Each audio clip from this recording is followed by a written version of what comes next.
Sure, fine. Oh, Oh, that look one at on? that. Look at that. We're in business.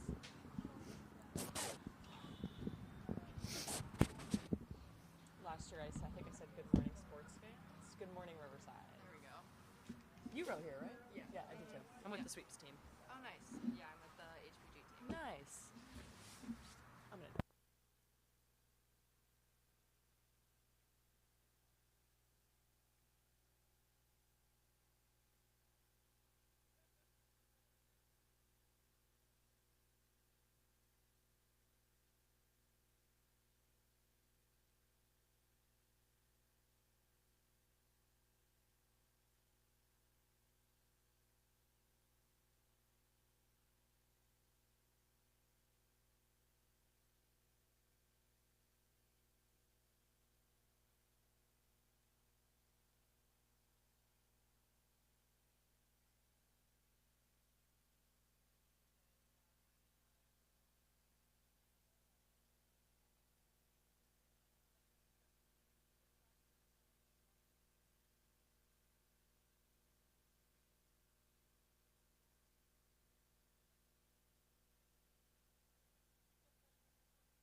Good morning, sports fans. Welcome to Riverside Boat Club. We are kicking off the day with the men's youth singles. They should be coming down the course at any time now.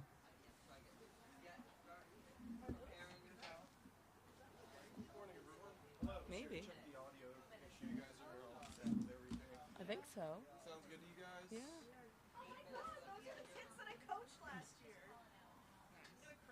But yeah, no, it sounds pretty good. Maybe, I don't know if we need to go up, but Does it sound good?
check, check. Good morning.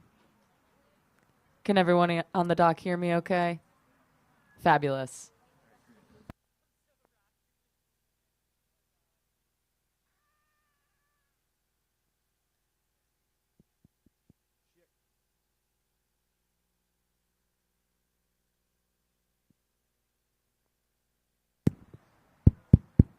Great.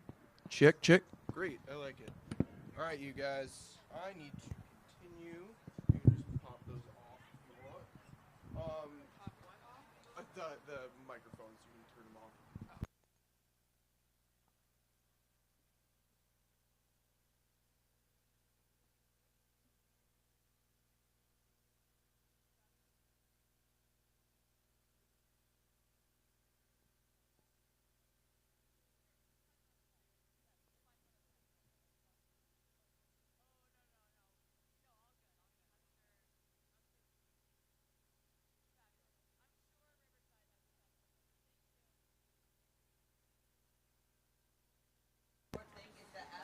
Do you want to say it? What did we say it was?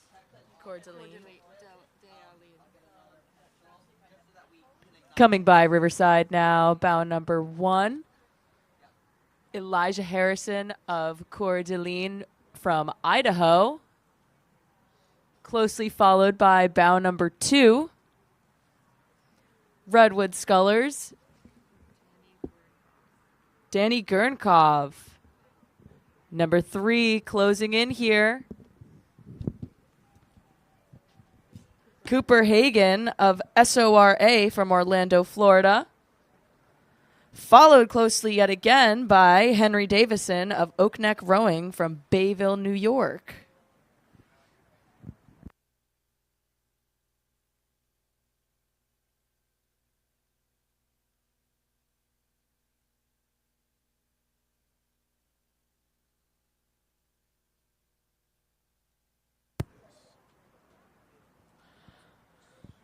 And your hometown hero, Aiden Mosayeni from Cambridge Boat Club. Bound number 6, coming around Riverside.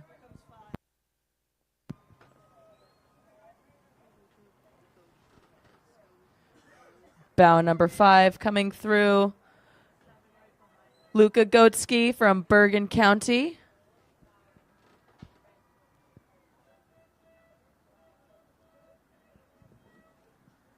Bound number 7, Andrew Taylor, team captain of the Lake Fallon Rowing Association.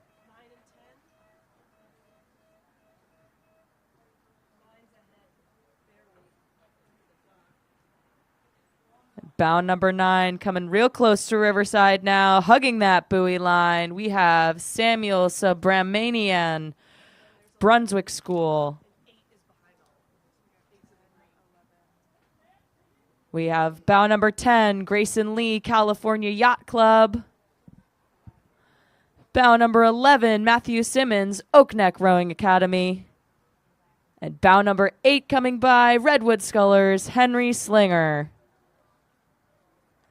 Number 12 coming around Riverside now, the Narragansett Boat Club, Benjamin Kearns. This is Benjamin Kearns' second time racing head of the Charles and is very, very excited and hoping to improve significantly from last year's race. 14 here in the yellow boat. 16 and 17 with 17 closest to the boat. We have another Oakneck Academy rower, Orlando Watson, coming by bound number 14, 17 overtaking. That is from the Port Jefferson Rowing Club, William O'Connell.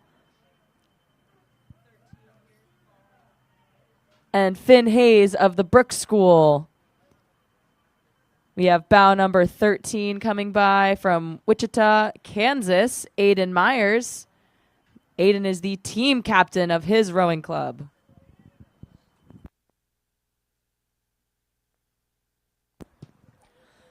Bound number 18 coming by, Nathaniel Bingham from Hudson River in Poughkeepsie, New York. Welcome to Boston. Bound number 21 from Y Quad Cities, Aiden Anderson, a senior at Y Quad Cities in Illinois.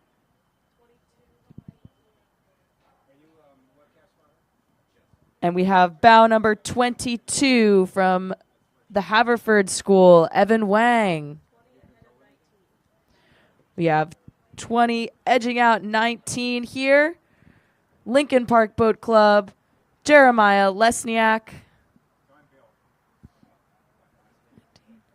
And Seattle Scullers, Jackson Decker coming around that Riverside turn. From Chargers in number 26, Ryan Muldoon. We have from Benny's, bow number 23, Dylan Zeitzman. Bow number 24, Waylon Weston, Zachary Cannell.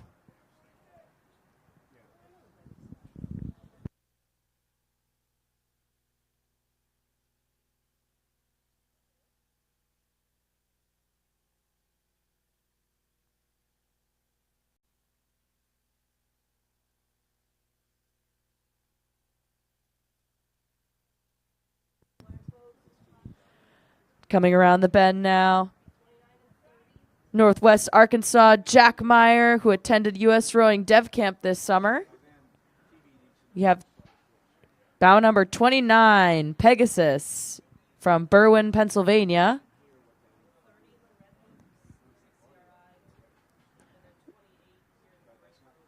From Tempe, Arizona, Brophy, we have Ian O'Reilly. And bow number 28, South Jersey Rowing Club.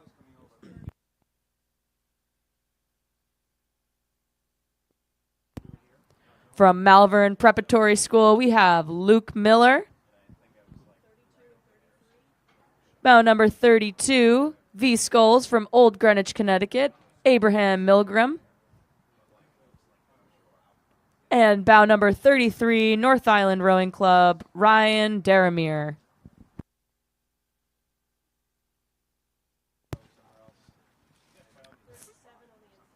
And bow number 34, Capital from Washington, D.C., Elliot Meyer. Bow number 37, coming in hot at Riverside, Woodlands from Woodlands, Texas, Devin Godfrey.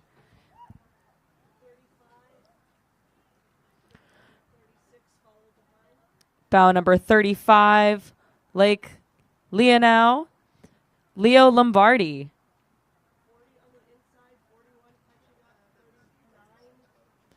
We have bow number 36, Simon Oxley from Rothsay. Bow number 40 from Ridley, Maddie Essig. 41, Camp Randall, Alex Henke. 39, Huntsville, Madison County, Carter Pollock. And South Eugene Rowing Club, all the way from Oregon, Naman Singla.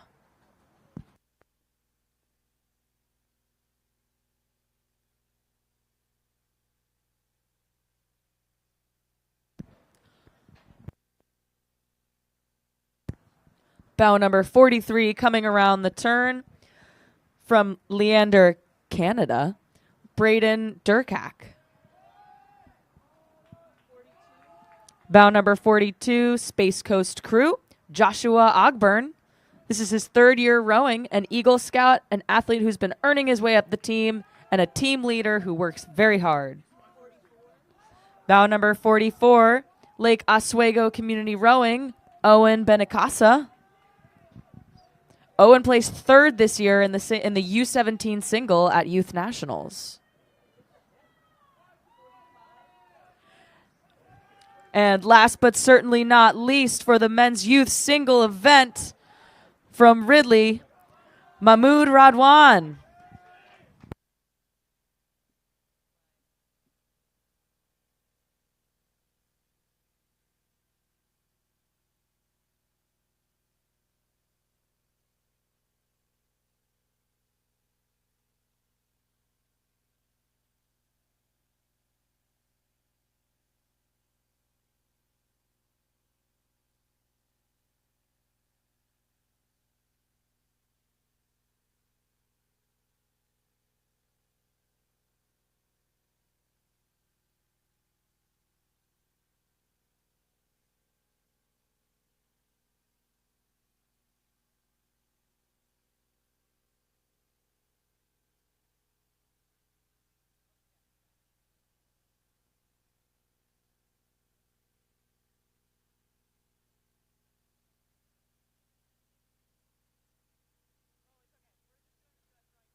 This is the Rampaging Bridge Crashers who are along. Oh, I know, my besties. So Here, you can announce it. announce them. Coming onto the dock now. What is it? Rampaging Bridge Crashers. The Rampaging Bridge Crashers, featuring Ariana Lee, Hannah Weymouth Steele, Sarah Kate Rogers, and your very own Libby Bogosian.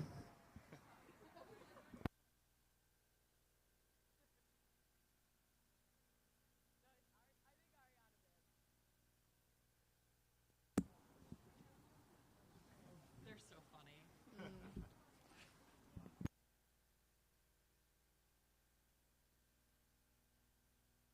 Oh, that's their like teammate. Oh yeah. Yeah. She put it down the side of the boat. Yes. Yeah. Absolutely.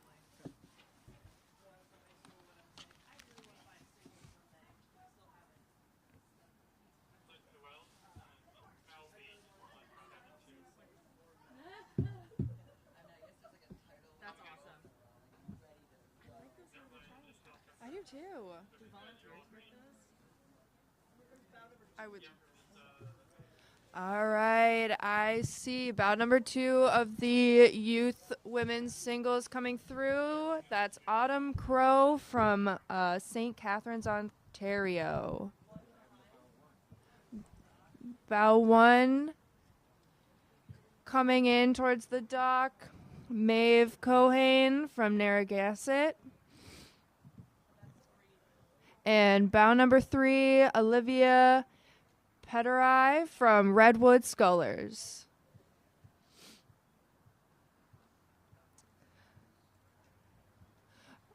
Olivia was 4th at the head of the Charles in 2021 and placed 2nd at YNC's in the U17 single. Bow number 5 coming in, Catherine Berry from Oak Neck Rowing Academy. And Lucy Greena from CBC, who's the winner of the CRI Fall Classic. Bow number 4, we got Evelyn Fox from Hockaday in Dallas, Texas. And bow number 7, Ava Shetlick from Virginia Rowing Association. These names are hard.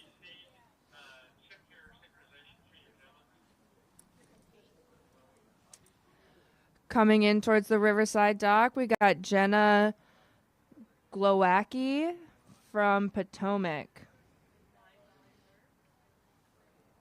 And closing that gap, we got bow number 9, Dorodia Parivodic from Kent School. Closely behind her, we got Juliana McCarthy from the Port Jefferson Rowing Club.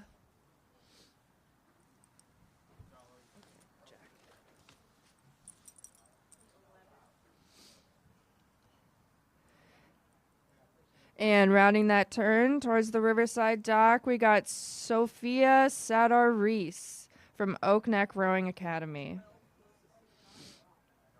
And we got another Cambridge rower, Sophia Grossman, closing that gap from bow 11.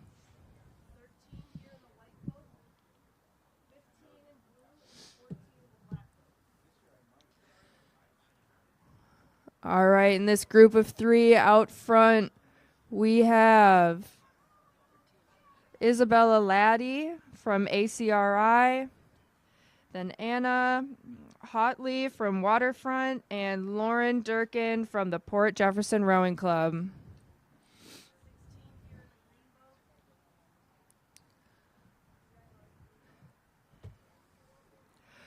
Coming up in this green boat, we have Eliana Rosenfeld from Temp Junior Crew in Temp, Arizona. And Doran Flynn, bow number 17 from Redwood Scullers.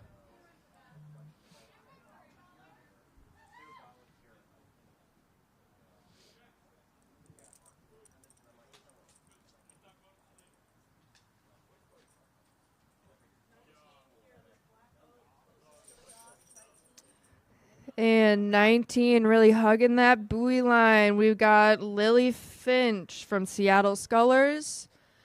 Bow number 18, Kayla Dagner from Beaver Creek Sculling. And here, bow number 20, we have Maylee Nelson from Founders Rowing in Dallas, Texas.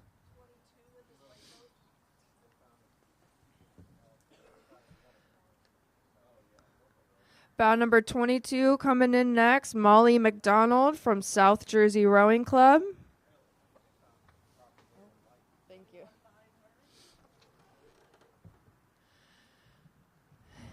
And bow number 21, Ashley Harvey from Lake Phelan Rowing.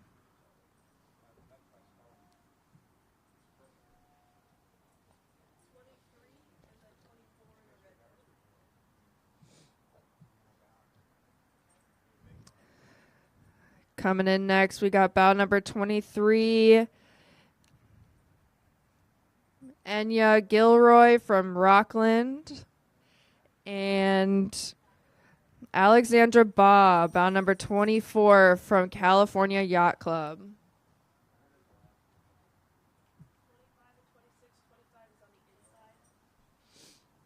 Hugging that buoy line, bow number 25, we got Anna Mevison from Ridgewood Crew.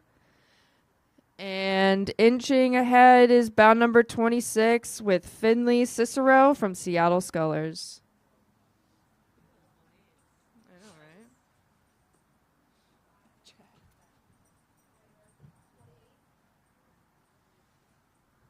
right? All right, we got bow number 28, Chloe Capizzi from Philadelphia City Rowing. 29, hugging that buoy line, Victoria Binns from Seymour College. And bow number 27, Kim Monzingo from the Hill School Boat Club.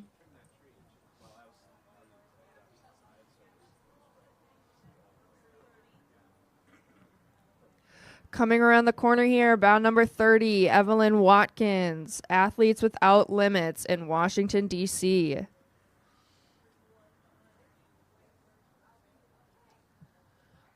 Coming in behind, bow number 31, Elizabeth Jackson from Rivanna in Charlottesville, Virginia.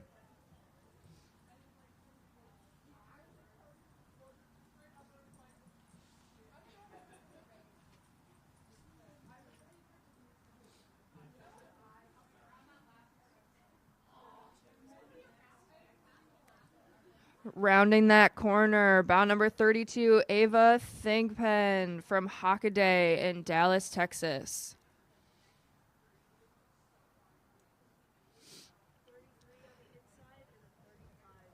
Then bow number 33, Anna Johnson from Baldwin. And bow number 35, Clara Van Dyke from Notre Dame Rowing Club.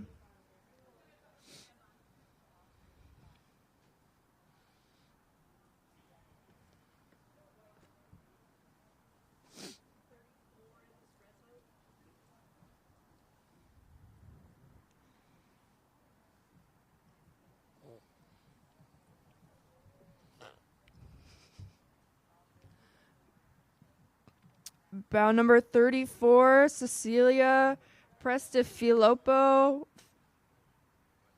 from Bergen County.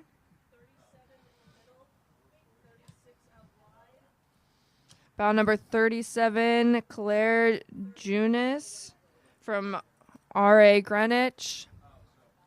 Bow number 36, Allegra Bassanesi from Mile High. And bow number 38, Eleanor Graham from Civilian Scullers in Verona, Pennsylvania. Oh my God, these names are going to kill me.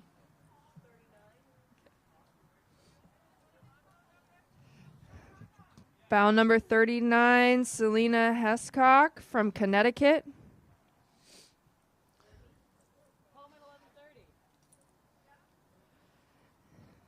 And coming in, bow number 40, Faith Anderson from Norwalk River.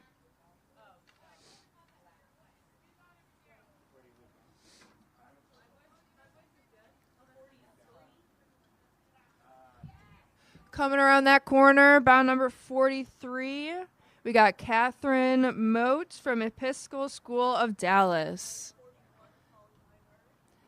And following closely behind, bow number 41, Jackie Franco from Sacred Heat in Greenwich. And bow number 42, Summer Merrill from Atomic Rowing.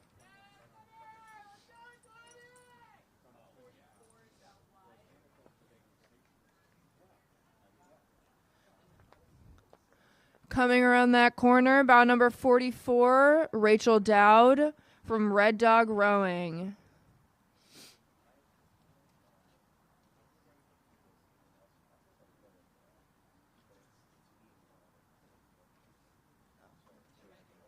Yeah, she's coming.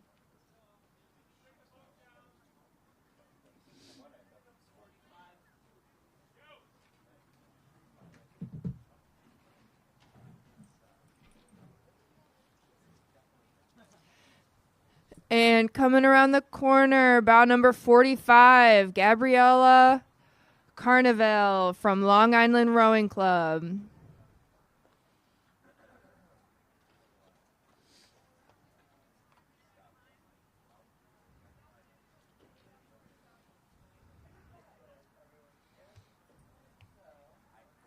Okay, I will take you down there in a minute. Just give me a second. All right, coming up next, we got the youth women's fours.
Event number 47 is about to come down the course, the Women's Youth Fours.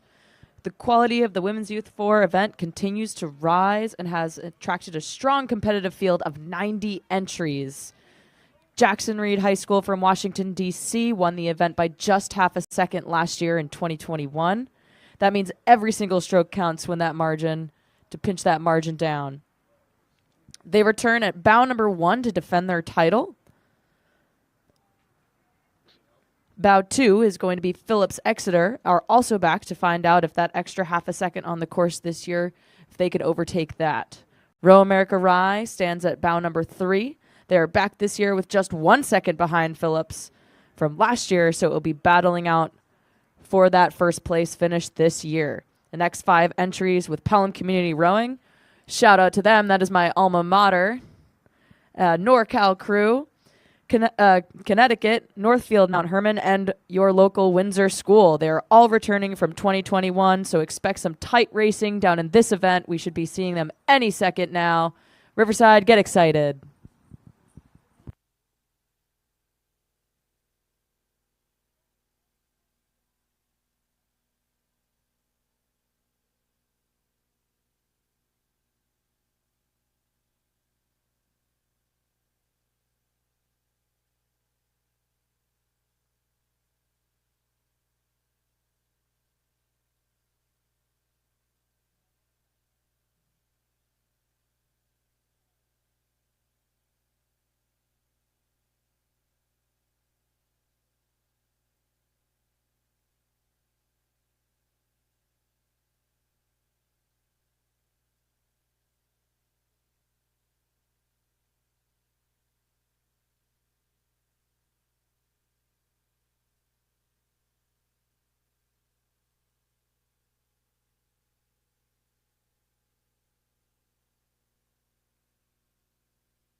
Here to defend their title, bow number 1, Jackson Reed High School Crew.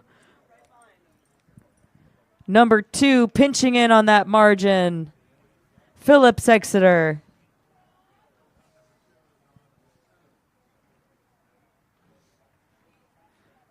In the Jackson Reed boat, this crew has returners from last year, winning the Women's Youth 4 and the Cox the Men's Varsity 8 that won Stotesbury, SRAAs, and made it to Friday at the Henley Royal Regatta in the Princess Elizabeth Cup Challenge. Coming in hot, number 3, Row America Rye. And bow number 5, closing that gap, NorCal Crew.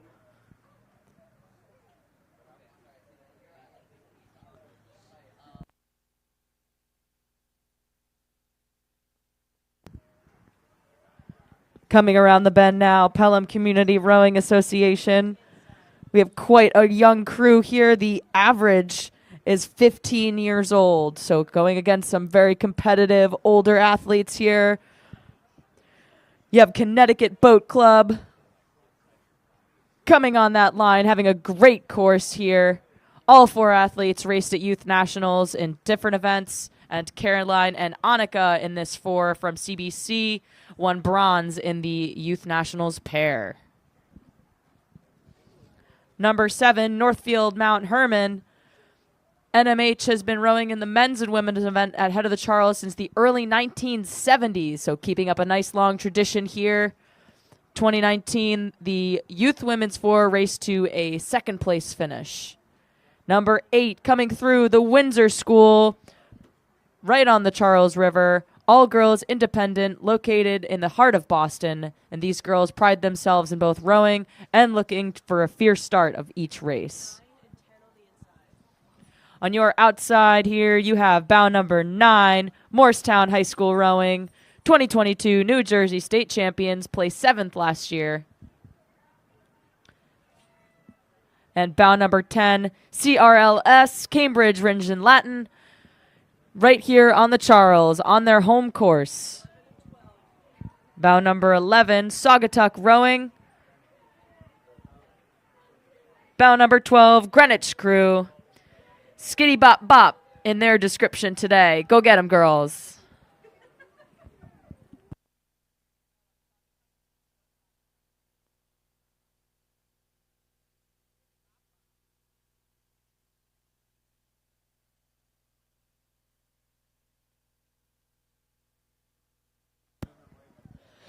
Bow number 13, Triangle Rowing from Raleigh, North Carolina.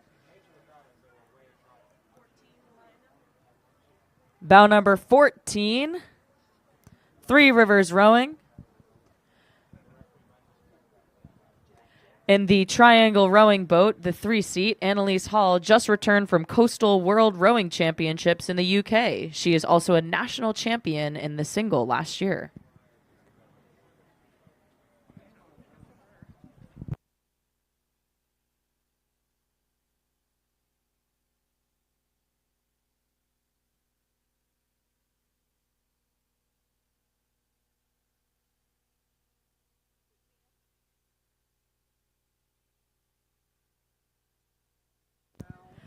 Bow number 15, City Island Rowing in Bronx, New York, is thrilled to be back at head of the Charles and looking to row tenaciously and requalify the event. Bow number 16 coming by the Riverside dock now is Oakland Strokes. They are happy to be back. I am sorry it's cold in Boston. Wishing you the very best on your race today. Stay warm, ladies. And bow number 17, up in Harvard, Mass, Bromfield, Acton, Boxborough. Bow number 18 coming in, Twin Cities Rowing, the largest youth team in Minnesota.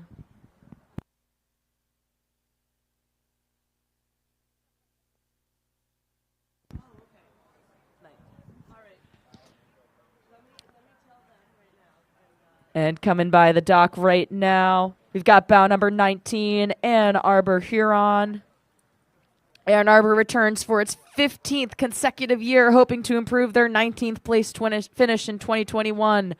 They are proud and pleased to represent Ann Arbor, the best team name ever, River Rats, Row Rats.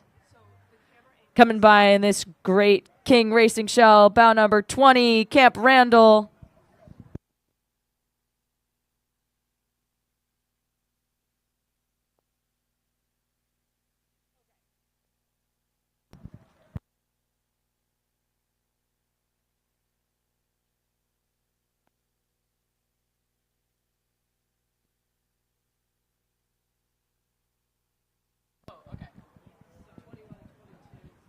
Battling out, going through, just passing Riverside here.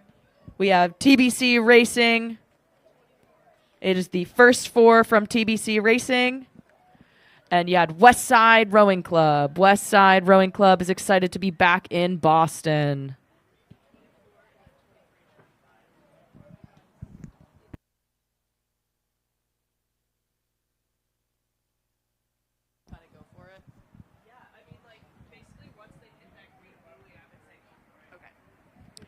We have bow number 24, Culver, 25, Pacific from San Francisco, and 23, East Grand Rapids, Michigan.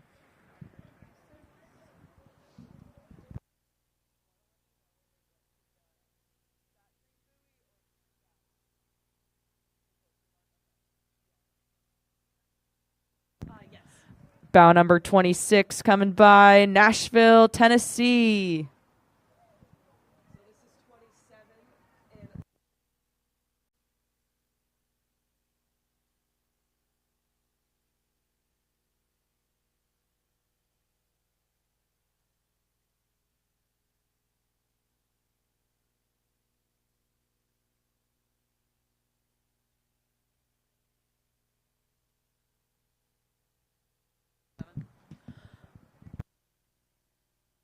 Bow number 27 from Conshohocken, Pennsylvania, White Marsh Boat Club. The girls from the White Marsh Boat Club won the U17-4 in the Mid-Atlantic Region Championships and finished 6th in the A final at Youth Nationals in June. You have bow number 29 from Glastonbury, Varsity 4 from Glastonbury High School crew. These girls were in the boat that raced last year. Welcome back. We have bow number 30 from Norwalk River Rowing. Boat is the oldest boathouse on the Norwalk River.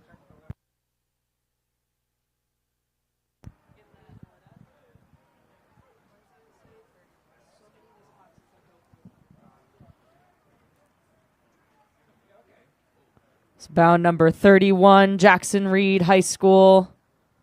Includes members of this year's Stotesbury silver medalists.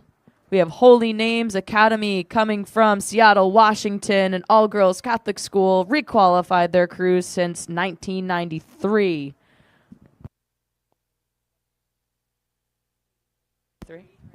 We have White Rock Rowing from Dallas, Texas.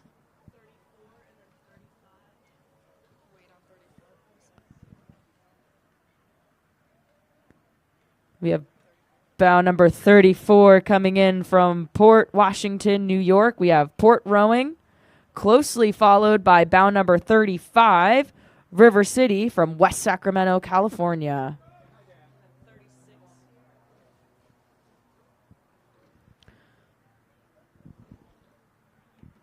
Bow number 36, Milwaukee. Milwaukee women placed 37th in this event last year. The MRC trains downtown Milwaukee, and their boathouse is located right on the Milwaukee River.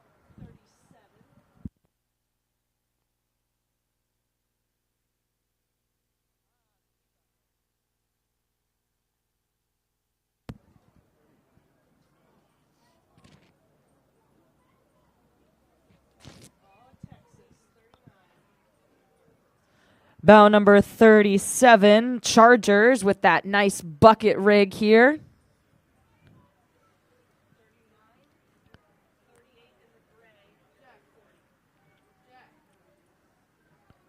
We've got bow number 39 coming by, Texas Rowing Center.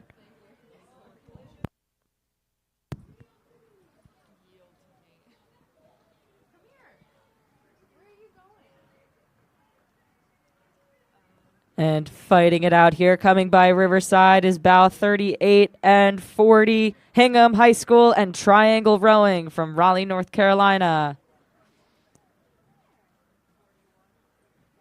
We have bow number 41 in their boat called the Cake, Brookline High School on their home course.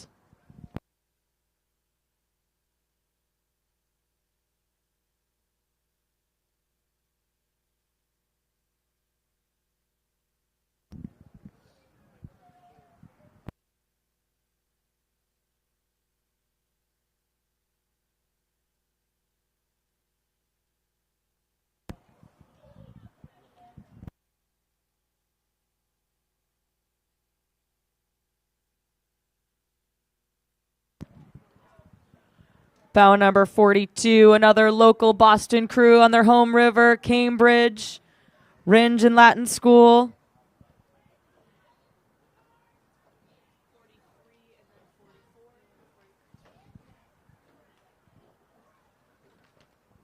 And bow number 43, Wilmington Youth. 44, Unionville from Bocapasan, Pennsylvania. Sure.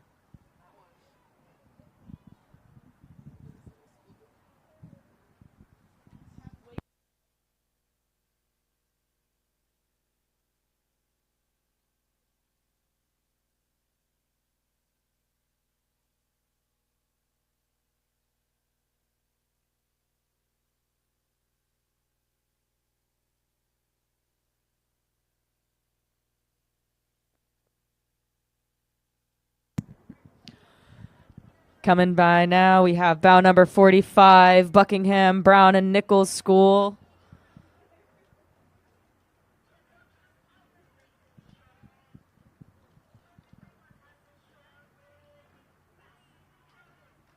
Bow number 47 coming by Riverside now. Greenwich Academy, followed by 46 City Honor School.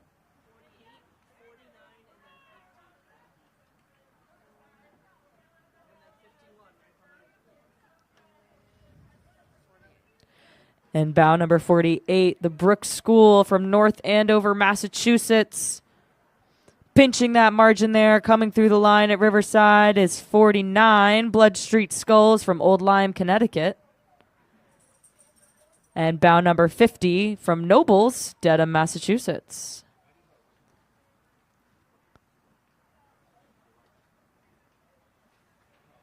Bow number 51 here, Ransom Everglades Crew from Coconut Grove, Florida.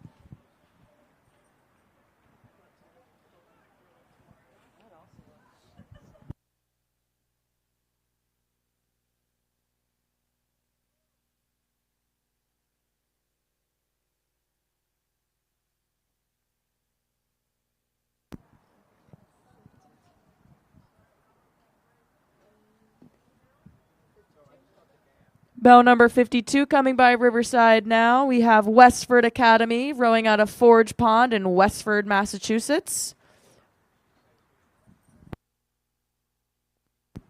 Followed by 53 from St. Catharines, Ontario, St. Catharines. SCRC women's program, sending many younger athletes this year to the regatta. Many rowers made the finals at Canadian Henley this year.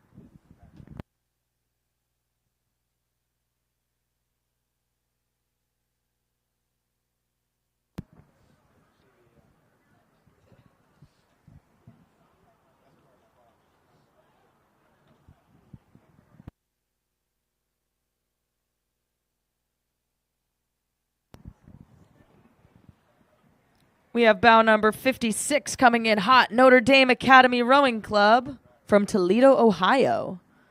And Emma Willard School, bow number 55.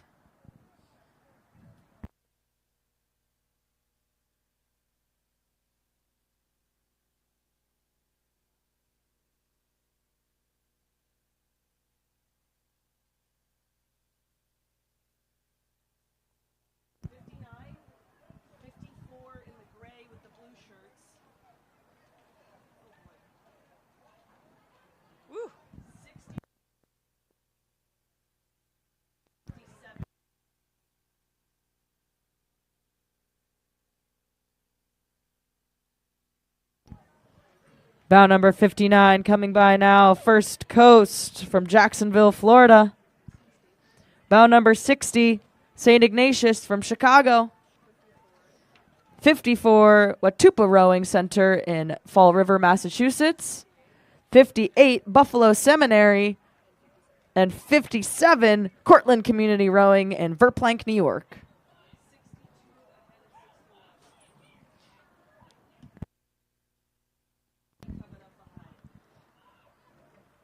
Bow number 62 coming down right here from TriStar, Knoxville, Tennessee, followed by 61, Haddonfield Crew.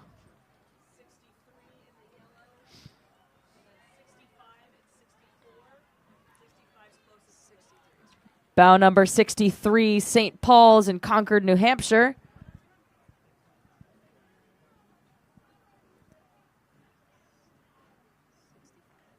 Bow number 65 and 64, respectively, Havergal from Toronto, Ontario, and Brewster in Wolfboro, New Hampshire. Brewster trains on Lake Winnipesaukee in New Hampshire.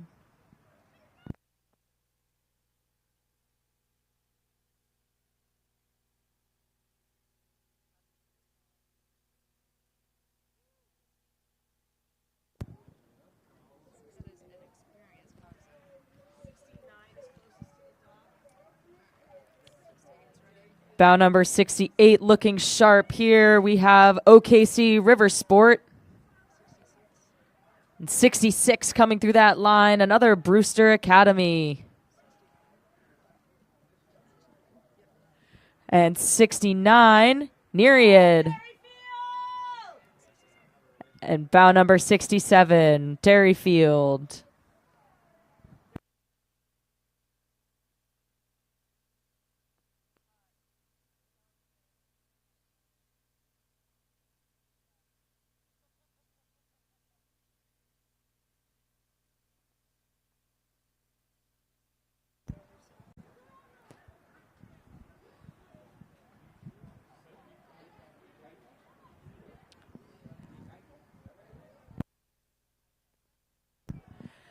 All the way from Hawaii, Ikaika Rowing from Honolulu, bow number 70 coming by.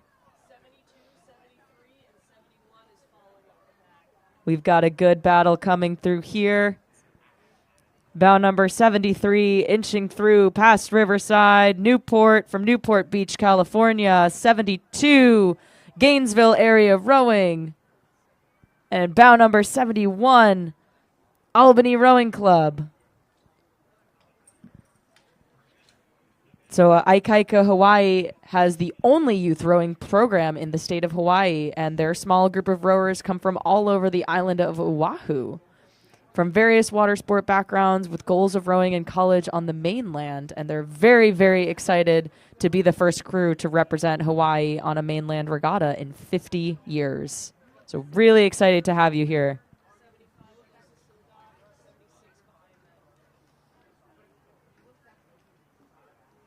Some smooth crews coming by here. We've got number 75, Prince William crew from Woodbridge, Virginia. 74, Neponset Rowing Club. And 76, Litchfield Hills. From Litchfield Hills, these athletes are on an incredible journey to find the meaning of speed.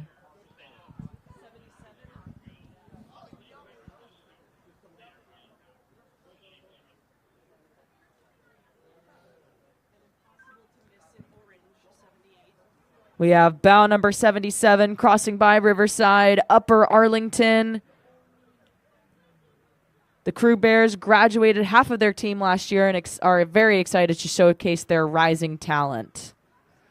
And following up is bow number 78, DC National. This is their first time racing head of the Charles. Congratulations and welcome to Boston, DC National.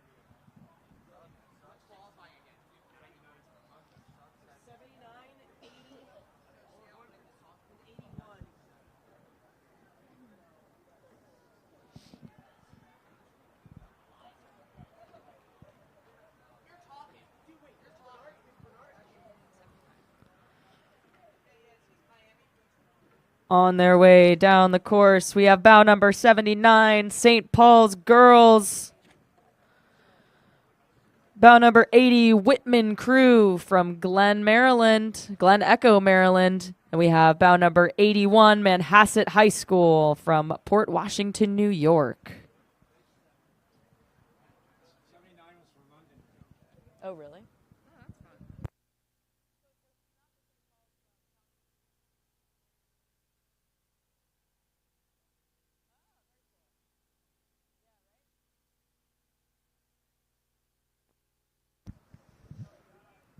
And bow number 83, the Hun School, coming in from Princeton, New Jersey.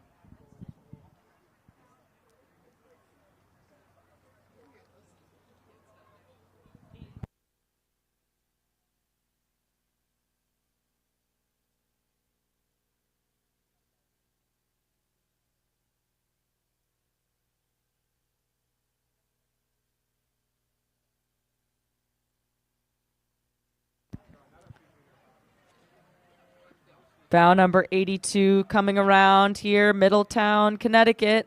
Middletown Crew. Bow number 85, McGuntacook from Camden, Maine.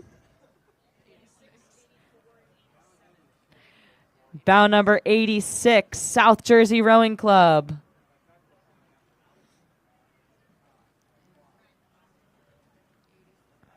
Bow number 84, Maine Coast Rowing from Brunswick, Maine. And bow number 87, Villa Maria Rowing from Malvern, Pennsylvania.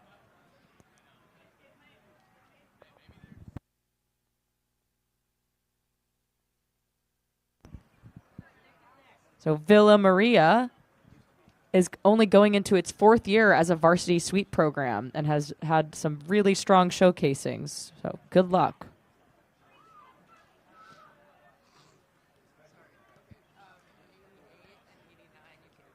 We've got a nice battle here with 88 and 89, Avon High School and the Berkshire School in Sheffield, Mass.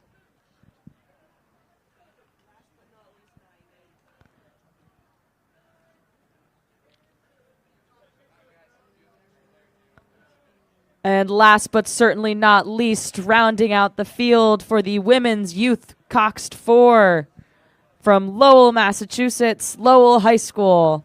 Lowell has raced at the head of the Charles since 2019.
Starting in about 4 minutes, we've got the Director's Challenge Women's Quad. This has always been one of the really fun races to watch, with some fast boats and athletes out to make a statement and gain bragging rights.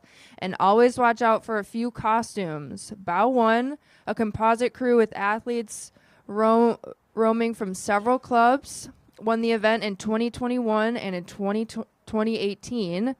Bow 2 has former national team athletes who came in second last year. Bow 3 is another composite with very experienced athletes from US, Canada, and Austria. There is some fast crews further down the field with multiple former national team and Olympic athletes.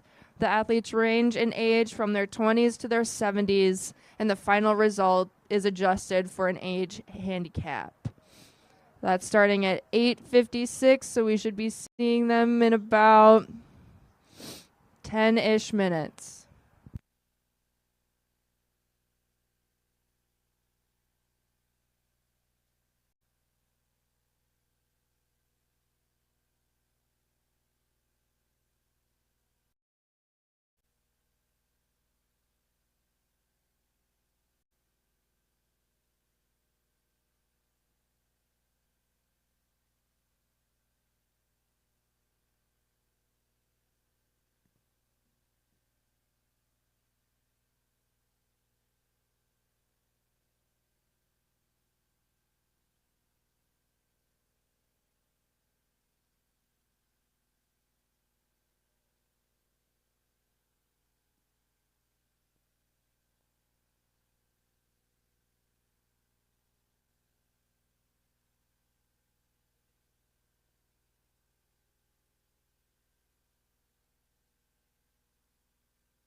The Head of the Charles Regatta is sponsored by Premier Sponsors. Thank you to our premier sponsors, Vineyard Vines, Moderna, Blue Cross Blue Shields of Massachusetts, and the Omni Boston Hotel at Seaport. The Head of the Charles Regatta is presented by BNY Mellon Investment Management. And thank you to Samuel Adams. A big welcome to Samuel Adams, the new official beer sponsor of the Head of the Charles Regatta. Find Samuel Adams at the Reunion Village or at the FALS bar next to the awards tent. Thank you, Samuel Adams.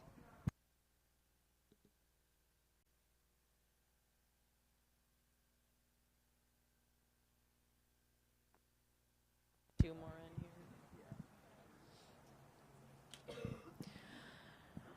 Head of the Charles giving a very warm welcome back to Sperry this year. Shop a great selection of footwear at the Rowing and Fitness Expo directly across from the main awards stage. We also have Rival Kit based in the UK, but now we have Rival Kit USA is delighted to be the official kit partner of the Head of the Charles Regatta. Go and visit their pop-up shop, their technical garments and club kit. Speak to them about supplying your club's technical kit today, or visit them at rivalkitusa.com to see their full range.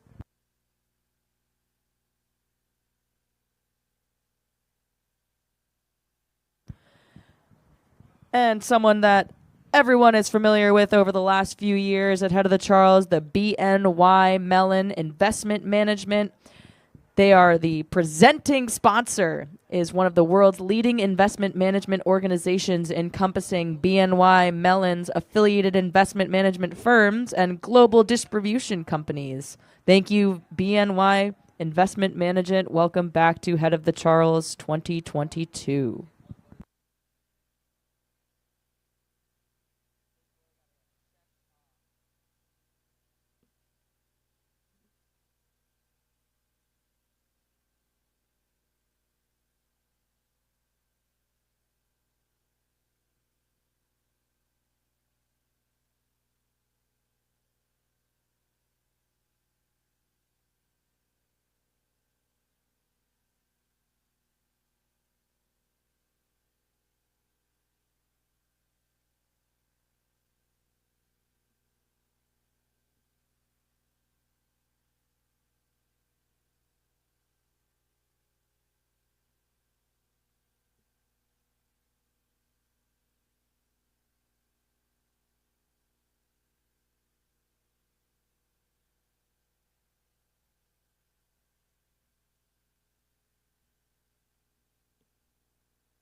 All right, here we go. Director's Challenge Women's Quad coming around the corner. Here we have bow number 1 from College Club Seattle, Potomac, and Sarasota crew. This crew won Head of the Charles Director's Challenge Quad in 2021, placed 3rd in 2019, and won in 2018. Fun and fast friends who happen to also love winning.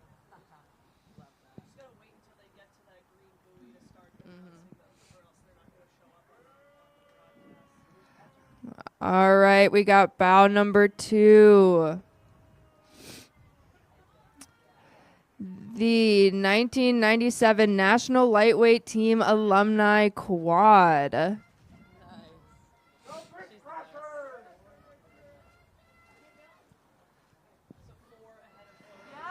And our home crew from Riverside Boat Club. We've got the Rampaging Brid Crashers are back for their 2nd year competing in the Director's Challenge Quad.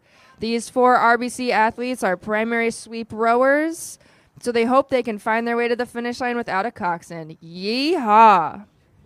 And bow number 3 coming in behind them with rowers from Lincoln Park Boat Club, RV Listener Linz, Upper Valley Rowing, and Whistler Rowing. They came in 3rd last year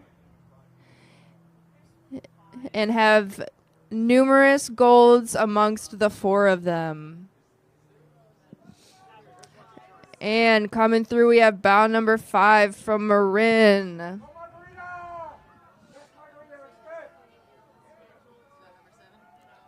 Coming in, bow number 7, we've got rowers from Cambridge Boat Club and Riverside. Double trouble in a quad. Bow number 6, we've got Lucky Charms from Woodbridge, Connecticut. The Lucky Charms first raced together in the Director Challenge Women's Quad in 2012 and have raced every year since. No matter the result, they always consider themselves winners in friendship and fun. Bow number 8, we've got a boat from Cambridge Boat Club.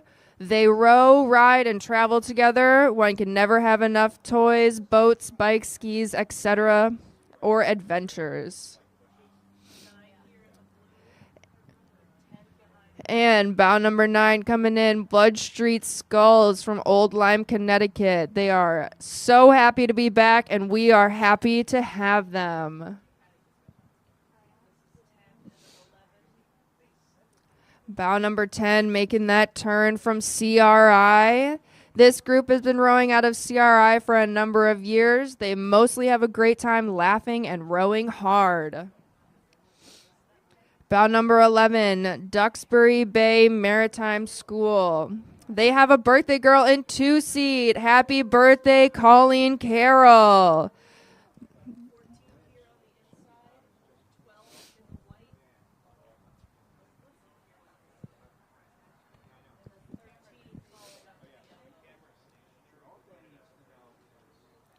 Coming around, we've got bow number 14, which is a composite boat from California.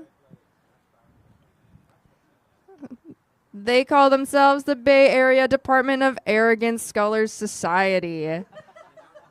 And we've got bow number 12, Duxbury Bay Maritime School. They are an awesome crew. Bow number 13, we've got rowers from Baltimore and Union. The women in this quad learned to row in their 40s and are now in their 60s. 2 live in Maryland and 2 in Massachusetts, so they very rarely row together except at the Head of the Charles in this event. What a better time. There's no better time to row together than at the Head of the Charles. Bow number 15, OKC River Sport. The Oklahoma women touring the U.S. one head race at a time. Bow number 17 from Cambridge Boat Club. Awesome Gals and Pals, former Olympians and Hall of Fame members. And bound number 16, we've got another boat from Duxbury Bay Maritime School, and all they had to say was TBD.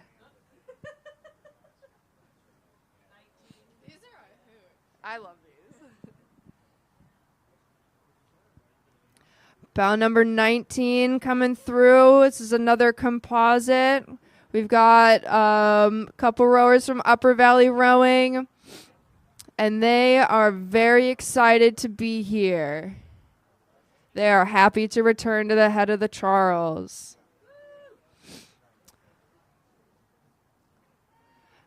Bound number 18, another boat from Cambridge Boat Club. They have rowed together at the head of the Charles many times, and you can tell they look strong.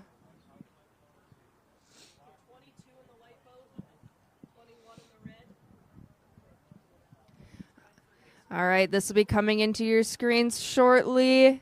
We've got a battle here between bound number 22 and 21. Bound number 22 is a composite boat from Dallas, Sarasota Crew, and Texas Rowing Center. And bound number 21, Lake Oswego Community Rowing. Lake Oswego Community Rowing Boat bowed by Samantha Peltier with rowers Melissa Horning, Shannon Holt, and Marjan Husing. This team traveled from the Pacific Northwest, Lake Oswego, Oregon. They practice on the mighty Wilmette River, where they can row between the Wilmette Falls in Oregon City and the Columbia River in Portland. And then we have bound number 20, Upper Valley Rowing. They row in honor of moms in memory of Mink the bear.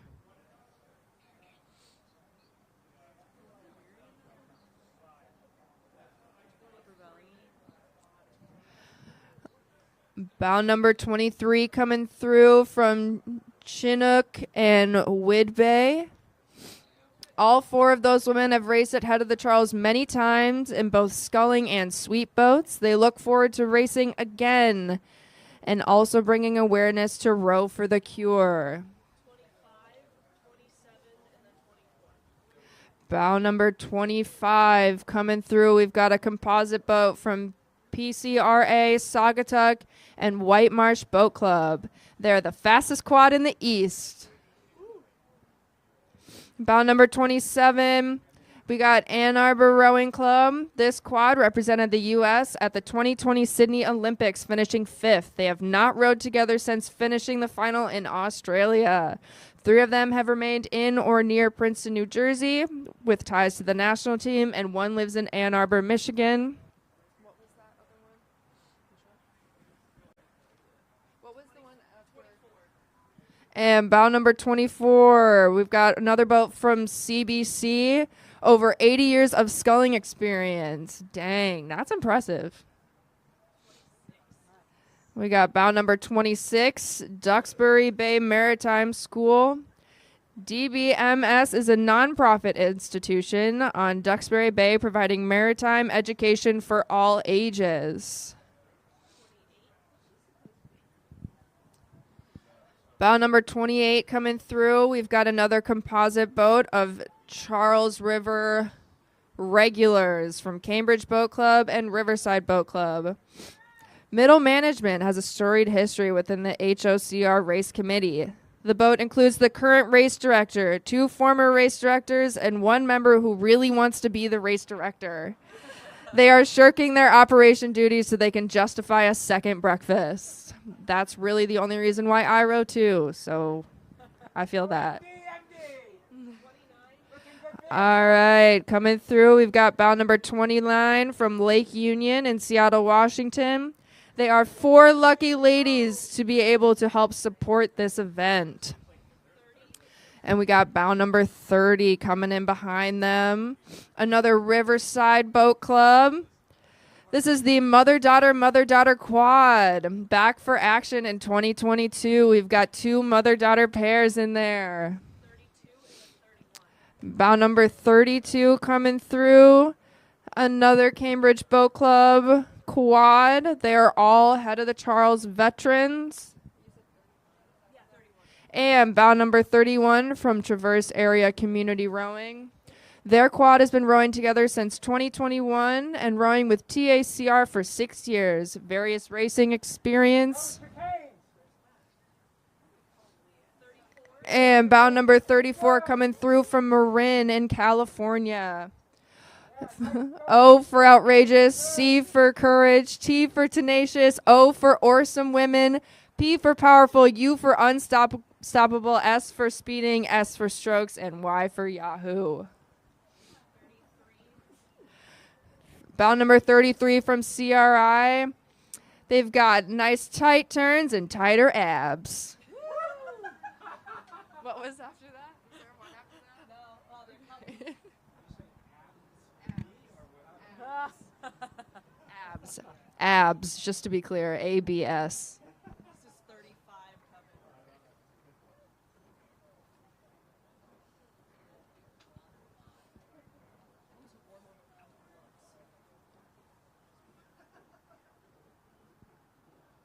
Dang, Rapid Bridge Crashers is killing it.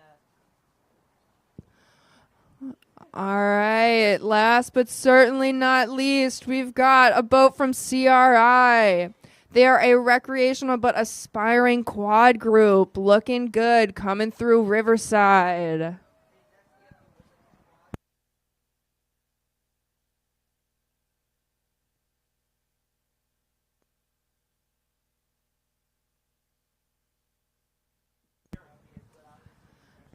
All right, that was our director's women's quad. I was trying not to laugh the entire time while reading their bios. We have some very funny athletes out on the Charles today. The head of the Charles is sponsored by Gentle Giant Moving Company. Thank you to our partner, Gentle Giant Moving Company. Gentle Giant is the secret force behind regatta operations, transporting and sorting tens of thousands of pounds of gear each year. Gentle Giant is currently hiring. Stop by their booth at the Rowing and Fitness Expo to learn more.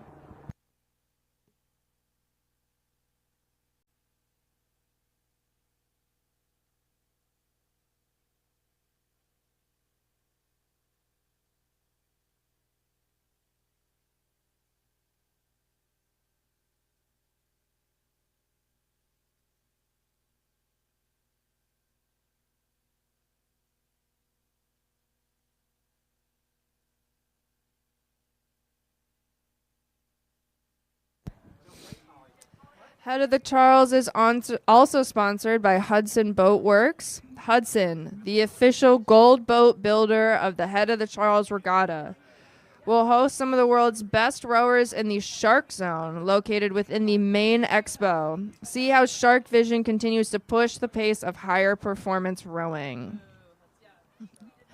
And LaCroix Sparkling Water. LaCroix Sparkling Water is the official sparkling water of the Head of the Charles Regatta. Head down to the Atger Rowing and Fitness Expo to try one of their many zero-calorie, naturally flavored waters. Thank you, LaCroix Sparkling Water.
Another great sponsor of the Head of the Charles is the Omni Boston Hotel at Seaport.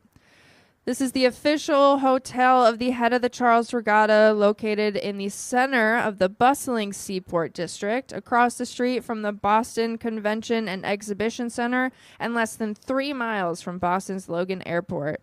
Their property boasts 1,054 finely appointed guest rooms, including 52 suites. Check out Omni Boston Hotel at Seaport the next time you are here. And coming up soon, we're going to have the women's youth coxed quads.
Event number 49, the women's youth coxed quad.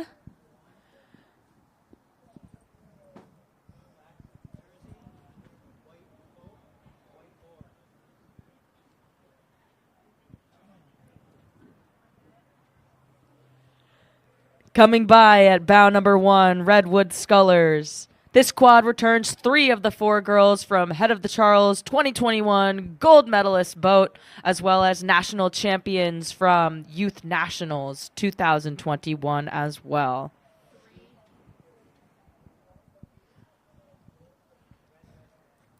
We've got bow number 3 flying down the course, Row America Rye. Average age of this boat in a deep, deep field is 15. They are cruising. And bow number 2 on their home course, CRI, Comp Youth, Girls Coxed Quad.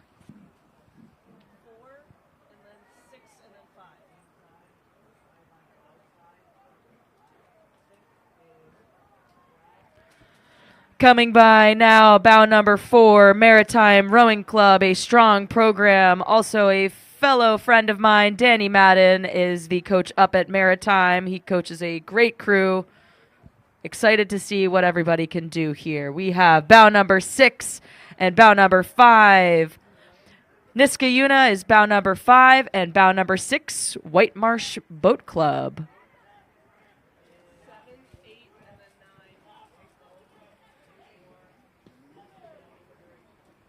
And bow number 7 coming up from Miami Beach. We have Miami Beach Rowing Club, followed by bow number 8, Long Beach Junior Crew.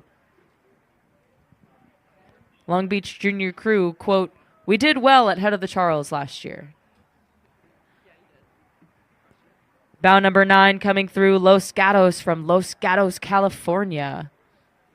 The LGRC boat is excited to return to Head of the Charles, and these women placed 9th last year, starting in 35th. Is that bow number 11? That was 10, and then 11's here. And coming by is St. Catharines, Ontario, bow number 10. This is their first crew in this event. And SCRC is back since 2019, and they are very, very excited to be back. Coming by in the green Vespoli, it is bow number 11. Athletes Without Limits from Washington, D.C. They're based in the Metro D.C., serving Northern Virginia and Maryland with hubs across the U.S. Bow number 12, we have Texas Rowing Center. And bow number 13, White Marsh Boat Club, trying to improve on last year's finish and hope to have both of their coxed quads in the top 10. The real goal is to have top 5. Bow number 15 coming by is Nereid from Rutherford, New Jersey. And bow number 14 is Narragansett Boat Club, coming in from Providence, Rhode Island.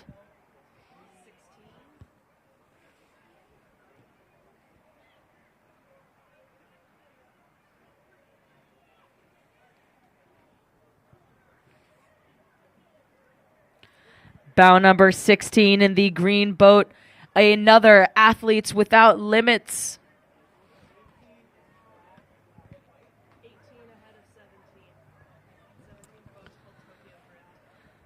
And coming by here, we have a battle between 17 and 18 here. We have 18 is Hockaday School. It's their first varsity quad. And First Coast from Jacksonville, Florida.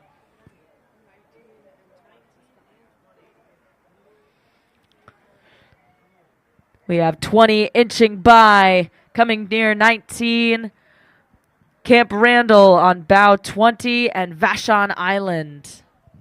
The Vashon Island Rowing Club is a small club near Seattle, only accessible by a ferry.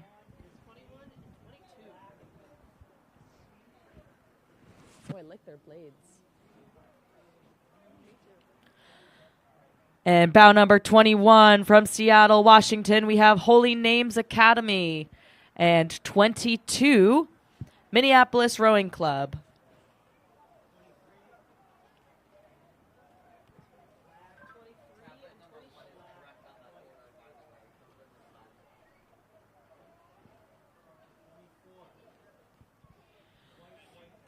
Coming through the line here, 23, Lower Marion from Ardmore, Pennsylvania. And bow number 24, closing in, Maritime Rowing Club. They came in second in the U16 Coxed Quad at the 2022 Youth Nationals Championships.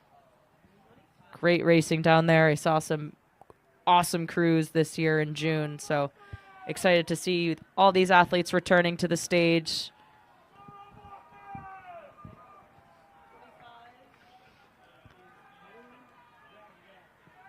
We have bow number 25 coming in, Port Jefferson Rowing Club. And your local crew from Row Boston, rowing out of CRI. Looking good coming through Riverside. We've got bow 27 and 28 coming by. 27 is Row LA and Argonaut from Toronto, Ontario, bow 28. Bow 29, Peachtree City Rowing Club from Peachtree City, Georgia. For Peachtree, this is the team's second ever appearance at Head of the Charles. And we have Dawn Rowing coming by, bow number 30, Dawn Rowing, and they all began rowing in the summer of 2021.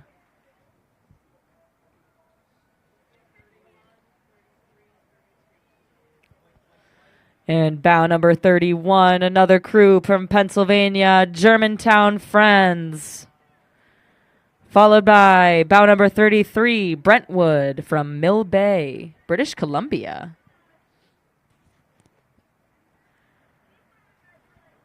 And bow number 32, Beaver Creek Sculling from Charlottesville, Virginia. This quad won silver at the 2022 Scholastic National Championships.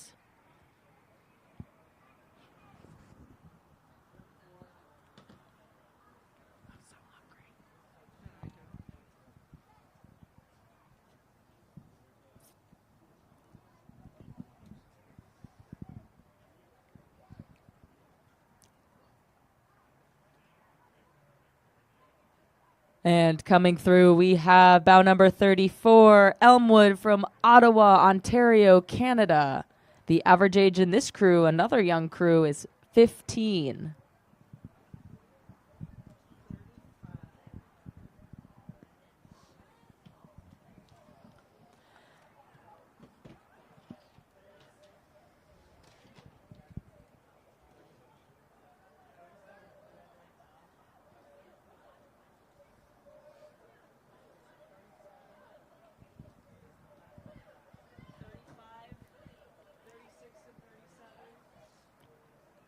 And battling it out here, coming by Riverside, is bow number 36 and 37. 36 is Amoskeag from Hooksett, New Hampshire. And 35, Buffalo Seminary. We've got 39 coming in from Saratoga Springs, from Saratoga, New York. Coming by here is bow number 41, Atomic Rowing from Oak Ridge, Tennessee. And we have Kent School, bow number 42, and bow number 38, the King School in Stamford, Connecticut. So for Kent School, the fall sculling program is new, and the athletes are excited to get more racing experience and get as much as possible in various crew combinations. Some of these athletes are brand new to sculling, while others have trained and raced in sculling boats during the summer season.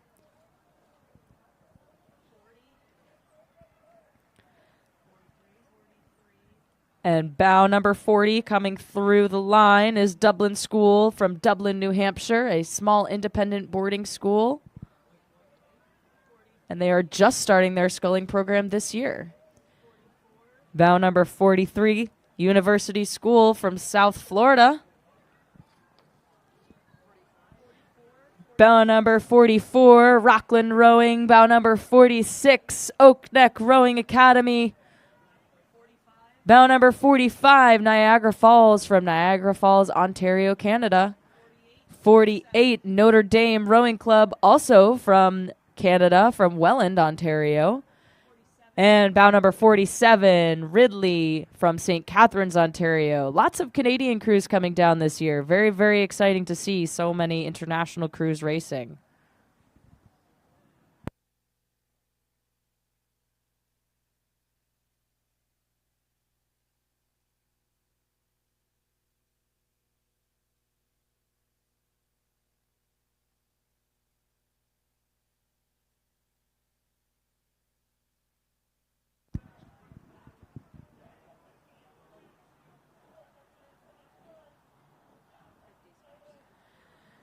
And bow number 50, edging out over 49, we have Miami Rowing Club and Groton School to round out the field for the women's Coxed Youth Quad.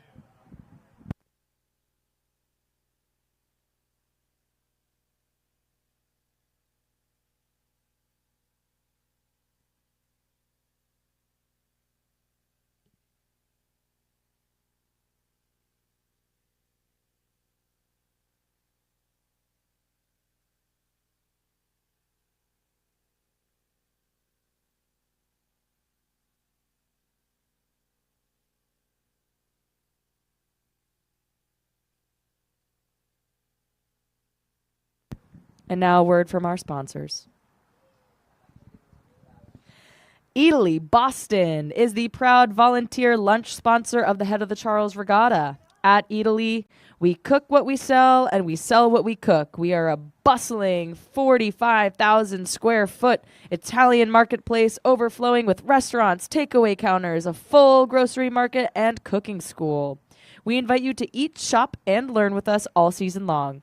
Visit our kiosk at the Weld exhibition this weekend for specialty Italian snacks and retail favorites. So check out Italy.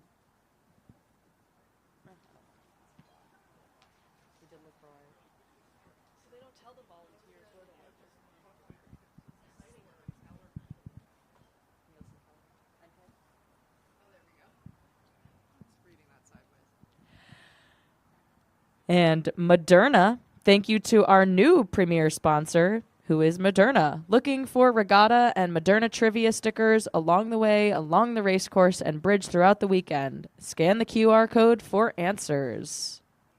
Thank you for your vaccine. And Nielsen Kellerman, everybody knows as NK, is the global leader in rowing performance electronics. Visit NK's Head of the Charles booth to experience their lasting offers. NK Link Logbook Team, Coxbox GPS, and Coxbox Core, and the rest of our connected ecosystem of products and services. We wish all of the crews racing this weekend good luck. That is for Nielsen Kellerman.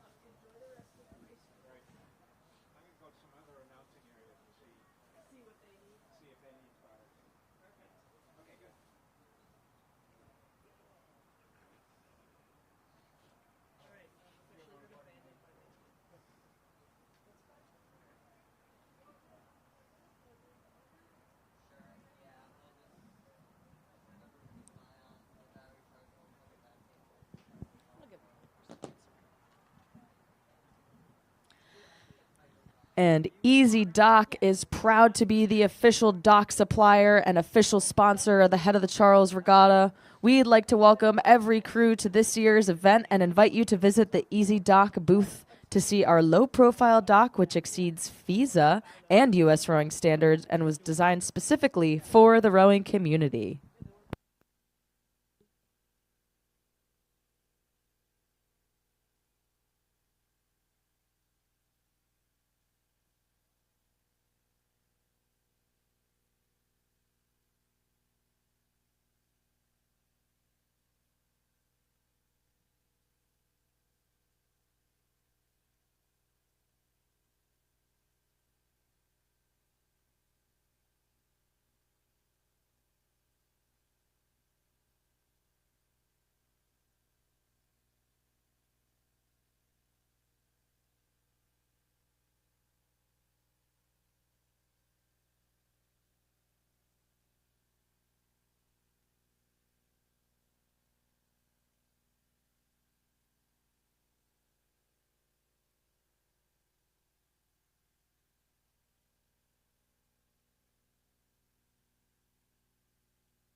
All right, coming up is event 50, the Women's Youth Eights.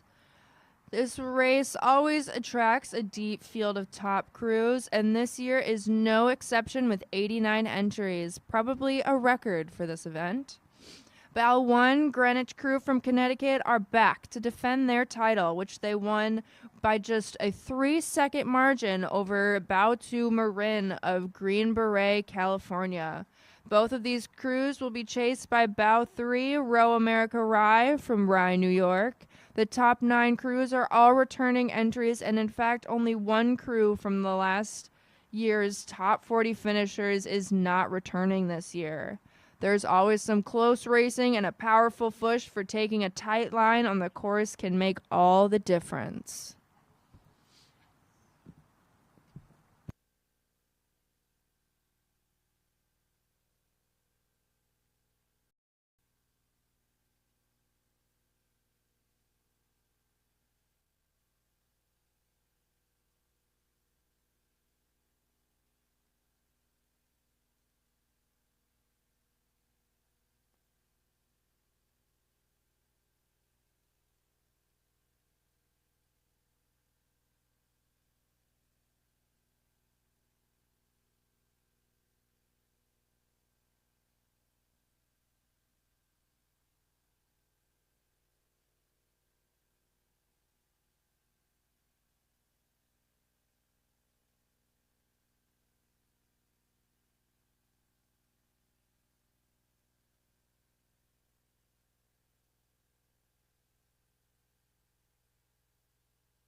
I do believe I hear Twist's voice down there. Hello, Twist. How are you doing?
All righty, here we go. The youth women's eights coming down. The course record for this race was by Saugatuck Rowing in 2017 with a time of 16:24.895. All right, we got bow number 1 coming through, the Greenwich Crew.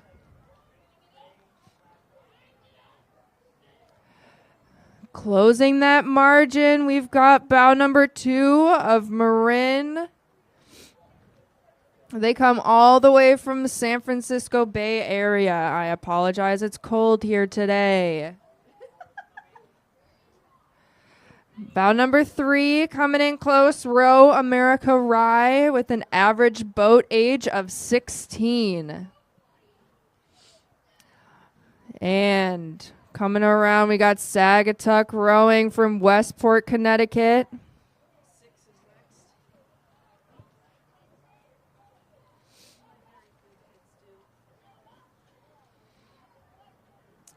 And coming through, we've got another Saugatuck Boat Club boat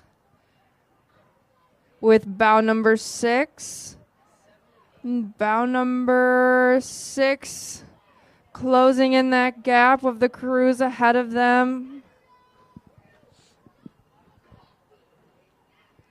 All right, and we've got a tight race here between bow 7 and bow 8.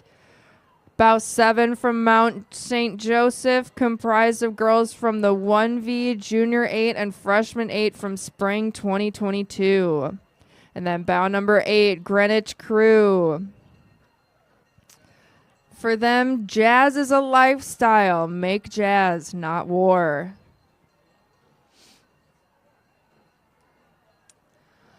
Coming in next, we got bow number 9, PNRA/Mercer from Princeton Junction, New Jersey. 11 ahead of 10. All right, looking strong coming through Riverside. We've got bow number 11 edging out bow number 10. Bow number 11 from SA Rowing Club in Roswell, Georgia. And bow number 10, the Atlanta Juniors.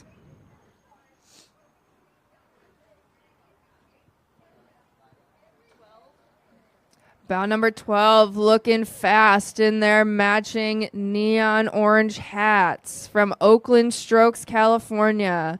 They are happy to be back again this year. Bow number 13, Sarasota Crew from Osprey, Florida. And coming in closely behind, we've got a boat from Saratoga in Saratoga Springs, New York.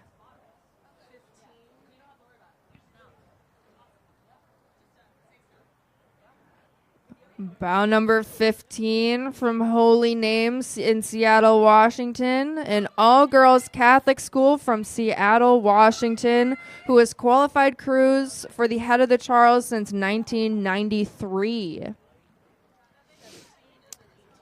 Bow number 17, Montclair from Montclair, New Jersey. And closing that gap, we have bound number 18, SAC from Gold River, California.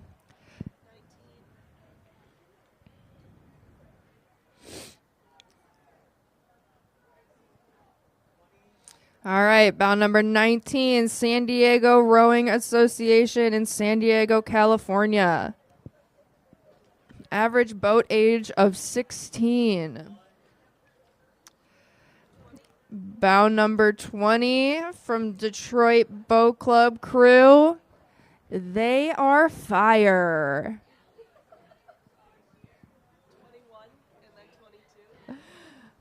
Bound number 21, NorCal crew from Redwood City, California. And coming in right behind them, we have the Milwaukee crew. They placed 23rd in this event last year. Milwaukee has had a women's youth 8 compete in the head of the Charles for over 10 years straight. The MRC trains in downtown Milwaukee, and their boathouse is located in Milwaukee River. Bound number 23, Long Beach Junior crew. And closing that gap, we have bound number 24, Row, New Jersey from Mount Arlington, New Jersey.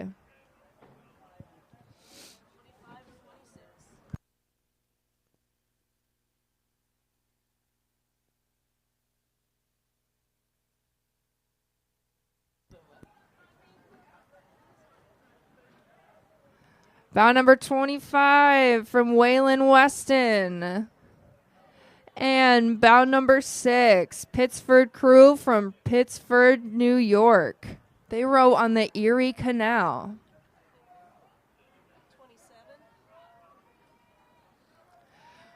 Coming in looking strong, we have bound number 27 from Rose City in Portland, Oregon. They row on the Wilmette River in Portland, Oregon.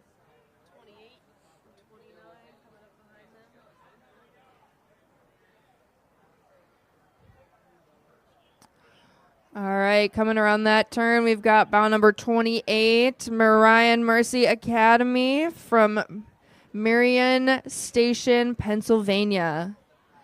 And closing that gap, we have 29, Port Rowing from Port Rowing, Washington. Bound number 30 from Marina Aquatic Center in Marina del Rey, California. 31 and 32 battling it out here right through this stretch. Bound number 31 from Mount St. Joseph and bound number 32 from New Trier. Mount St. Joseph is comprised of girls from the Junior 8, Lightweight 4, and Freshman 8 from the spring of 2022, Stotesbury and SRAA National Championship.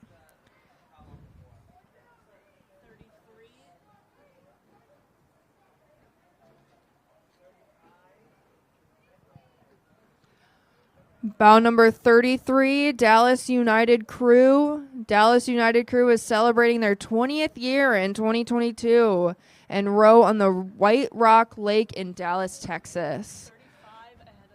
Then we got bound number 35 edging out. Bound number 34. 35 is from CRI, edging out that Connecticut Boat Club crew.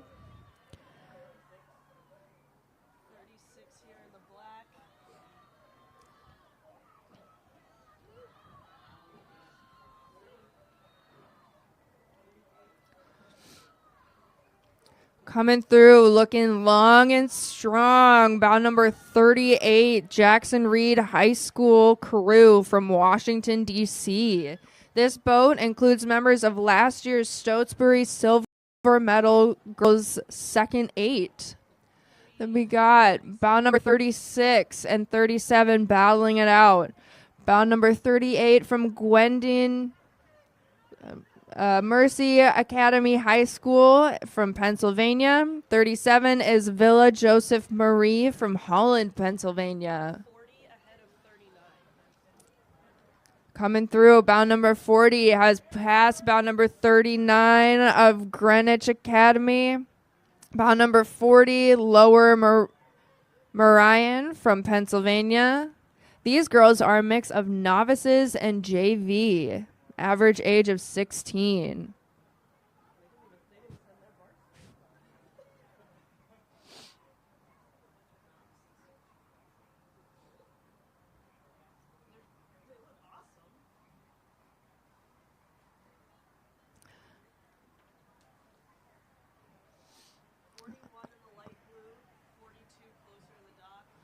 All right, coming through here, we've got another group of boats battling it out, trying to get that perfect line through the bridges.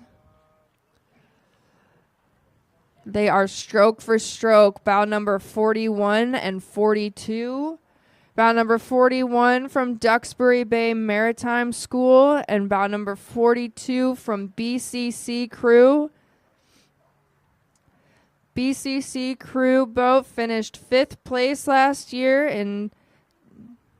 at the 2020 or at last year's 2022 Stotesbury Cup Regatta in the Women's Varsity 8 Grand Final.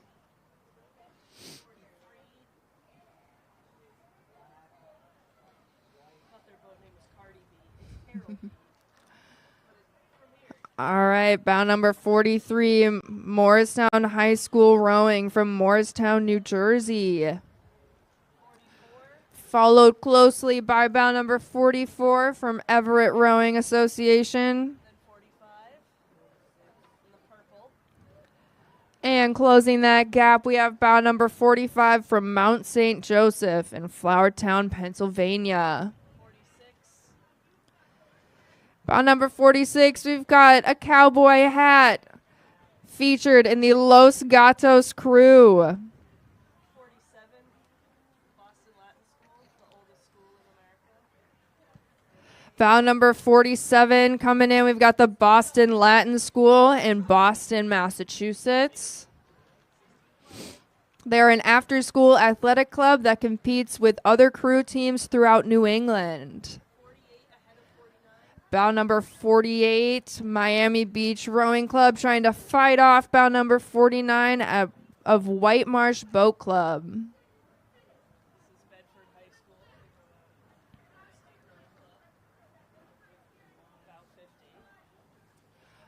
Bow 50 in a very nice light blue boat. We've got Bedford from Bedford, New Hampshire. They are excited to be back, and we are excited to have them. 51 and 52. Bow number 51 coming through here from Phillips Exeter School. And bow number 52 from CRI. This is our CRI girls 2v8. 53 and 54, neck and neck.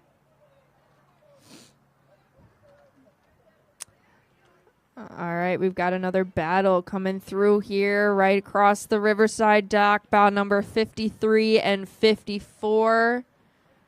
Bow number 53 of Greater Lawrence Rowing and 54 of Glastonbury from Glastonbury, Connecticut. Fighting here through to get to the River Street Bridge for that perfect line. 56. Bow number 56, we've got Pacific Rowing Club from San Francisco, California. Average boat age of 15.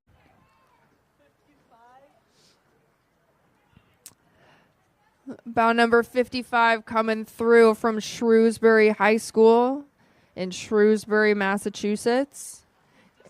And closing that gap, we have bow number 57 from Hingham High School. Hingham High School Rowing has over 100 plus athletes in a public school program that rows on the South Shore of Massachusetts and competes in the MPSRA and NEIRA annually. 60 and then 59. 59's my own. My Concord kids. All right, bow number 60 is edged out. Bow number 59 of Concord Crew. Bow number 60, City Island from the Bronx, New York. They are thrilled to be back at Head of the Charles, looking to re-qualify in this event. Bow number 58 from Arlington Belmont Crew in Arlington, Massachusetts.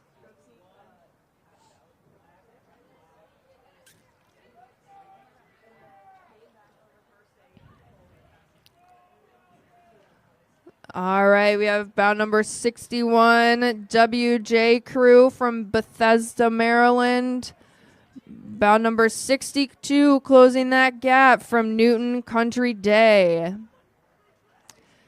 And bow number 63 coming in here from Wilmington Youth in Wilmington, Delaware.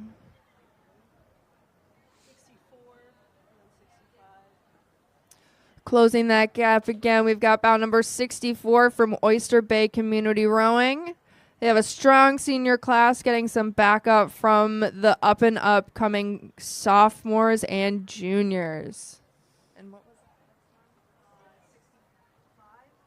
And 65, the Radnor Girls High School Crew.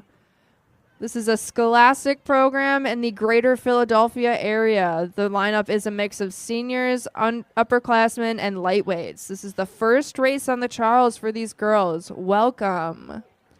All right, we've got a 3-boat across race here. Bow 66 of Broomfield Acton, Boxborough. What are they? Bow number 67 from Ottawa, Ontario, and bow number 68, St. Paul's Girls in London. And coming in behind them, we've got bow number 70, Branksome from Toronto, Ontario, and bow number 69, the Annapolis Juniors Rowing Association.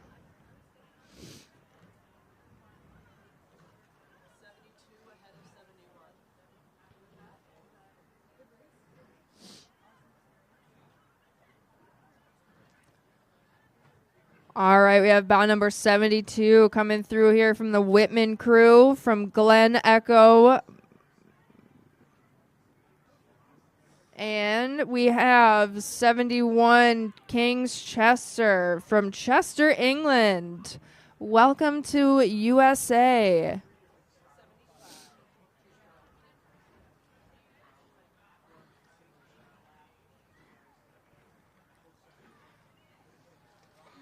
All right, we have bow number 75 from Green Lake in Seattle, Washington.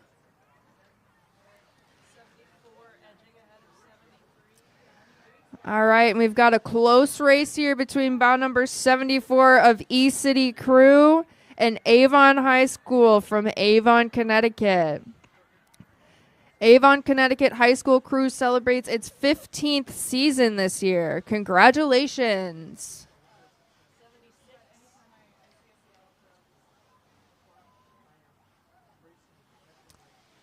Bow number 76, St. Catharines from St. Catharines, Ontario.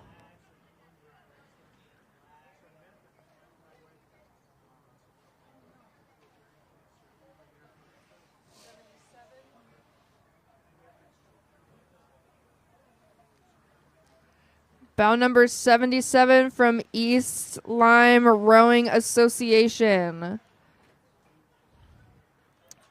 The team was one of several in the region established with the assistance of the late Fred Emerson, a prominent local rowing advocate. Bow number 79 coming in right behind them, the DC National from Poolesville, Maryland. This is their first time racing the girls 8 at the Charles. Bow number 78 and 80 battling it out here past the dock. Bow number 78 of Hudson River. And bow number 80 of Austin Rowing Club from Austin, Texas.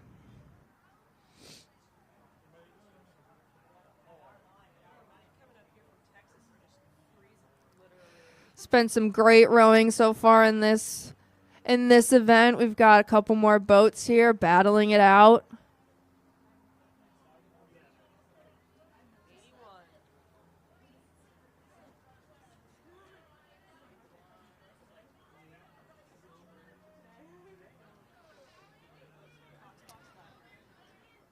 Yeah, we got a bow coming in here. Bow number 81. Coxswain's is sporting a GoPro on her head. Getting that nice film. Bow number 81 from BHS Crew from Alplus, New York. Average age of 15. Coming through here right behind them, we've got bow number 82 from Phillips Rowing Club from Andover, Massachusetts. Closing that gap, we've got bow number 83 from Nobles in Dedham, Massachusetts. And bow number 86, passing a bunch of boats here. We've got Row America Rye from Rye, New York. Closing that gap between bow number 84 and 83 is bow number 84 from East Bay Rowing Incorporated. Nice. We've got the bucket hat crew coming through here. Oh my God. In case anyone's wondering, I'm from the Midwest. I just sounded Canadian. All right. Bow number 85. We've got very good. The Archbishop Carroll Rowing Club from Radnor, Pennsylvania.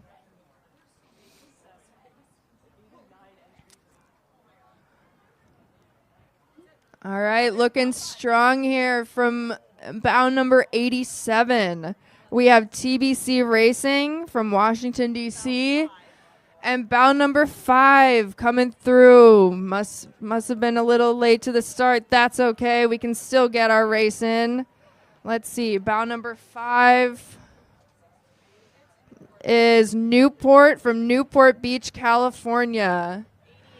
Then we've got bow number 88, Bishop Arton High School. Bow number 89, Windsor from Boston, Mass. And finishing, we have bow number 16 from TBC Racing in Washington, D.C.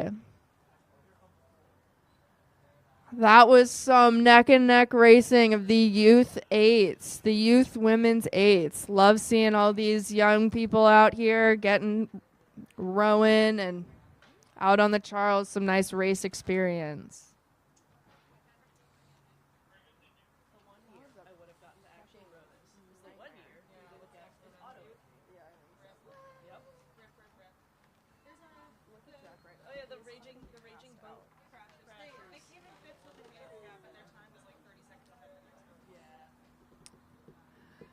We've got the winners of the Women's Directors Challenge Quad coming in. Woo, woo, woo. Here Posted we go. fastest raw Posters. time.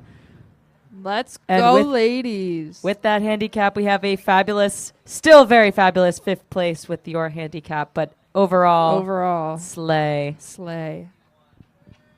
Killing it.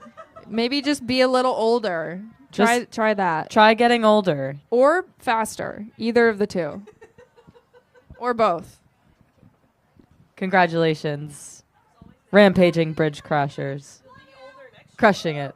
You can celebrate your fastest raw time with Samuel Adams, which is a new sponsor of the Head of the Charles. It is the new official beer sponsor of the Head of the Charles Regatta. You can find Samuel Adams at the Reunion Village or at the FALS bar next to the awards tent.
Riverside Boat Club, thank you for having us along.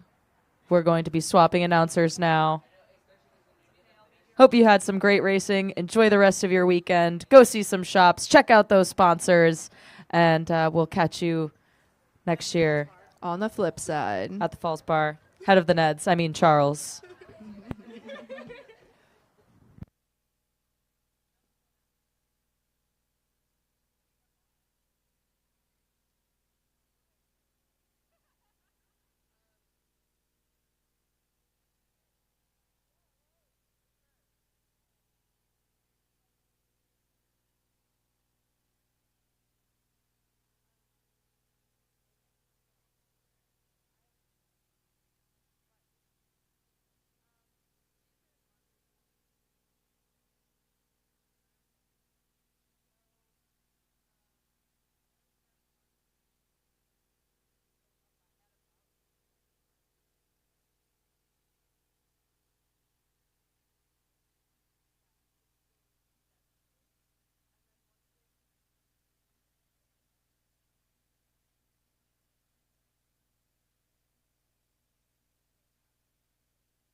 We are proud to announce that Vineyard Vines is the official style of the 2022 Head of the Charles Regatta.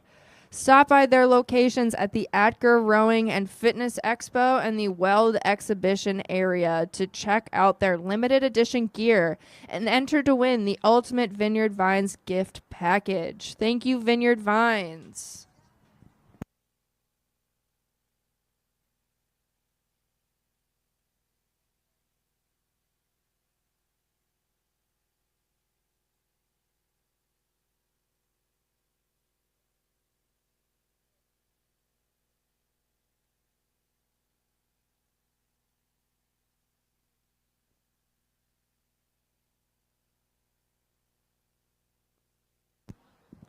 Who likes health insurance here?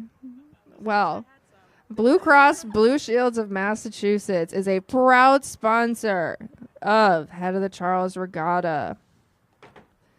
They have a they are a presenting sponsor of the 2022 Directors Tent.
Hello. We have a huge thank you to Easy Dock, which is proud to be the official dock supplier and official sponsor of the Head of the Charles Regatta. Would love to see you at the Easy Dock booth to see the low-profile dock, which is an excellent option for all of your dock needs. Thank you so much to Easy Dock.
Hello and welcome. Our next event is the Women's Youth Doubles. It starts at 10:07 a.m.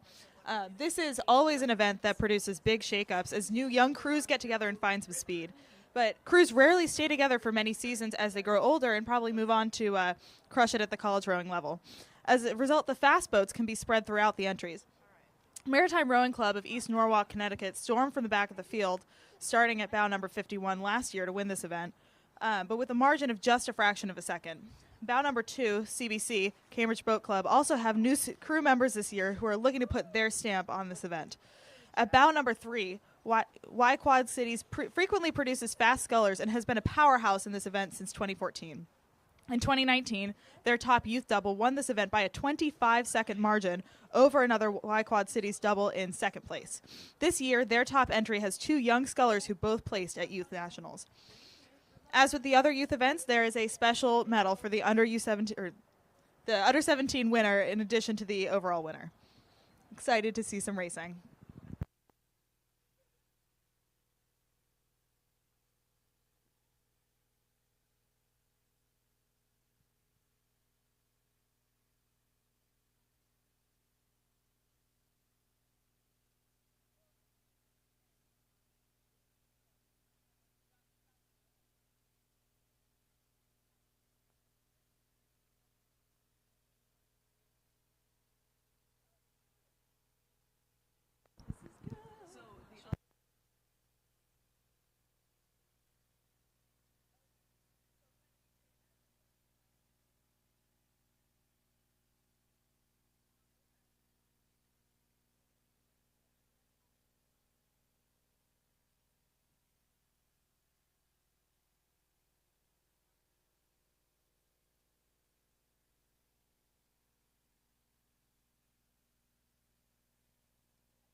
So we gotta wait a little bit. Yeah. But this is bow 2. Bow 2, okay.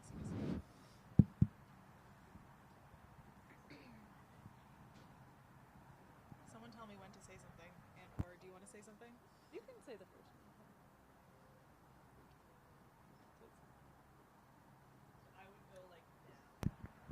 Coming up, we have bow number 2 in this event from Cambridge Boat Club, another great club on this river.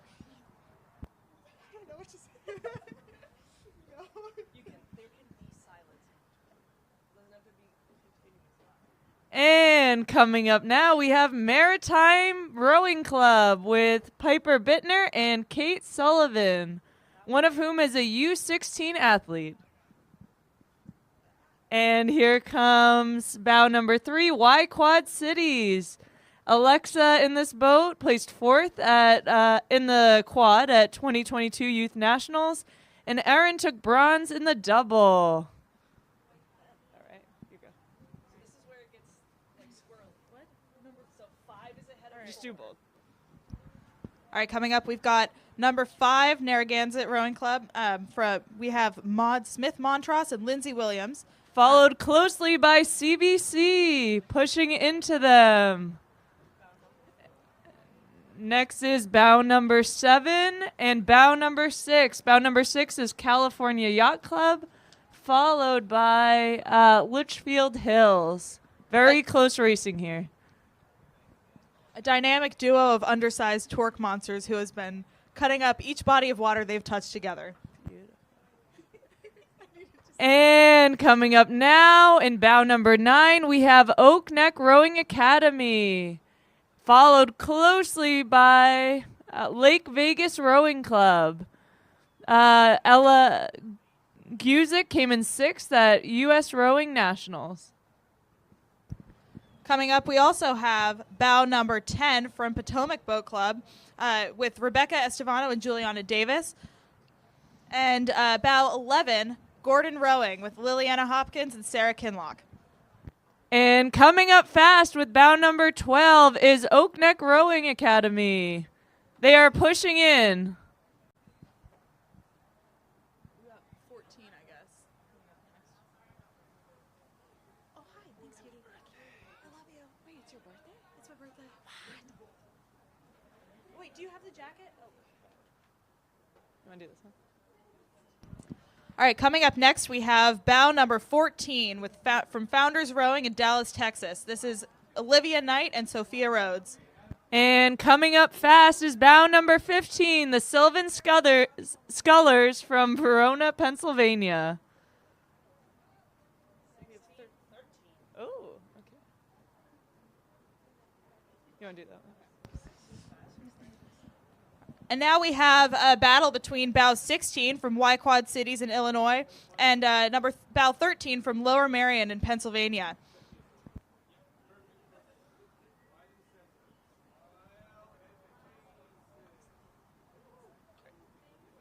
All right.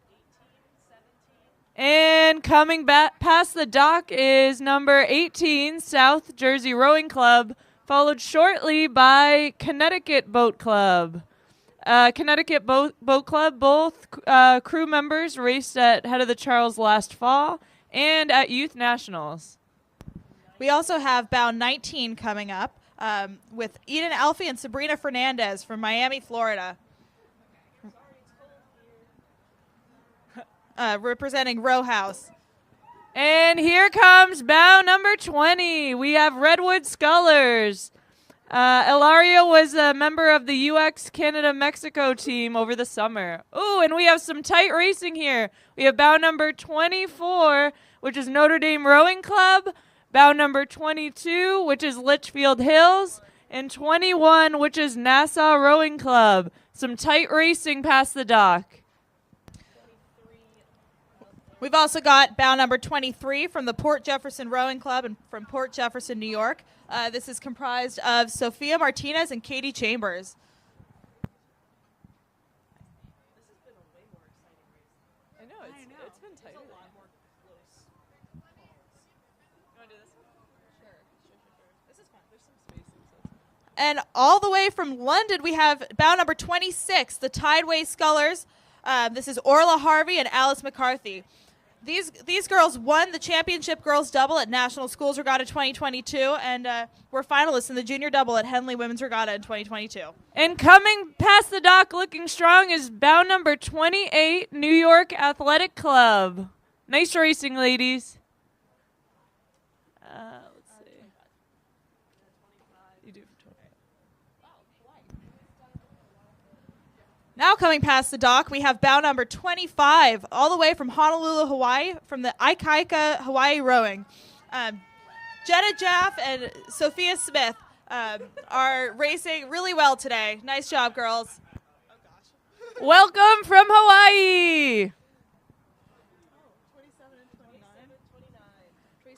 And bow number 27, we have the Hill School Boat Club.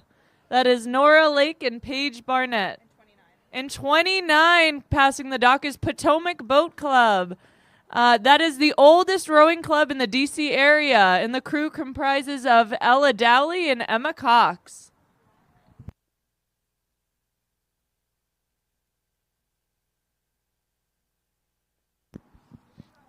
Bow number 30 is on their way with the South Jersey Rowing Club. Followed closely by bow number 31, the Cleveland Foundry Juniors. Both girls, ironically, are in their junior year. And 32 coming up strong, we have Niagara Falls Rowing Club. Both are the two top female athletes in their rowing club. That is Sabrina Kottringer and Ashlyn Fair.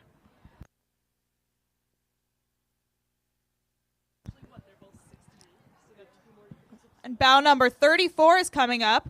Wallingford, this from all the way over in Britain. This crew is the winner of the Junior Sculling Regatta and bronze medalist at the National Schools Regatta.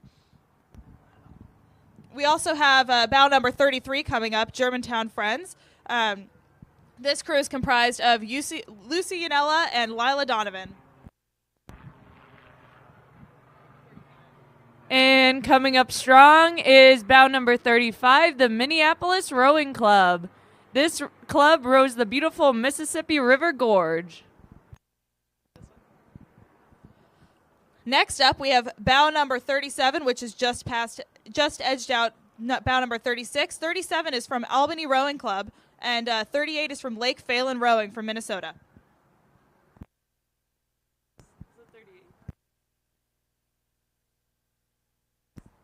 And coming up, we have a local crew. This crew is from Nobles and Greeno. Strong racing ladies, we have Kate Way and Charlotte Hayward. Followed shortly in bow number 40 by Utah Rowing Club, comprised of Audrey Young and Marty Kemp.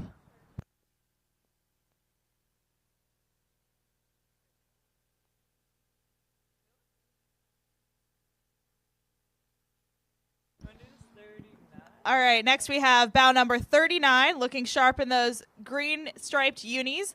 This is from Argonaut, which is from Toronto, Ontario. This crew comprises of Anna Belfoy and Robin Wigg.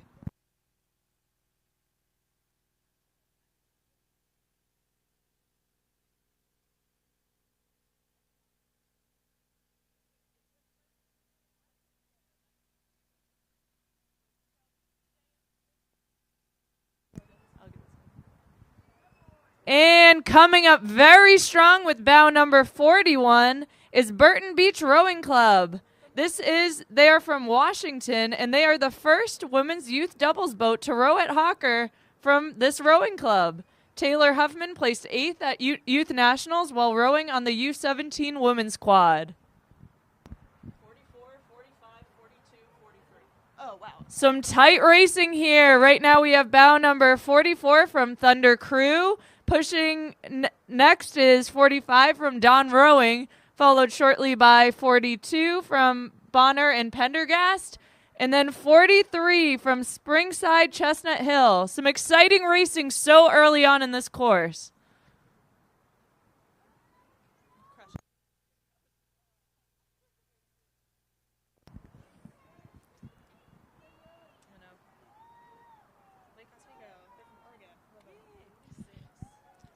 Our next bow number is Lake Oswego, community rowing from Lake Oswego, Oregon. This is bow number 36. These amazing women have traveled all the way across the country, Catherine Gelletley and Emma Skalski. And coming on with a blistering pace is bow number 48. That is Resilient Rowing Club from Virginia. And 47, closely behind, is Baldwin Rowing Club, comprised of Grace Colucci and Harper Hoffman. Some tight racing coming up to that bridge.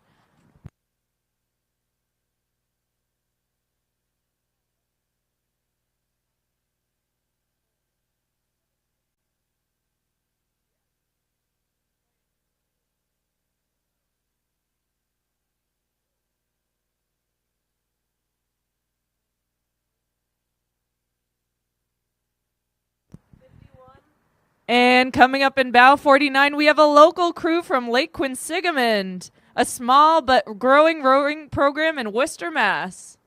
Followed very closely by bow number 52, South Eugene Rowing Club. And pushing into them is bow number 51, PCRA from New Rochelle, New York. And finally, we have bow number 50, Hanlon Rowing Club, all the way from Toronto, Ontario. Another cluster of tight racing going into that bridge. Coming up, we have bow number 54 from Narragansett, and then closely followed by bow number 53 from SQRA in Florida.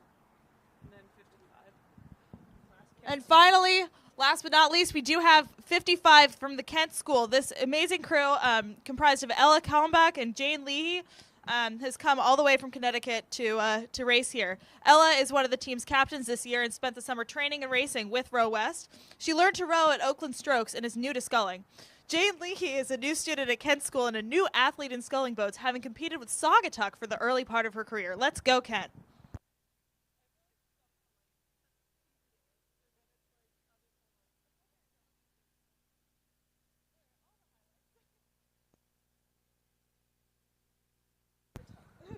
The Omni Boston Hotel at Seaport is the official hotel of Head of the Charles Regatta. Located in the center of the bustling Seaport District, across the street from the Boston Convention and Exhibition Center, and less than 3 miles from Boston's Logan Airport. The property boasts of 1,054 finely appointed guest rooms, including 52 suites.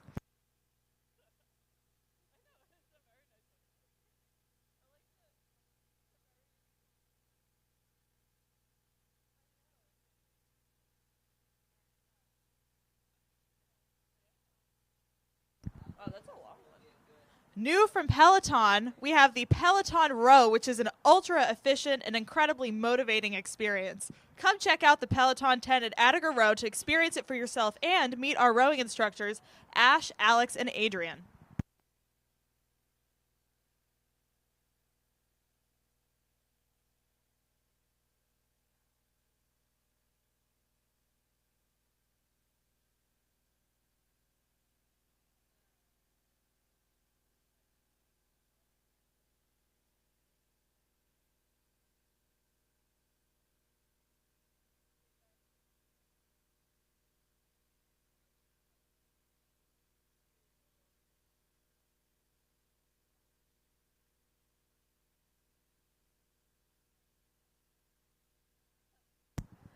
A big welcome to Samuel Adams, the new official beer sponsor of the Head of the Charles Regatta.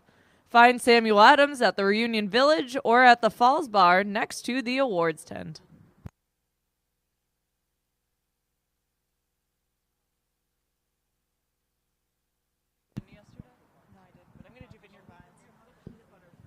One of our biggest sponsors this year is Vineyard Vines. Get the good life. We are proud to announce that Vineyard Vines is the official style of the 2022 Head of the Charles Regatta.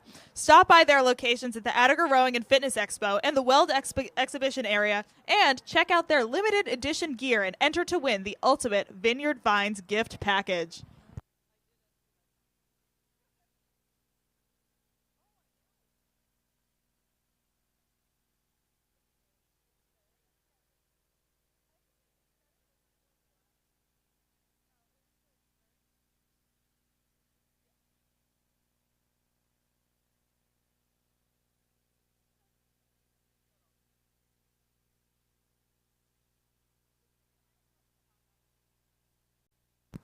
Rival Kit USA is delighted to be the official kit sponsor of the Head of the Charles Regatta.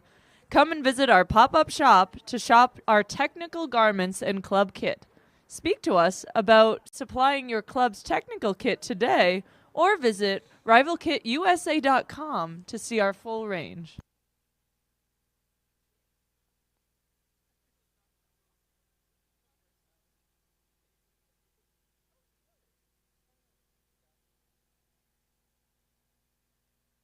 Easy Dock is proud to be the official dock supplier and official sponsor of the Head of the Charles Regatta. We'd like to welcome every crew team to this year's event and invite you to visit the Easy Dock booth to see our low-profile dock, which exceeds FISA and U.S. rowing standards and was designed specifically for the rowing community. Thank you again to all of our incredible volunteers who are making this event run so well. You are all crushing it. Let's go. Woohoo!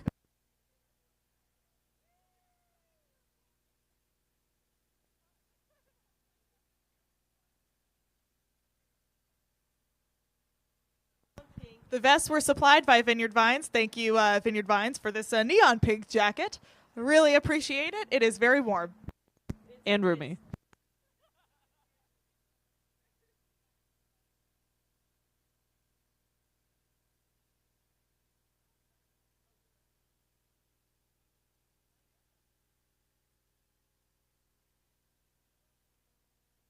Thank you to our partner, Gentle Giant Moving Company.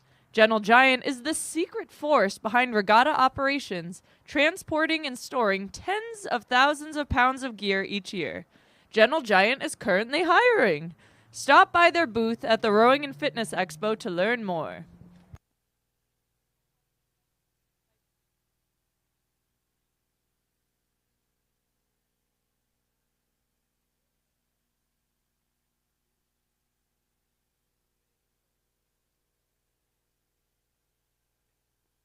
LaCroix Sparkling Water is the official sparkling water of the Head of the Charles Regatta. Head down to the Attiger Row Rowing and Fitness Expo to try one of their many zero-calorie, naturally flavored waters.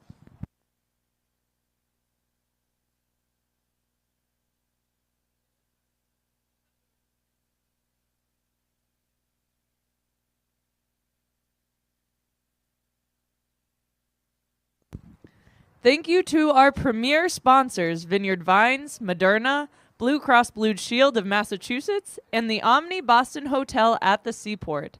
The Head of the Charles Regatta is presented by BNY Mellon Investment Management.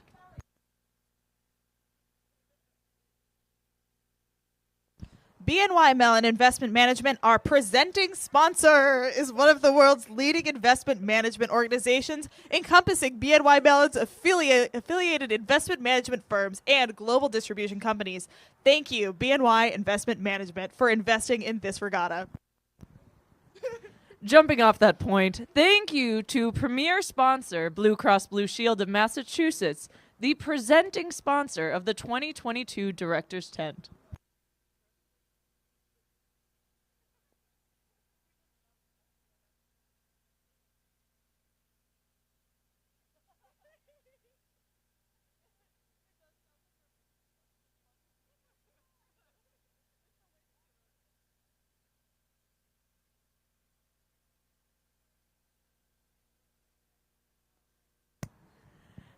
Coming up next is Event 52, the Women's Under 17 Fours.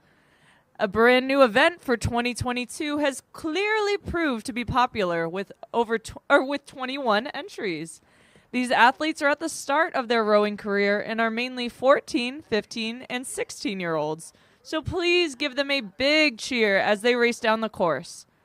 Austin Rowing Club leads the field with bow number 1. Austin Rowing Club practices on Lady Bird Lake next to the famous Congress Bat Bridge every day.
thank you to the Department of Conservation and Recreation, the DCR, who manages the parklands that today's races take place on.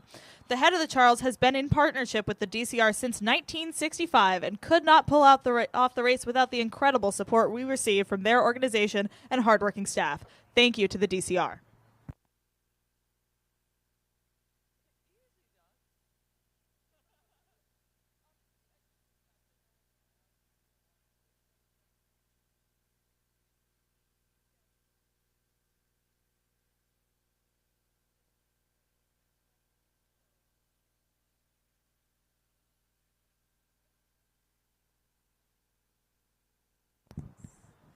And coming up now with bow number 1 from Austin, Texas, is the Austin Rowing Club with Alexandra Beloff, Isabel Huber, Leah Segrist, Catherine McBride, and Annika Blyven.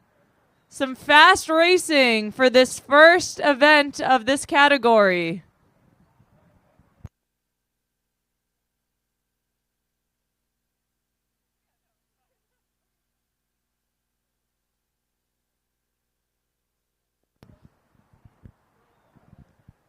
And about to pass the dock is Long Beach Junior Crew, bow number 3, comprised of Elizabeth Overbeck, Sophia Tadeo, Maeve Conboy, Maya Ferguson, and Jenna Raudebush. This 8 did well at Nationals this year. Good 4 within that 8. We also have bow number 2, Haddonfield Crew, which is comprised of girls who grew a ton last year, medaling at both the Philadelphia City Championships and Garden States, as well as making semifinals at Stotesbury and SRAA Nationals. Passing the dock now is bow number 5 and bow number 4. Bow number 5 is First Coast Rowing from Jacksonville, Florida. And next is bow number 4, Ridley Rowing Club. Athletes are racing for the first time at the head of the Charles Regatta. Congratulations, ladies.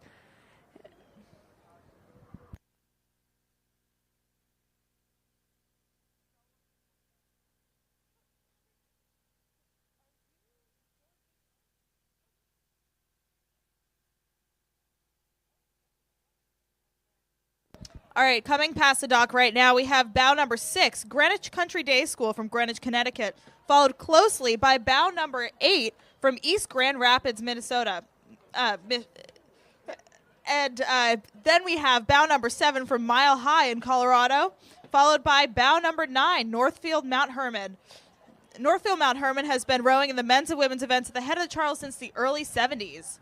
In 2019, our Women's Youth 4 raced to a second-place finish. Now we have bow number 10 from TBC Racing in Washington, D.C. We have a very tight pack going into that bridge. Some great steering from the crews so far. Coming up now, we have a local crew, bow number 11 from Friends of Brookline. This is a public high school that rows on the Charles River. Let's go, Brookline. And here comes bow number 12, DC National Rowing Club. These women rowed in the U17-8 that raced at Youth Nationals. Nice racing, ladies.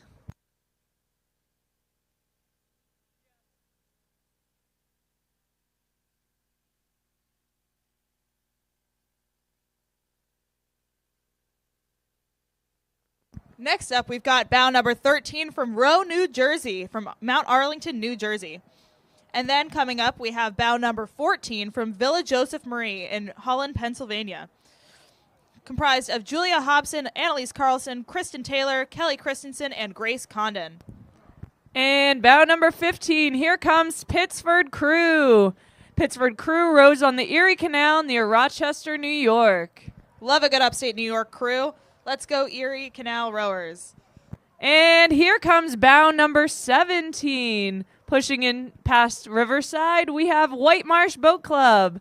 These young ladies were 6th in the A final at U.S. Rowing National Championships.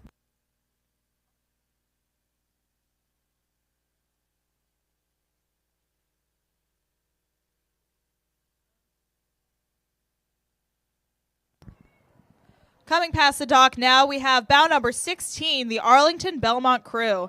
This is comprised of Asahi Adachi, Rose Lavin, Alice Moyer, Bella Ehringrose, and Lillian Gee. And passing the dock now is bow number 18, BB&N, Buckingham, Brown, and Nichols. A local crew putting up a great first race at Head of the Charles. Bow number 19 from Row LA from Marina Del Rey, California, is also passing the Riverside dock now. Looking great, ladies. And some close racing here. We have bow number 20, Sacred Heart Greenwich Rowing Club. And pushing into them is bow number 21, Connecticut Boat Club. Some tight racing between two Connecticut crews. I'm sure that this is a consistent battle. Let's go, Connecticut. Crews from Connecticut.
LaCroix Sparkling Water is the official sparkling water of the Head of the Charles Regatta. Head down to the Attager Row rowing tent and at Fitness Expo to try one of their many zero-calorie flavored waters.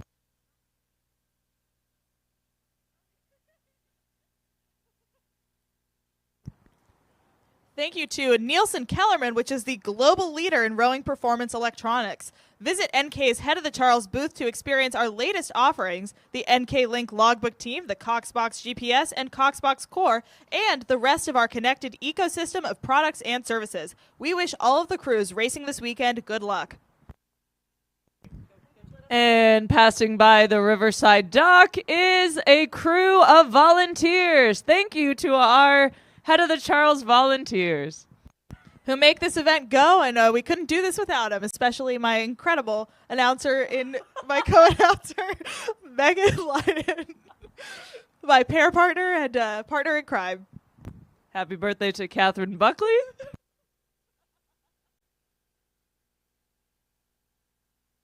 We are having way too much fun here. Someone please stop us.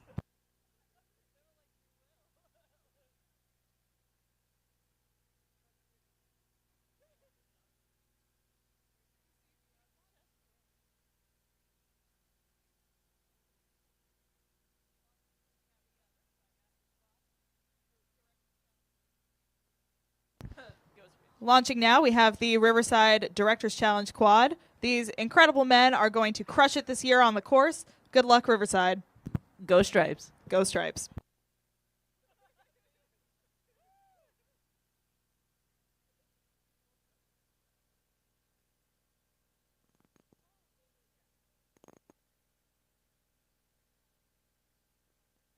Peloton Row has arrived. Come visit the Peloton tent at Attager Row to experience it for yourself. Team Peloton is here to introduce you to Peloton Row.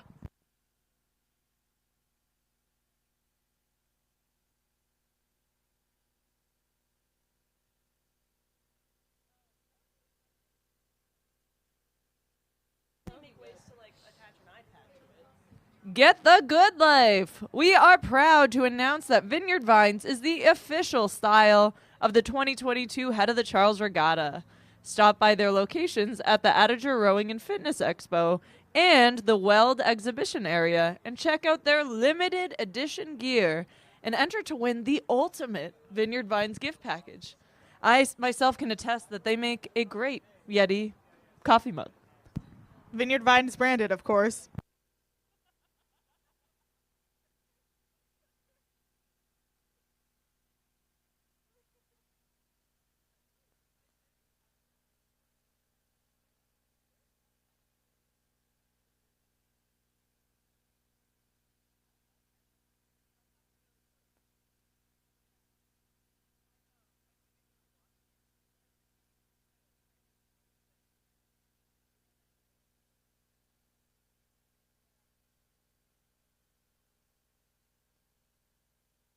Welcome back to Sperry. Shop a great selection of footwear at the Rowing and Fitness Expo directly across from the main awards stage.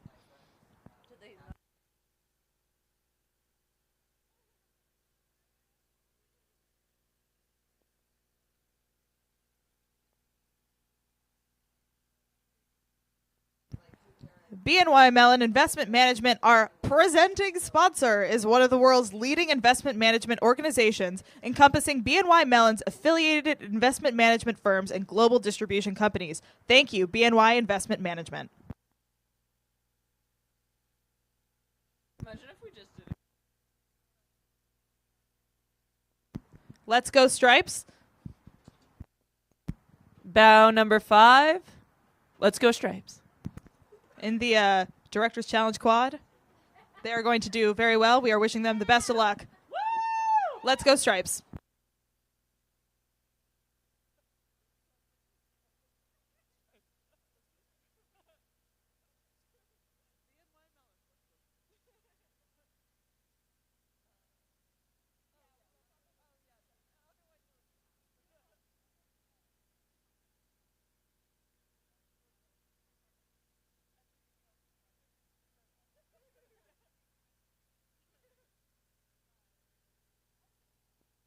Hudson, the official gold boat builder for Head of the Charles Regatta, will host some of the world's best rowers in the Shark Zone. Located within the main expo, see how Shark Vision continues to push the pace of high-performance rowing.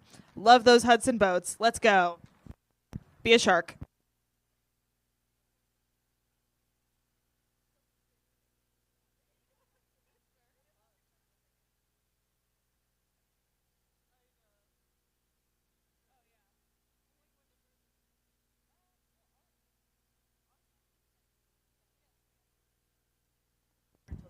A big welcome to Samuel Adams, the official beer sponsor of the Head of the Charles Regatta.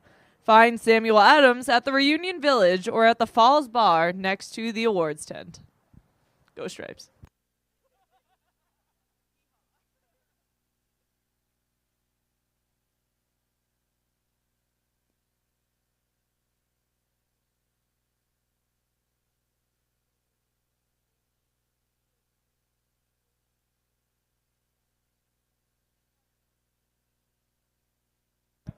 Good luck to Narragansett. Riverside and Seattle Scullers composite crew for the Director Challenge Quad as they push off the dock at bow number 18.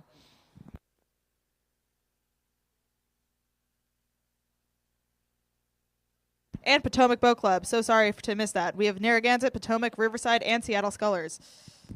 Shout out to Alex Twist. Let's go Stripes. And others.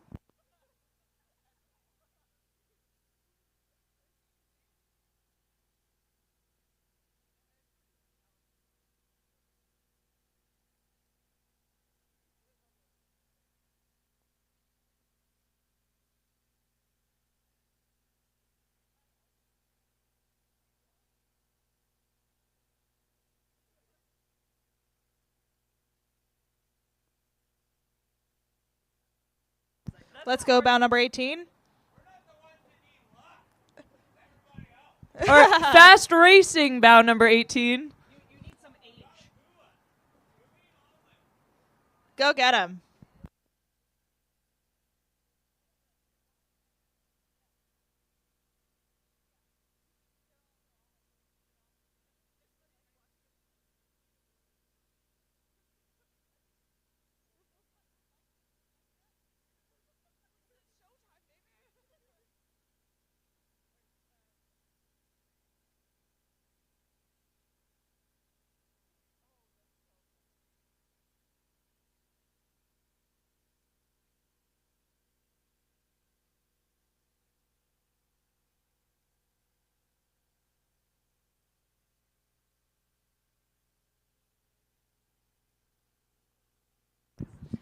It is now 10:47, which means event number 53, the men's youth fours, is getting started.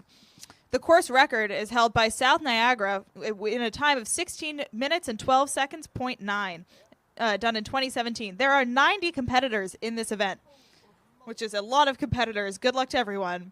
Row America Rye from Rye, New York, returns to defend the title that they won in 2021. They face a really deep field of 90 entries, and in Youth 4, surprises are guaranteed as new crews come together each season, and new crews find their way down this twisting, challenging course. Row America Rye will be chased by Californians Newport Aquatic Center, who also started at bow number 2 last year.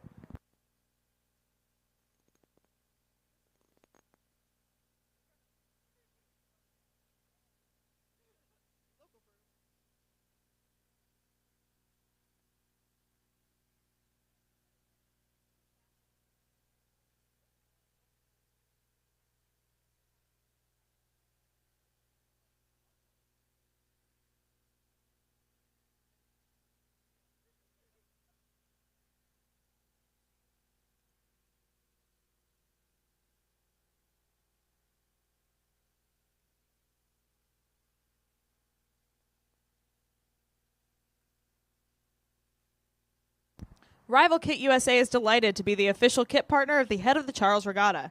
Come and visit our pop-up to shop our technical garments. I'm going to try that again. Come and visit our pop-up shop to shop our technical garments and club kit. Speak to us today about supplying your club's technical kit today, or visit rivalkitusa.com to see our full range. Thank you again to all of the volunteers who make this event run. You guys are the best.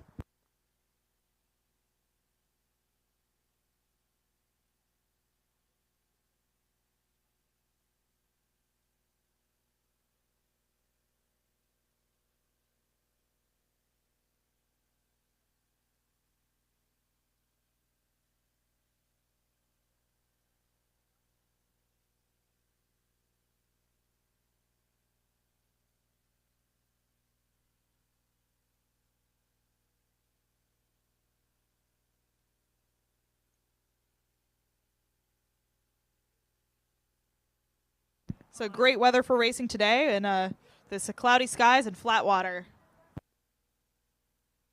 I wish it had been like this yesterday. This is very nice weather for racing. But yesterday was pretty too, not complaining about the conditions.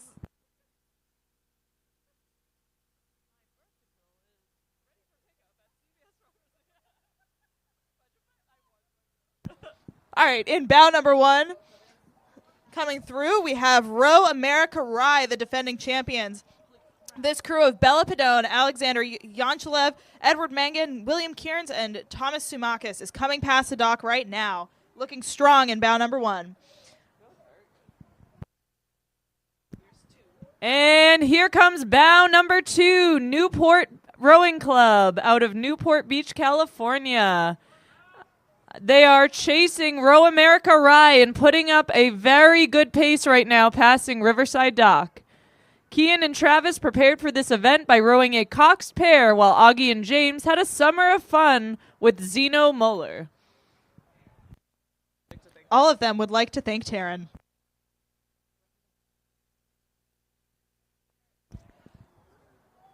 Approaching the dock now, we have a tight race between bow number 3, Marina Aquatic Center, and bow 4, Brunswick School from Greenwich, Connecticut. MAC Rowing is out of Los Angeles, where they row out of the UCLA Boathouse in Marina del Rey. And Brunswick took 4th in this event in 2022 and won the New England Interscholastic Rowing Association.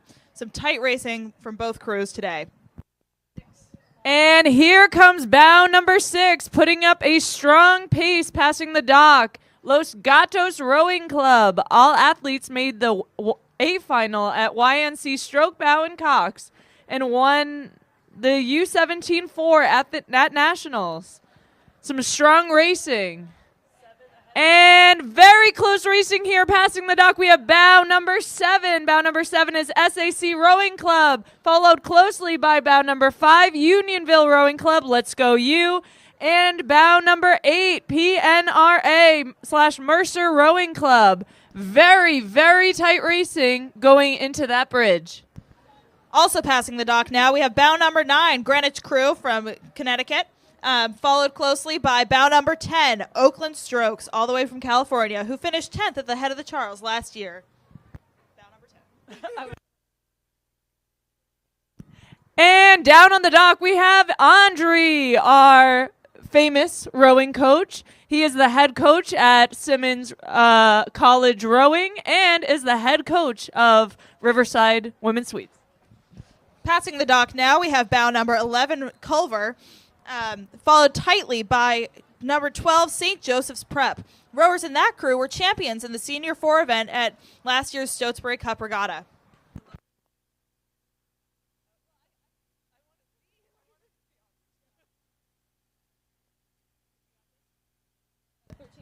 And here comes bow number 13, Sarasota crew. And followed really closely by bow number 14, Belmont Hill, a local team that rows on this Charles River. Some tight racing. And here's bow number 15, NorCal crew pushing into those competitors. We have Caden Barrett, Jackson Madwood, Jonah Lee, Tejas, and Lucas.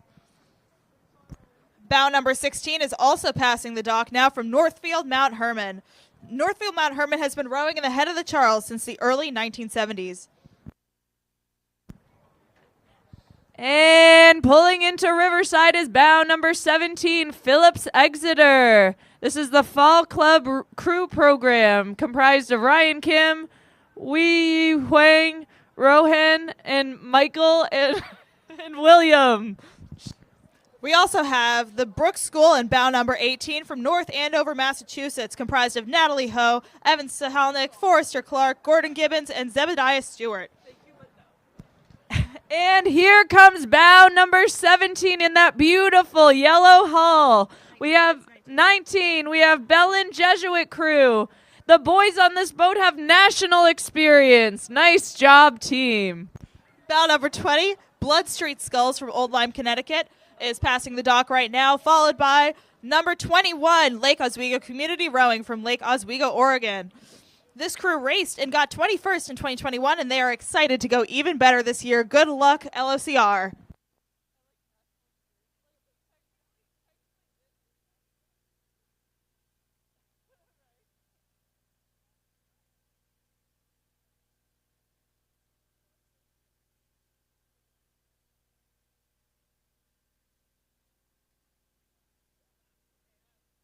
All right, right now we have passing the dock, bow number 22 from South Jersey Rowing Club. There is a tight battle happening behind them between bow 23 from Monmouth Juniors, bow number 24 from Petty, and bow number 25, Greenwich Crew. This is going to be a really tight race coming through the powerhouse stretch. Good luck battling it out to all these crews. Safe racing, men.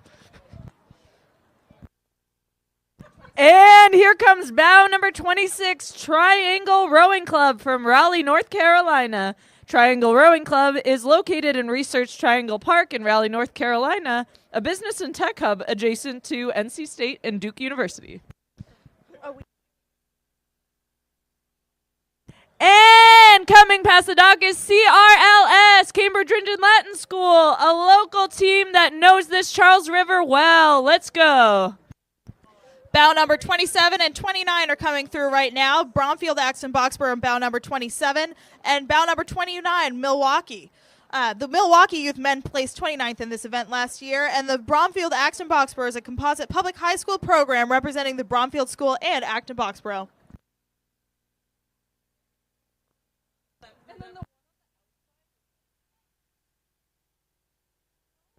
And coming past the Riverside dock is bow number 30, Wilmington Youth Rowing. Go WYRA.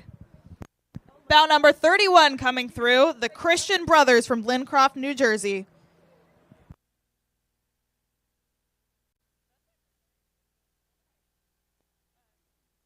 And leading the pack in this tight racing is bow number 33. That is Nobles in Greeno, a local university, not university, high school. And we have 34, Gonzaga from Washington, D.C. And then last but not least, we have Stonington Rowing on the outside.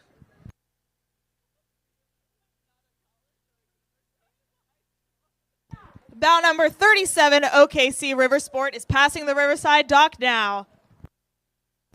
And followed closely behind is bow number 36, Hawk Rowing Club. This crew has athletes from St. Joe's Prep, including winners of the Stotesbury Cup Regatta.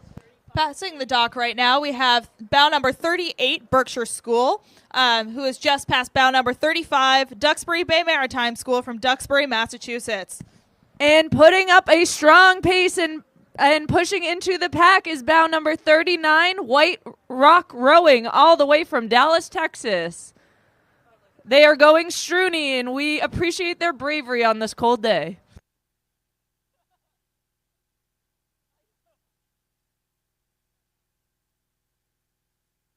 Passing the Riverside dock right now, we have bow number 40 from Concord Crew.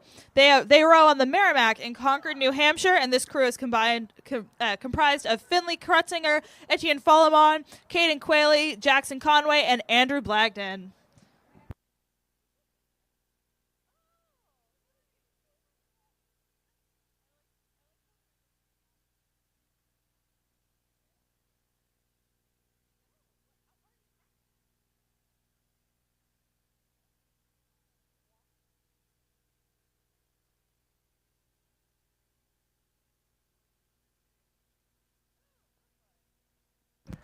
And a local crew is coming past the Riverside dock. Bow number 41, Friends of Brookline. Bros in Boats is the description. Come on, Bros and Boats. And here comes bow number 42, Lawrenceville Rowing Club. Go Big Red. Following them tightly is bow number 43 from New York. The New York Rowing Association crew is comprised of Carly Knutson, Ignacio Rieg, Bowden Perkel, Jacob Kogelmass, and Logan Bateman.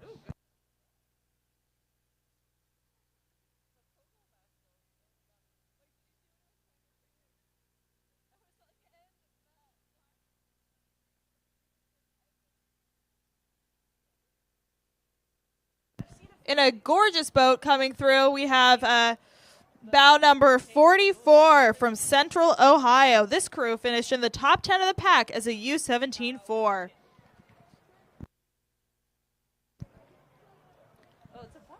And next up, we have bow number 45, Swan Creek Rowing Club, which is based in Lambertville, New Jersey, just 30 minutes north of Philadelphia.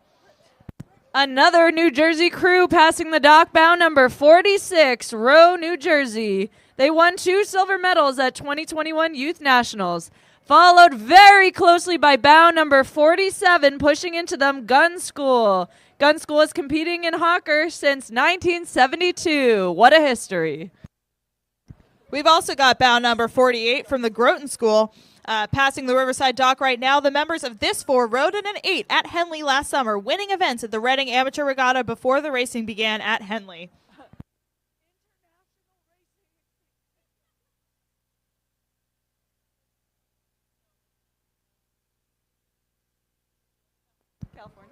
Alrighty, and bow number 49 passing the dock, we have CCHS crew from San Diego, California, followed closely by a tight battle between 50, Brewster, and 51, Manhasset High School. That's where my grandfather went. And also 52 from Pacific, which is based in San Francisco, California.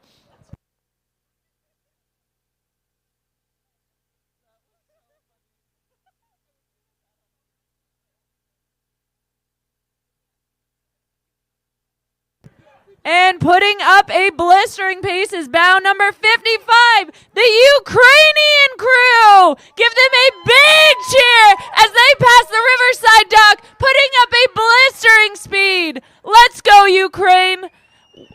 And passing them is bow number 54, St. Ignatius crew. We support you as well, but go, Ukraine. Coming up next is bow number 53 from Archbishop Carroll in Radnor, Pennsylvania. All members of this boys' four have qualified for the semifinals at Stotesbury Cup Regatta in each of their years rowing. We also have bow number 56, St. John's Prep, which rows out of Tobacco Lake in Essex, Massachusetts, and the program is in its 7th year.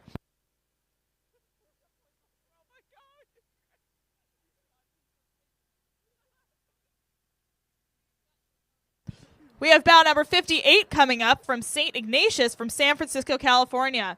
St. Ignatius College Prep out of San Francisco is primarily a spring season sport at the high school, but this team recently added fall training and racing.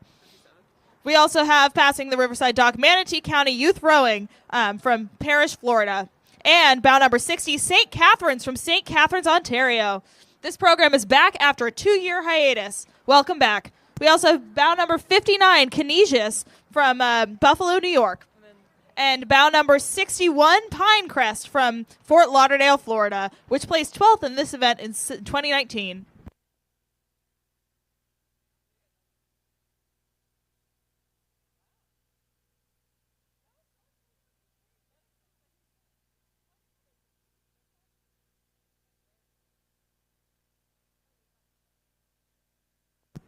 And coming up in neon in bow number 62 is Prince William crew out of Virginia.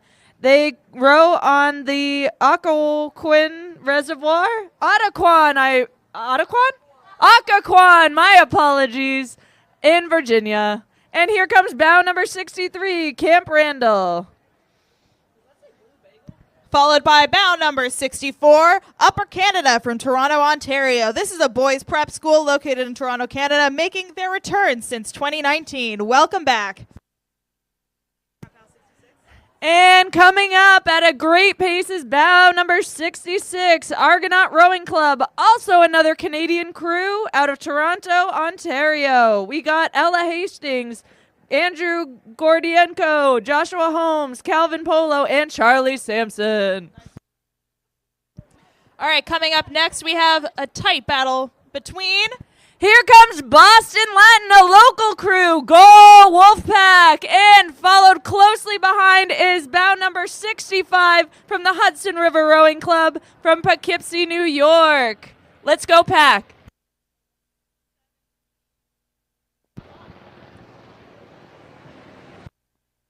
Passing the dock at Riverside just as this helicopter goes overhead is bow number 70 from the Kent School, which is starting its second century of rowing. That is quite a history. 3-seat, I love your hat. We also have bow number 71 from Vancouver, all the way from Vancouver, British Columbia. They are just passing bow number 68, SORA from Orlando, Florida, in those neon hats. Very nice neon hats.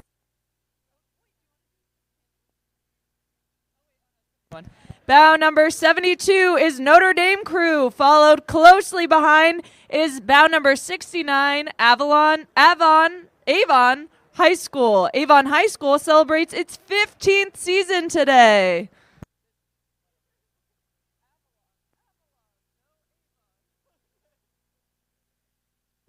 Coming up next, we have bow number 74 from Saugatuck. And then followed closely by bow number 73, Megunticook, which is the top youth men's four, including seniors Dominic Piccone and Cabot Adams. Other crew members include Aaron Dowd, Connor Howland, and Tristan Strong.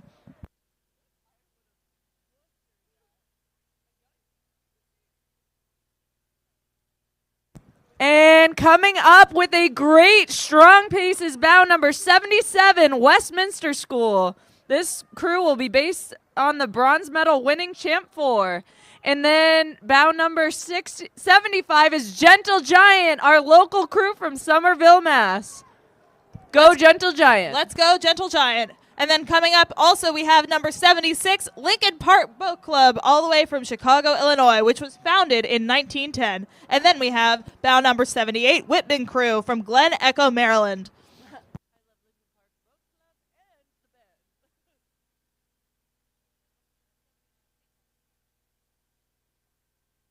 And passing the dock, we have bow number 79. Ignore the helicopter. We're watching you. Bow number 79, St. Paul's. 3 of these athletes were in the boys' first 8.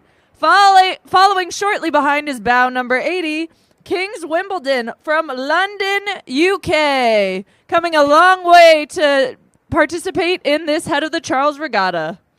They're a young crew from the UK looking forward to getting down the track and posting their best possible time. Setting a benchmark for the future crews from King's College School will be their goal for this outing. Let's go, Kings Wimbledon.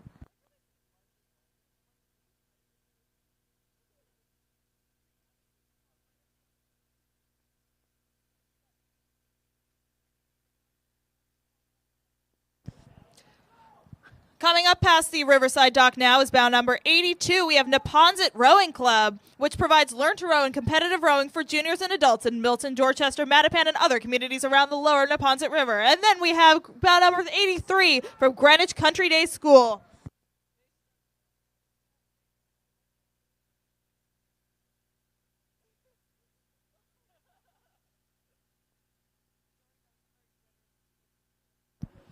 We also have bow number 81, Cortland Community Rowing. This is a great group of young men who have been working hard to get to this race. Good luck, Cortland Community Rowing. And coming up with bow number 84 in a beautiful yellow shell is Brunswick School from Greenwich, Connecticut. Brunswick took fourth in this event in 2022 and won NEIRAs at last spring. Bow number 85 is passing the dock. This is Riverfront Recapture from Hartford, Connecticut. And coming up next in bow number 86 is Radnor Rowing Club from Wayne, Pennsylvania. Radnor High School is located just outside Philly. This crew is comprised of Weston Gallagher, William Kent, Peter Bragdon, Daniel Capel Barcelona, and Tiernan Flanagan.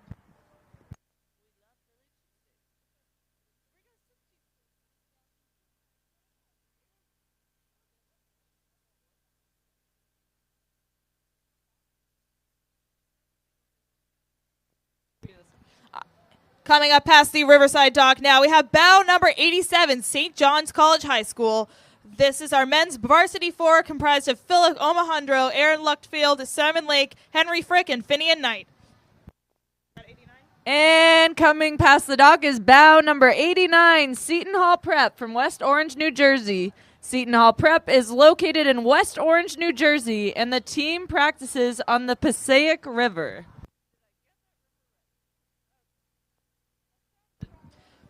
We now have bow 88 from Nashville, Tennessee, passing the Riverside dock right now. This crew is comprised of Amelia Tarquinio, Patrick Noon, Henry McCollum, R.A. Patil, and Jacob Mendez. And last but not least in this event, last bow number, we have 90, Westford Academy from Westford, Massachusetts. This is a crew rowing out of Forge Pond in Westford, Mass., a mix of local high schools in the area. Let's go, Massachusetts crews.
Rival Kit USA is delighted to be the official kit partner of the Head of the Charles Regatta.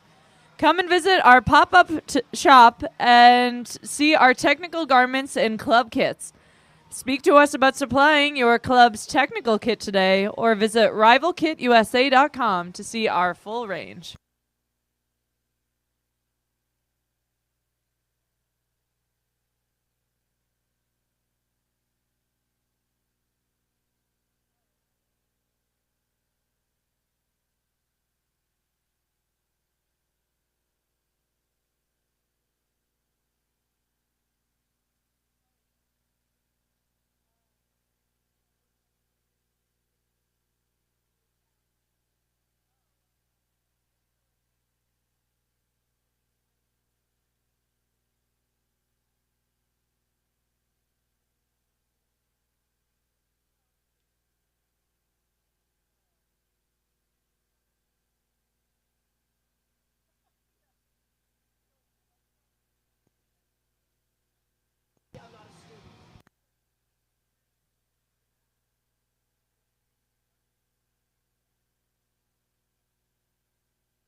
Thank you to our premier sponsors, Vineyard Vines, Moderna, Blue Cross Blue Shield of Massachusetts, and the Omni Boston Hotel at the Seaport.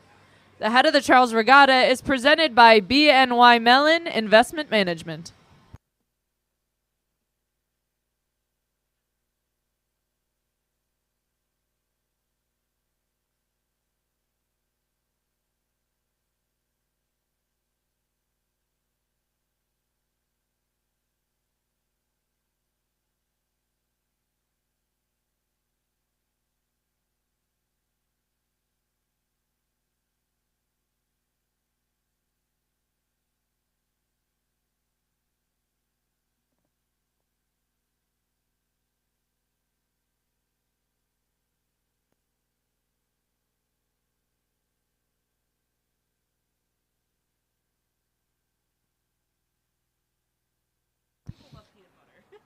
The Head of the Charles is pleased to once again have Teddy Peanut Butter as a proud supporter of this year's regatta. Teddy Peanut Butter is all natural and the perfect fuel for rowers and elite athletes. Have you had your Teddy today?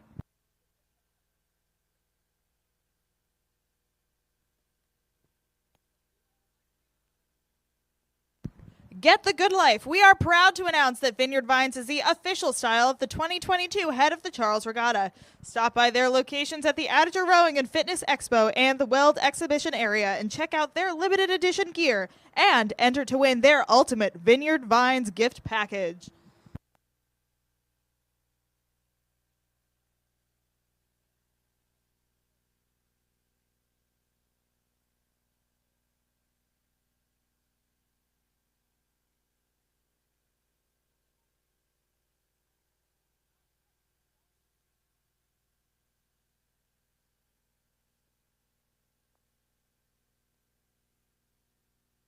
Thank you to our new premier sponsor, Moderna. Look for Regatta and Moderna trivia stickers all along the race course and bridge throughout the weekend. Scan the QR code for answers.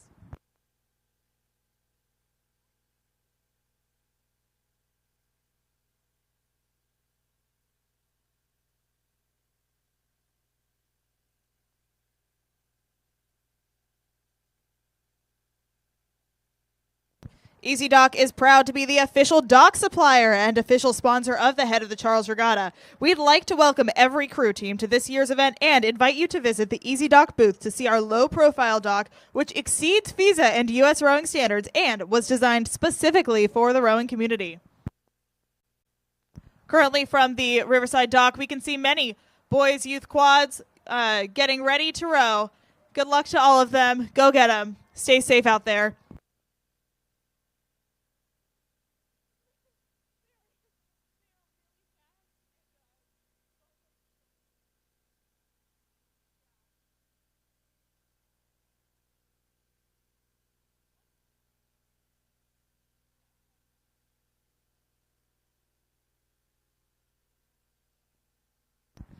Hudson is the official gold boat builder for Head of the Charles Regatta and will host some of the world's best rowers in the Shark Zone. Located within the main expo, see how Shark Vision continues to push the pace of high-performance rowing.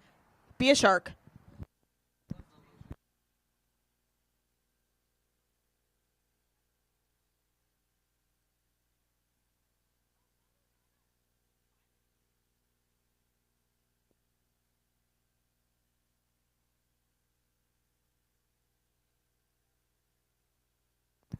Thank you to BNY Mellon Investment Management, our presenting sponsor, which is one of the world's leading investment management organizations, encompassing BNY Mellon's and affiliated investment management firms and global distribution companies.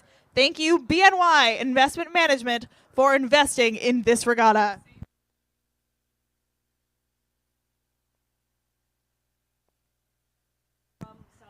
Hello to Benny's, warming up on the other side of the river, all the way from South Africa. Welcome to Boston.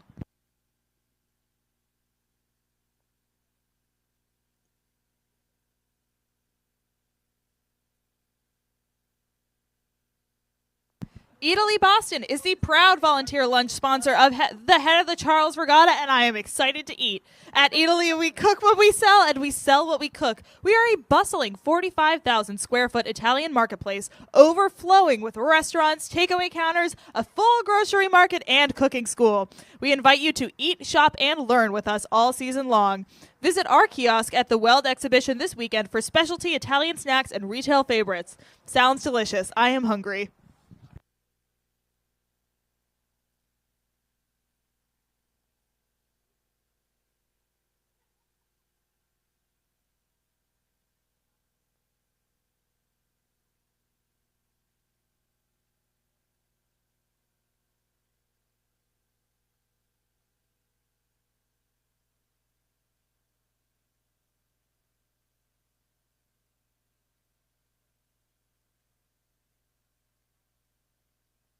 EasyDock is proud to be the official dock supplier and official sponsor of the Head of the Charles Regatta. We'd like to welcome every crew team to this year's event and invite you to visit the EasyDock booth to see our low-profile dock, which exceeds FISA and U.S. rowing standards and was designed specifically for the U.S. rowing community.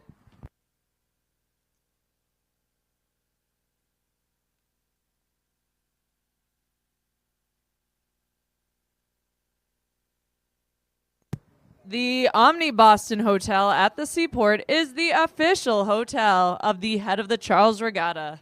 Located in the center of the bustling Seaport District, across from the Boston Convention and Exhibition Center, and less than 3 miles from Boston's Logan Airport. The property boasts of 1,054 finely appointed guest rooms, including 52 suites. I've stayed there. It's very nice. You should check it out if you are staying in the area. And have the funds to do so. It is well worth it.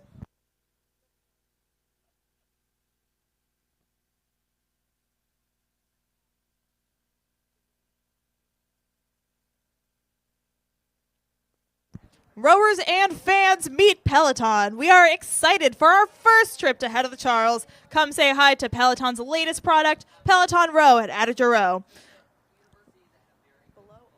Peloton instructors are here. Swing by the Peloton tent at Attacher Row to meet Peloton's rowing experts, one of whom was on the national team.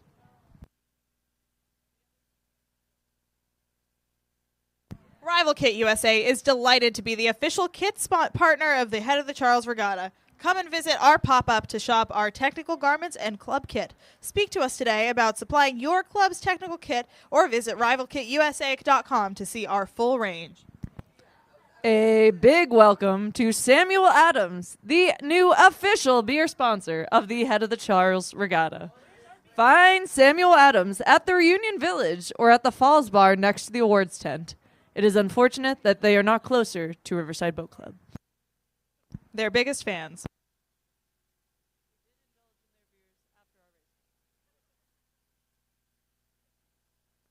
Get the good life. We are proud to announce that Vineyard Vines is the official style of the 2022 Head of the Charles Regatta. Stop by their locations at the Attacher Rowing and Fitness Expo and the Weld Exhibition area and check out their limited edition gear and enter to win the ultimate Vineyard Vines gift package. So mysterious and so exciting.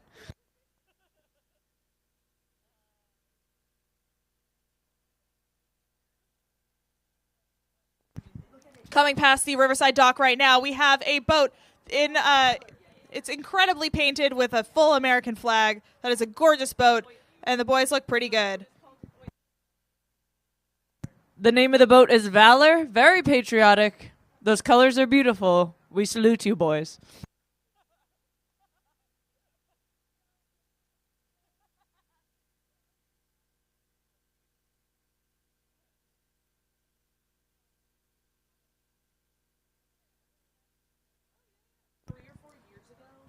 The event number 54, the Directors Challenge Men's Quads, is starting pretty much about now. There are 32 competitors in this race, and there are some serious athletes in this group who are always looking for bragging rights to say where they came in the head of the Charles Regatta.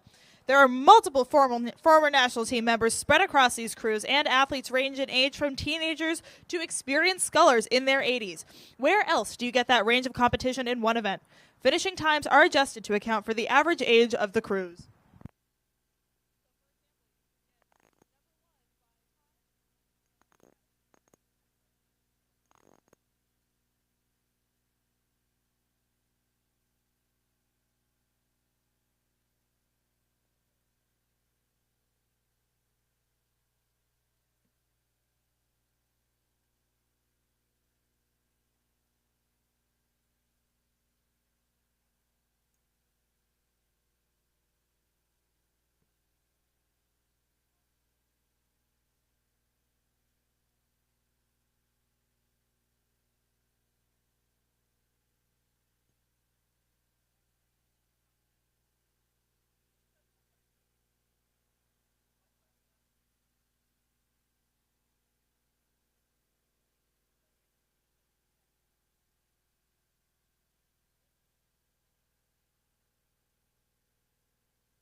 Coming around Magazine Beach towards the Riverside dock right now, we have bow number 1 in the Directors Challenge Men's Quads.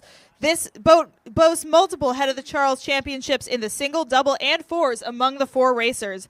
They finished a close second last year after the handicap and are hoping to do one better this year. Good luck to 1612 Endurance, Maine Coast Rowing, and Upper Valley Rowing, featuring Michael Tata, Stephen Faber, William Purdy, and John Tunnicliffe. And coming past Riverside Boat Club is our local crew, Cambridge Boat Club. This crew is comprised of Jay Mason, James Pierce, Thomas Darling, and Jonathan Grant. Go CBC. We have another CBC crew closely following them, which for Patrice Rio, Russell Murphy, Stan Vieger, and Charlie Andrews. We also have bow number 4, Club Nautico de San Juan from San Juan, Puerto Rico. Ow, ow! Go San Juan! Let's go San Juan. And CBC. Woohoo.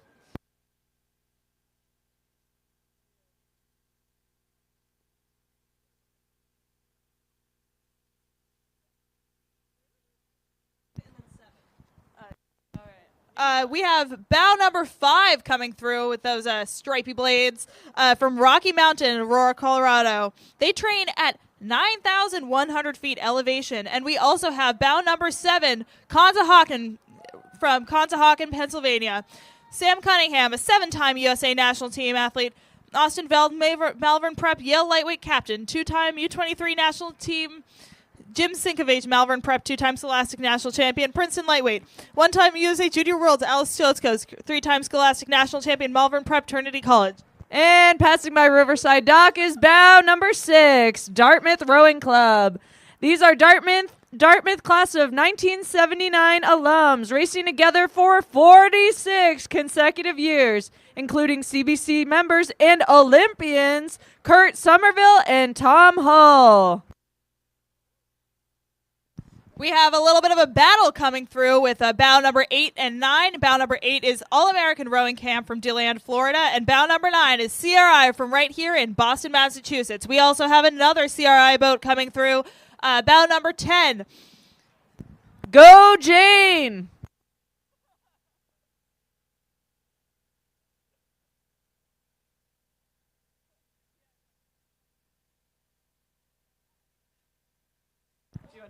We have bow number 11 coming through the Riverside dock right now. This is Fat Cat. This crew of former teammates from the Princeton 1993 lightweight crew is rowing in their second Head of the Charles Directors Challenge quad together.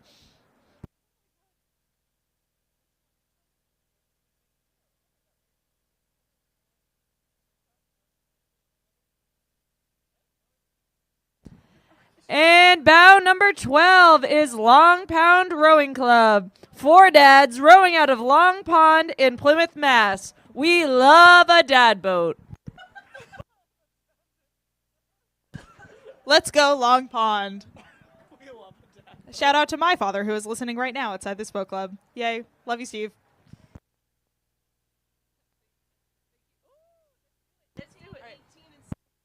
And we have some very close racing. Bow number 17th, Cambridge Boat Club. Bow number 18, a composite crew, including our own Alex Twist.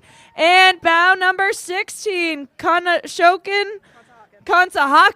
Bow number 16, close racing going into that bridge.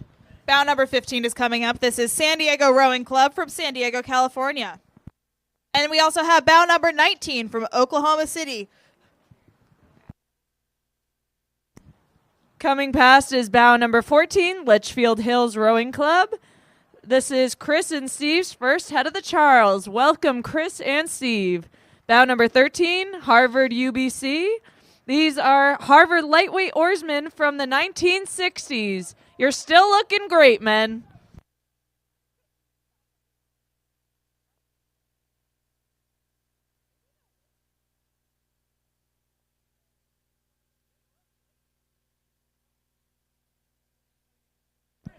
We have bow number 20 from Undine, Philadelphia, Pennsylvania, coming past the dock right now. And pushing into them is bow number 21 from Station L in Portland, Oregon. Alex, Phil, Scott, and Lars enjoy the competitive nature of rowing and the Station L rowers. All of them have children who rowed in high school. Alex rowed at Brown and recently returned. Phil rowed at Rochester, New York, and is a top-notch boat repairman. Lars rowed briefly in college, then picked it up again 15 years ago, and Scott learned to row at Station L. And coming back past the dock in bow number 22 is Blood Street Skulls. This comprises of Gregory Hack, Robert Durham, Dale Hoxie, and Thomas Stottlemyre. We have an unaffiliated crew in bow number 23 coming past the Riverside dock right now. This Team RP3 is made up of the owner of RP3 Rowing Machines, Jan from the Netherlands, the U.S. sales agent, Carlos, originally from Spain, their patent/trademark attorney, John USA, and our friend Dirk from Germany. Let's go, RP3. We enjoy your machines. Bow number 24 and 25, Palm Beach Rowing Club with bow number 24 and Austin Rowing Club with bow number 25. Some tight racing going into that bridge. Look at the lines over there.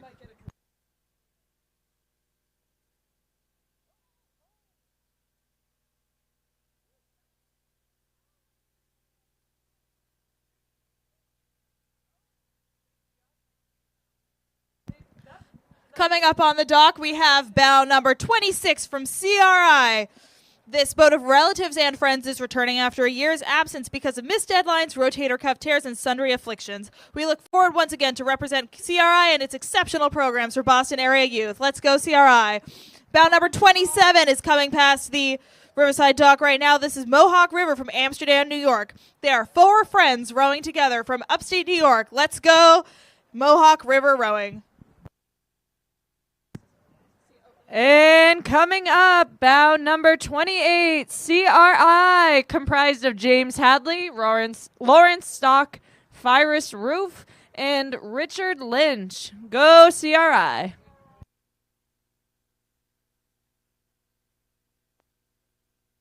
We have bow number 30, Belmont Hill. They have been rowing together since high school and just get slower every year, according to their little bio. This is Mark Findace, John White, Timothy Fulham, and Daniel Schley. Pushing into them is bow number 32 from Long Beach, California. This is And next is bow number 29, University Rowing Club. The dueling dub placed second in HOCR, and they have a two-time world champion in here. Sanzor Furakenzi, Fred Dueling Jr., and Michael Halpert. He is 89 years old. Let's go, Michael Halpert, who is 89 years old in bow 29 and crushing it. You are a legend. Inspirational. We have bow number 31 coming through from Malta. This is a crew comprised of former U.S. rowing national champions and led by Malta President Paul de Vlieger.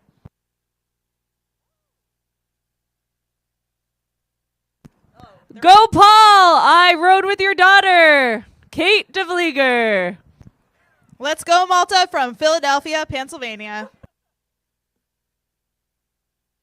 Pushing off of the Riverside dock right now is a BC High crew. Let's go, BC High in their men's youth 8.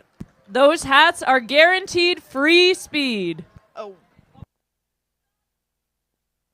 Bow number 33. Very nice.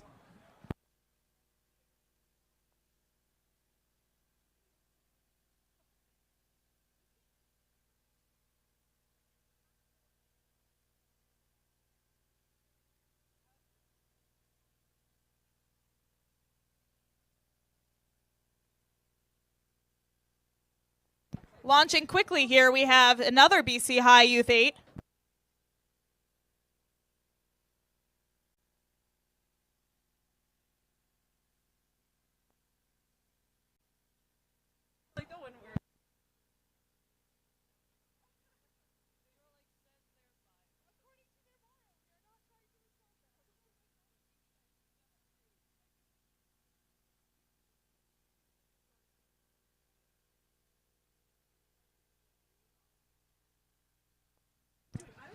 On the Riverside dock right now, we have a BC High 8, bow number 55. Let's go, BC High. Go Eags.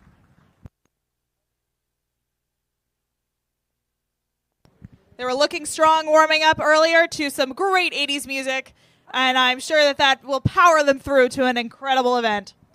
Again, those hats are free speed. Another thank you to BNY Mellon Investment Management, our presenting sponsor, which is one of the world's leading investment management organizations, encompassing BNY Mellon's affiliated investment management firms and global distribution companies. Thank you, BNY Investment Management. Thank you to the Department of Conservation and Recreation, the DCR, who manages the parklands that today's races take place in. The head of the Charles has been in partnership with the DCR since 1965 and could not pull off the race without the incredible support we receive from their organization and hardworking staff. Thank you, DCR. Let's go BC High again, who is pushing off the Riverside dock right now. They are looking strong, and they're going to have a great race.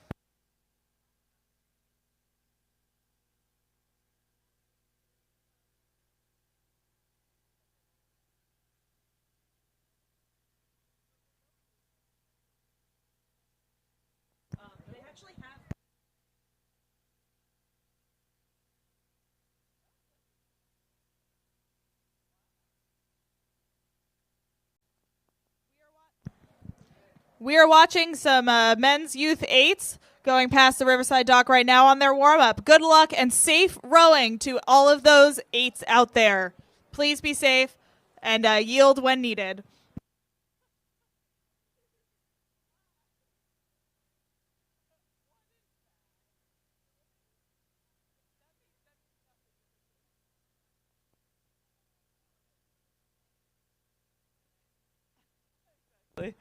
And event number 55, starting very soon, is the men's youth Cox Quads. The course record is from New Canaan Crew with a 15:21.350. That was in 2017. A lot of these records were set in 2017, Kat, and I think that that was probably a strong, windy day. This event features the men's youth aged 15 to 18 from all over the United States. Of the 52 entries, some crews are new to rowing. Others have had racing experience. Last year's winner, Maritime Boat Rowing Club, returns this year in bow number 1, and we have 2 other boats further down the field, showing the depth of their youth sculling program. At adult senior level, a quad is steered by one of the rowers with the rudder connected to their foot. But for these younger athletes, there is a cox on board to take care of the steering, thankfully. So compare this to the previous event where there was no cox on board for the men's quads. The idea of having a cox is, in the somewhat less experienced youth boats, is that these boats move very quickly. So for the younger athletes, it's better to have the rowers focused on their rowing technique and have a cox on board to take care of the steering around all those crazy bends and bridges on this challenging course.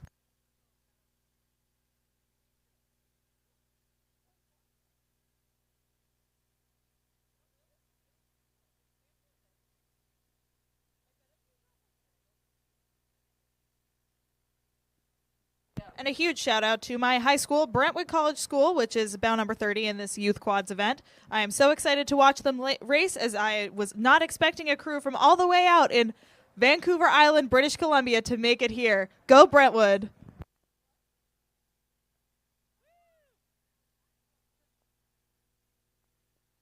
Excited to watch them come down this challenging course, which they have rowed at many times in the past.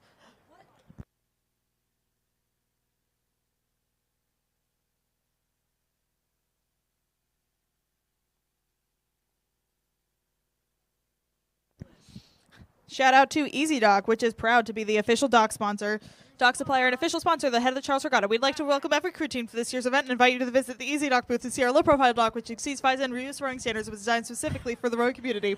And here come in bow number 1 is Maritime Rowing Club from East Norwalk, Connecticut. They won last year's head of the Charles Regatta and look like they're off to a great and strong start this year. Coming past the dock in a moment is bow number 2, CRI, a local crew, and bow number 3, Los Gatos from Los Gatos, California. That crew took second behind the Newport Sea Base at Nationals, Regionals, and San Diego Crew Classic. Bow and number 2 raced at Junior Worlds in the pair. They won the U17 National Championship in 2021. The Coxon 2-seat and bow took 6 at the head of the Charles in the 4 last year, winning the U17 division. This crew raced at Henley in 2022. And off to a strong start is bow number 5, Long Beach Junior Crew. They qualified at head of the Charles last year, and they qualified for nationals at Southwest Regionals. We have bow number 4 from Miami Beach Rowing Club, and just pushing into them right now is Potomac Boat Club's bow number 6. And following them, we have bow number 7. PBC's crew, which is a true lightweight boat, finished 3rd at Summer Nationals. All of those boys plan to row in college lightweight programs next year. Founded in 1869, Potomac Boat Club is the oldest rowing club in the Washington, D.C. area. And passing by Riverside Boat Club is bow number 8. That is California Yacht Club. They train out of Marina del Rey in Los Angeles, California. And pushing into them is NAC, Newport Athletic Club. This is their first race as scullers. Welcome to these California crews. Safe racing out here. Some California rivalry going into that bridge.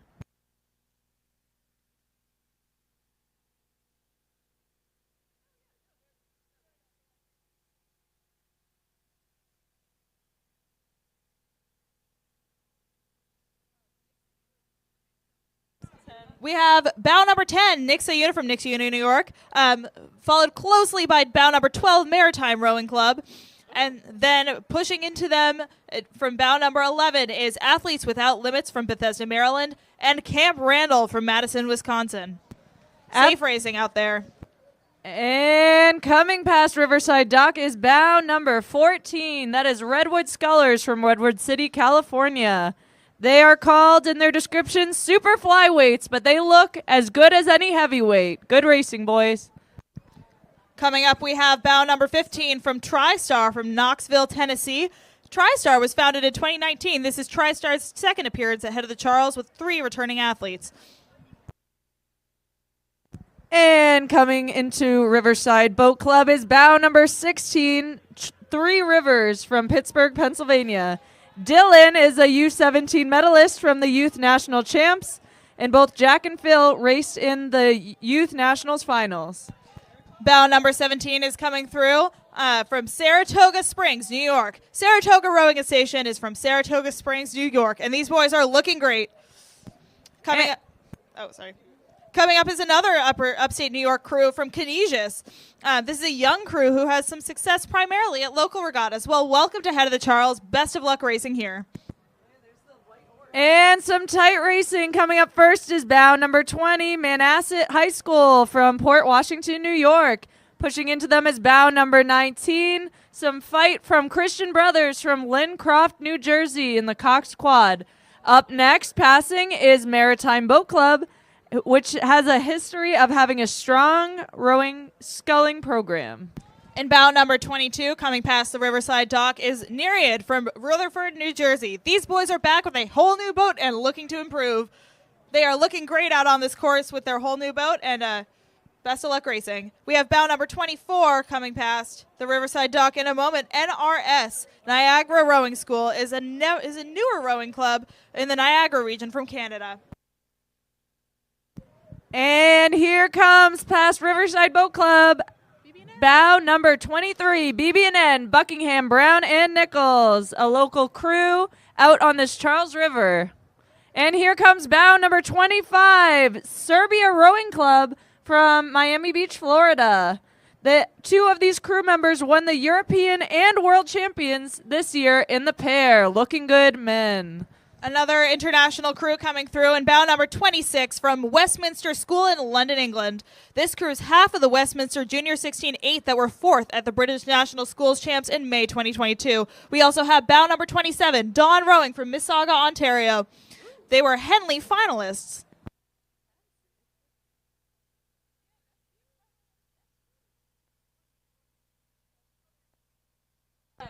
Coming up is bow number 29, Norwalk River from Norwalk, Connecticut. And my high school, bow number 30 from Brentwood, Mill Bay, British Columbia. This is an amazing crew, and I'm so excited to watch them race. Let's go, bow number 29 and bow number 30 from Brentwood College.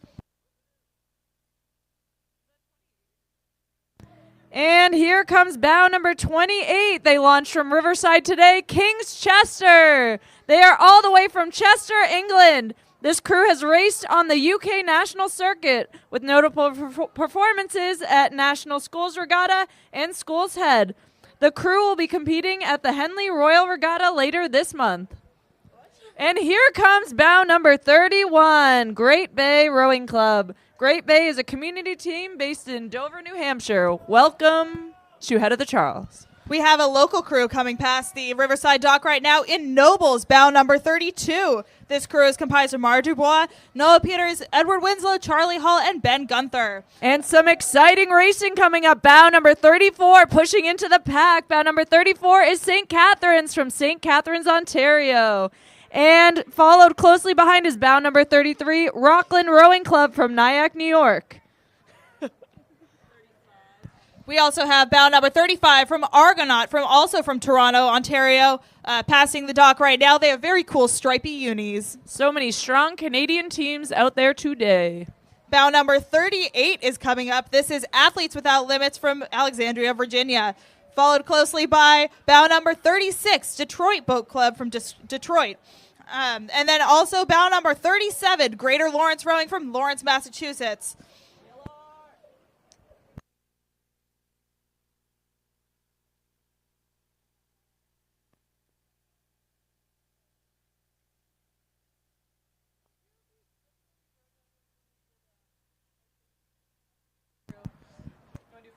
We have bow number 40 coming past the dock from Narragansett, Rhode Island. And then we also have bow number 39 coming through, another strong Canadian crew from Ottawa. Recent regattas for them include Royal Canadian Henry and CSSRAs.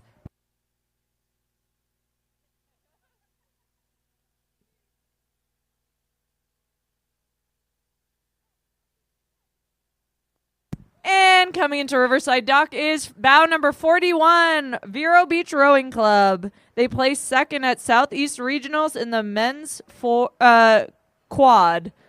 I went there on a training trip. You guys have a beautiful boathouse. Great racing men.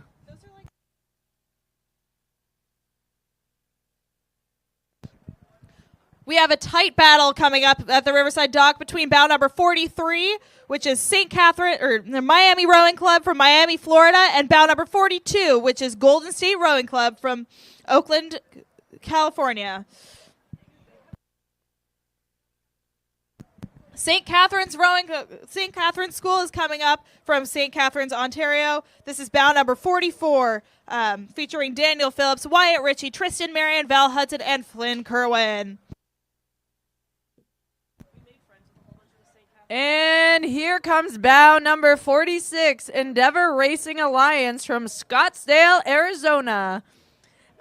We have Catherine Homrig, Ian McGowan, Scott Sweeney, Brady Shanley, and Harwin Singh. And here comes bow number 45. That is ACRA, followed very closely by Windsor Boys from Windsor, Berkshire. They are pushing into each other going into this bridge. Jack was a Henley finalist in the Royal Regatta, and there's some other very strong rowers in that boat. We have a local crew, or maybe we don't, BHS crew, bow number 49 from Alpolis, New York, followed closely by bow number 50 from River City, West Sacramento, California. And then we have a local crew from Medford, Massachusetts. This is the Medford High School rowing crew, and they row on the Mystic River. Okay, 51 and here comes bow number 51 and 52, very tight together. Space out, boys. We have bow number 51, Atomic Rowing Club, and bow number 52, White Marsh Rowing Club. Safe racing going into that bridge, men.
Easy Dock is proud to be the official dock supplier and official sponsor of the Head of the Charles Regatta. We'd like to welcome every crew team to this year's event and invite you to visit the Easy Dock booth to see our low-profile dock, which exceeds FISA and U.S. rowing standards and was designed specifically for the rowing community. Thank you to Easy Dock.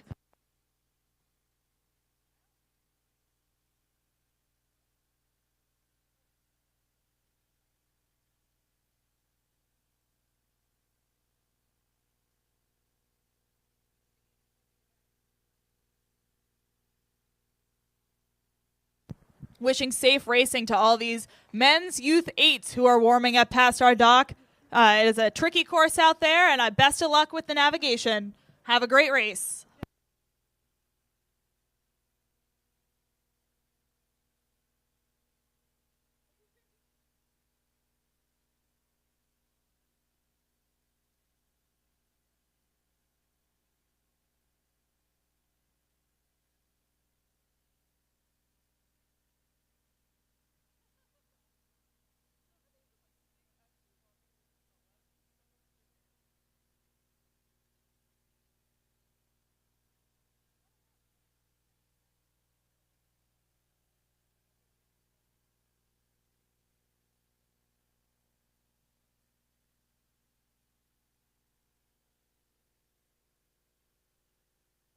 Thank you to our premier sponsors, Vineyard Vines, Moderna, Blue Cross Blue Shield of Massachusetts, and the Omni Boston Hotel at the Seaport. The Head of the Charles Regatta is presented by BNY Mellon Investment Management.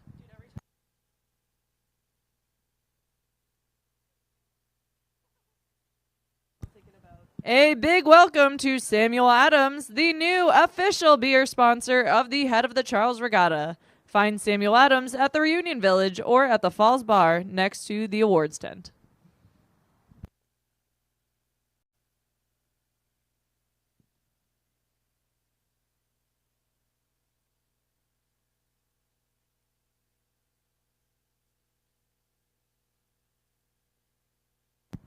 BNY Mellon Investment Manager. Yeah, I'm going to try that again.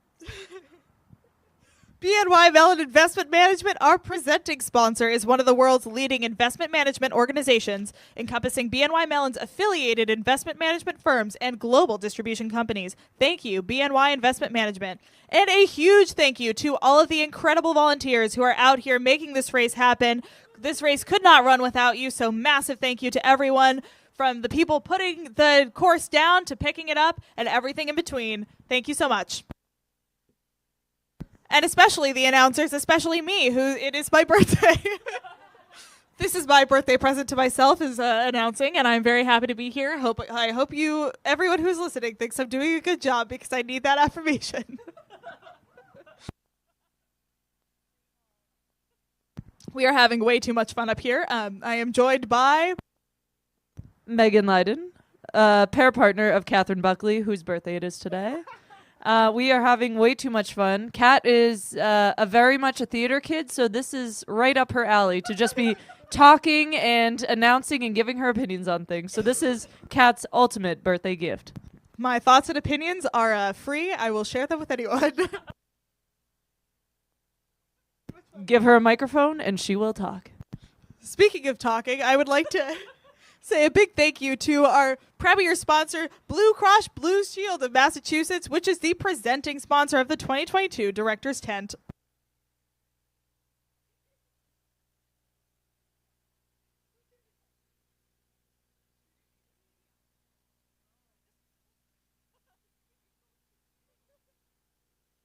LaCroix Sparkling Water is the official sparkling water of the Head of the Charles Regatta.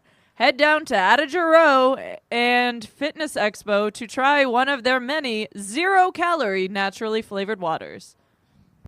Good luck out there to all the men's youth doubles who are warming up past our dock. The steering can be tricky, so best of luck with that. You got this. Have a safe race.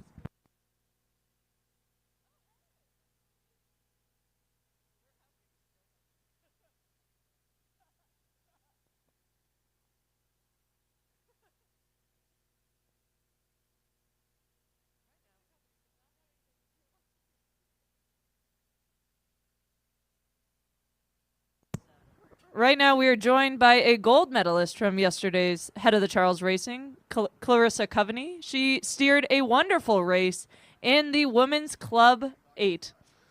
Go Sweeps. Go Stripes. Both sweeps and stripes. Congratulations to all crews who have done so well at this incredible event, especially ones that Riverside rowers are in. That was a joke. Actually, it's everyone who has worked incredibly hard to place really well at this incredible regatta and steered some great courses, put down some fast times. Really excited to watch all this racing.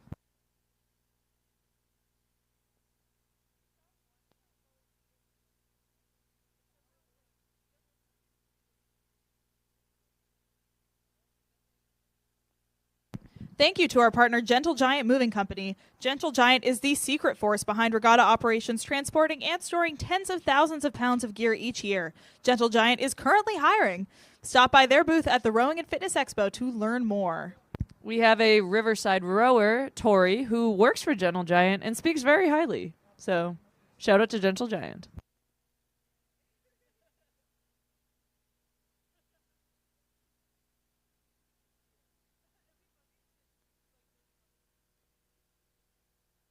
The Omni Boston Hotel at the Seaport is the official hotel of the Head of the Charles Regatta. Located in the center of the bustling Seaport District, across the street from the Boston Convention and Exhibition Center, and less than 3 miles from Boston's Logan Airport. The property boasts over 1,000 finely appointed guest rooms, including 52 suites. I'm so hungry. Did the lunch come? Introducing Peloton Row. Ultra efficient, incredibly motivating. Come check out the Peloton tent at Adja Row to experience it for yourself and meet our rowing instructors Ash, Alex, and Adrian. Today they are at the tent until 10 a.m. to 12:30 p.m. and 2 to 2:30 p.m. So a very, very short window for anyone that wants to go to the Peloton tent.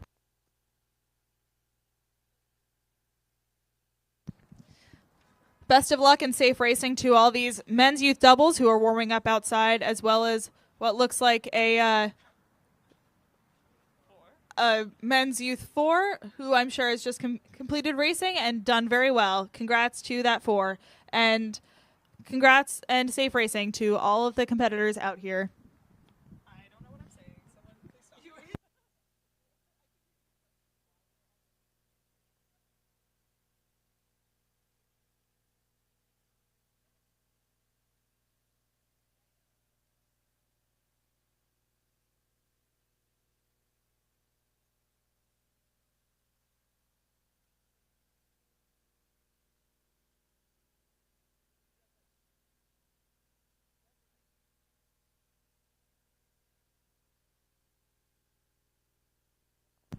A big welcome to Samuel Adams, the new official beer sponsor of the Head of the Charles Regatta.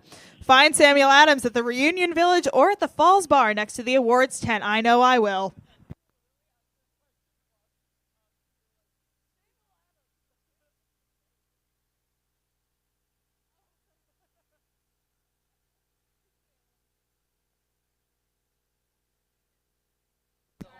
Get the good life. We are proud to announce that Vineyard Vines is the official style of the 2022 Head of the Charles Regatta. Stop by their locations at the Adja Rowing and Fitness Expo and the Weld Exhibition area, and check out their limited edition gear and enter to win the ultimate Vineyard Vines gift package.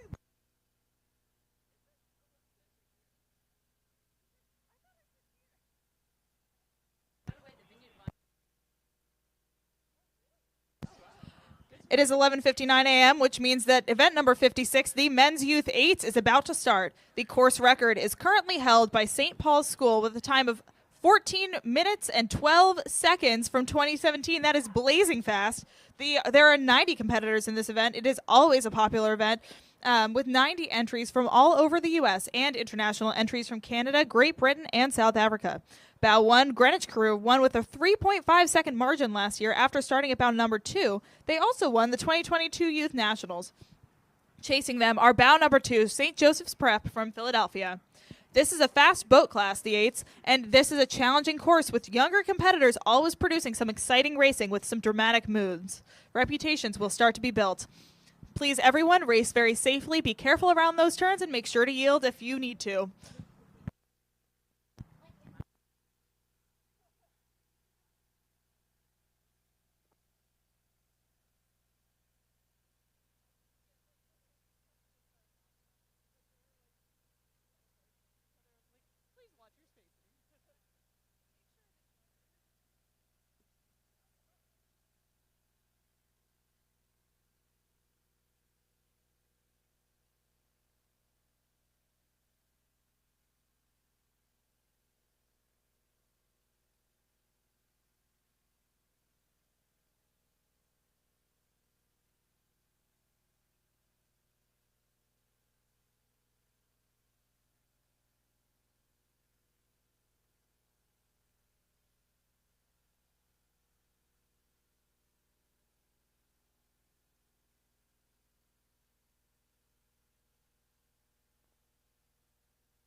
LaCroix Sparkling Water is the official sparkling water of the Head of the Charles Regatta. Head down to the Adja Row Rowing and Fitness Expo to try one of their many zero-calorie, naturally flavored waters.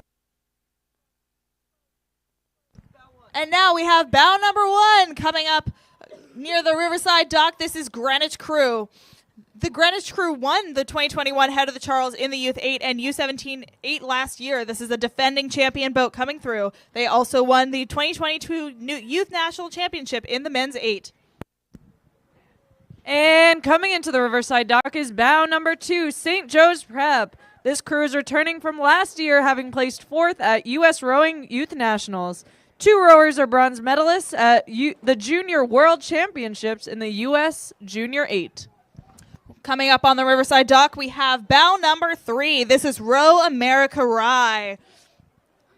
This crew comprised of Christian Flossie, George Dulce, Patrick Morin, Noel Reagan, Thomas Sellar, Cole Thomas, Benjamin Perrin, Rahul Dundon, and Lucas Lau. We also have bow number 4 coming through from Saugatuck. Go Saugatuck. They are not bucket rigged, but they have bucket hats, and they are looking good at the start of this race. Also coming up on the Riverside dock is bow number 5. This is NorCal crew all the way from Redwood City, California.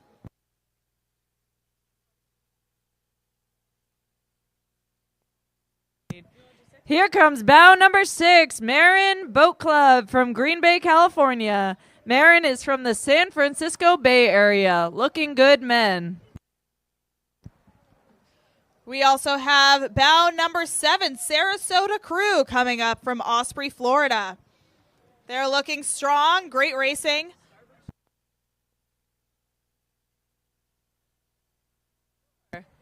And here comes bow number 8, PNRA Mercer from Mercer.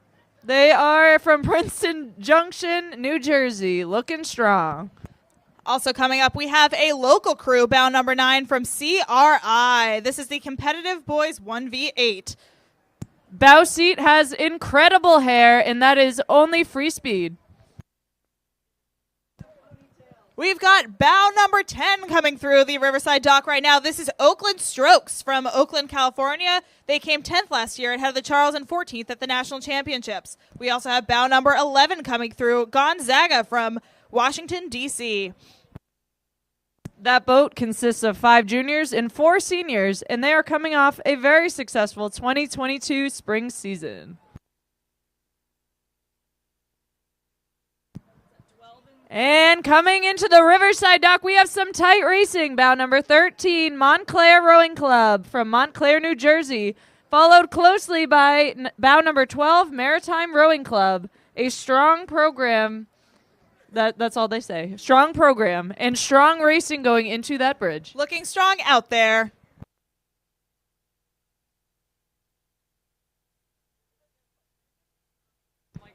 We have bow number 14 from Greenwich, followed closely by bow number 15 from New Trier. This is some tight racing coming up. Be safe out there and good luck. Looking strong.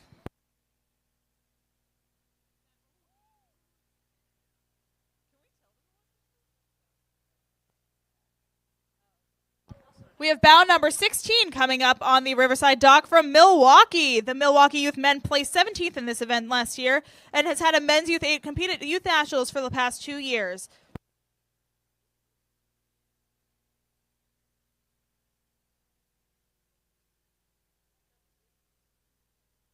And some very, very tight racing, so bear with me. Bow number 17, TBC Racing. They were the first 8 from TBC Racing. Then we have bow number 18, BCC Crew from Chevy Chase, Maryland, followed very, very closely by bow number 19, San Diego Rowing Club. San Diego Rowing Club is currently pushing through on the inside. Bow number 20 is coming up. This is PCRA.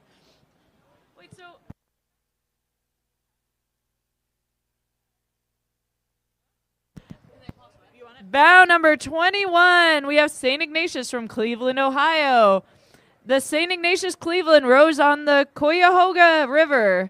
This team's varsity 8 finished 4th at the SRAA National Championship in 2022. We got some tight racing coming up from bow number 23, which is the Hawk Rowing Club, and bow number 22, which is Saugatuck. Some tight racing coming through with bow 23 having pushed through 22.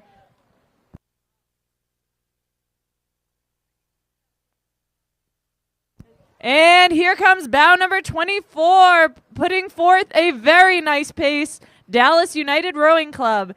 The Dallas United crew is celebrating their 20th year in head of the Charles. And here comes bow number 25 passing the dock. That is Atlanta Junior Rowing Club. 7 athletes are returning to this year's crew. And to the new member of the crew, good luck. We have bow number 26 coming up on the Riverside dock right now. This is St. Joe's Collegiate Institute from Buffalo, New York.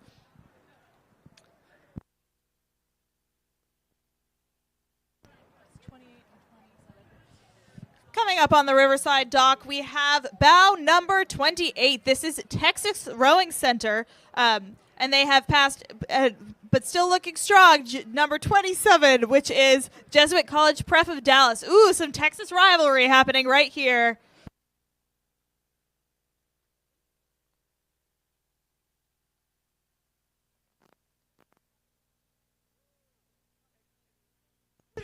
And here comes bow number 29 in beautiful flamed bucket hats. That's free speed right there. That is Jackson Reed High School from Washington, D.C. Half of this crew raced in the Princess Elizabeth Challenge Cup this year at Henley Royal Regatta. And here comes bow number 30, Port Rowing, a strong youth crew with high hopes of ending up in the top 20 of this event. Looking strong out there. And also looking strong, we have bow number 31, Chaminade from Mineola, New York. They row out of Bar Beach on Hempstead Harbor in the Long Island Sound. And we also have Row, New Jersey in bow number 32 coming past the dock right now. Row, New Jersey was second in the Varsity 8 at Youth Nationals in 2021. And here comes bow number 33, BC High. BC High rows out of our very own Riverside Boat Club and looks strong going into the start of this race. And following closely behind is bow number 34. Bow number 34 is LaSalle. 6 members of the crew are returning oarsmen from the 2021 crew, where they were novice rowers, yet received a guaranteed entry for this year's Charles. Bow number 35 is passing the dock. This is Pacific Rowing Club from San Francisco. And we also have Rose City from Portland, Oregon, which rows on the Willamette River in Portland, Oregon. I know this is a strong crew, and they are looking strong out here today. And some tight racing. Bow number 38 pushing past bow number 37. Bow number 38 is CRI, a local crew. Bow number 37 is Everett Rowing Association from Everett, Washington, a young crew. And we have some tight racing heading into that bridge. Bow number 39 is coming up to the dock right now. This is Pittsford crew, which rows on the Erie Canal. A great place to row. Almost better, maybe, than head of the Charles, or than the Charles River, because it has fewer turns. But I know that they're going to successfully navigate these turns today. Here comes bow number 40, putting forth a very nice pace. Bow number 40 is Brunswick School from Greenwich, Connecticut. Brunswick won the NERIA Championship Regatta in the 8 this past spring. For the first time in school history.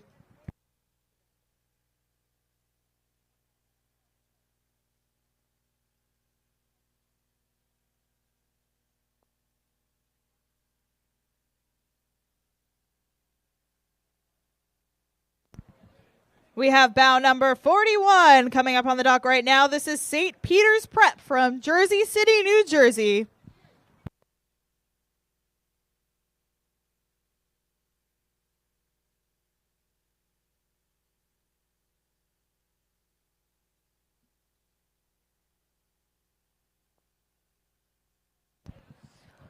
Coming up on the Riverside dock right now, we have bow number 42, Canisius from Buffalo, New York. This crew consists of a mix of oarsmen who finished first last spring in the freshman 8 of the SRAs, finished first in the U17 8 and U17 4 at the CSSRA Championship, and second in the U17 8 at the Royal Canadian Henley Regatta this summer.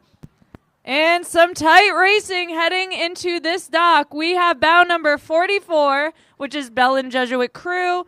The boys on this boat have national experience, and even one as a young boat promises to be fast. And bow number 43, we have St. John's Prep, which rows out of Sebago Lake in Essex, Massachusetts. Some very, very tight racing going into that bridge.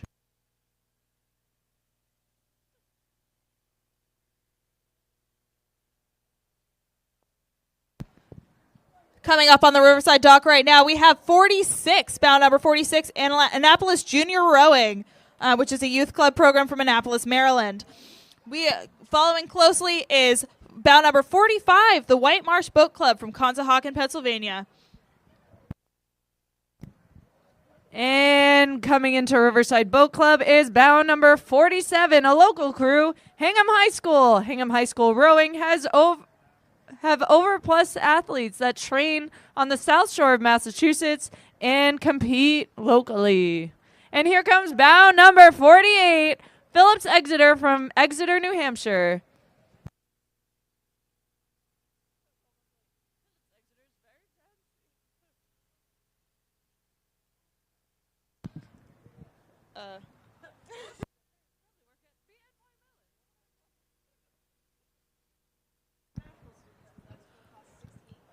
We have bound number 49 coming through the Riverside dock right now. This is TBC Racing. Followed closely by bound number 50, Duxbury Bay Maritime School. Bound number 50, local crew in a beautiful blue boat.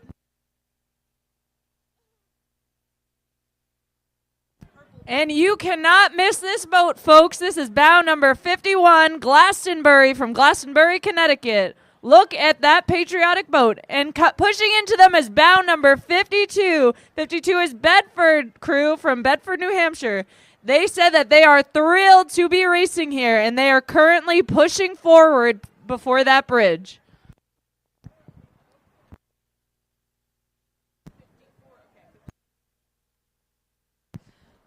Coming up on the Riverside dock right now, we have bound number 53, Shrewsbury High School from Shrewsbury, Mass. They are followed by bound number 54, Long Beach Junior Crew, all the way from Long Beach, California. This crew was third at Southwest Regionals, first in the C final at US Youth. And coming into the dock is bound number 55, BC High. This is their second crew. They are coming past Riverside looking strong. They row out of Riverside every day, and they know this river well. We got bound number 56 coming through the Riverside dock in a moment. This is Belmont Hill, also a local crew. They are followed closely by bound number 58, which is Culver from Culver, Indiana. And here comes bound number 59. That is Kings Wimbledon from London, UK. This is a rebuilding year for the school. However, with 2 internationals on board, it has significant experience. Welcome to Boston. We have bound number 57 passing the Riverside dock right now. This is East Lyme Rowing Association, and this crew team is one of several in the region established with the assistance of the late Fred Emerson, a prominent local rowing advocate. The team operated out of Emerson's boathouse on Blood Street in Old Lyme until East Lyme established its own boathouse on Lake Pataganset in 1982. And here comes bound number 62, pushing into the pack with some dominant speed. We have Saratoga Crew, Saratoga Rowing Association from Saratoga Springs, New York. Following closely behind is bound number 60, Haddonsfield's Crew. All the boys on the team are sophomores, and they are young, getting stronger, and learning to love the sport. Go Haddonsfield. Here comes bound number 61. That is Ottawa from Ottawa, Ontario, followed very closely behind King's School. Bound number 63 from Stanfield, Connecticut. Very close racing.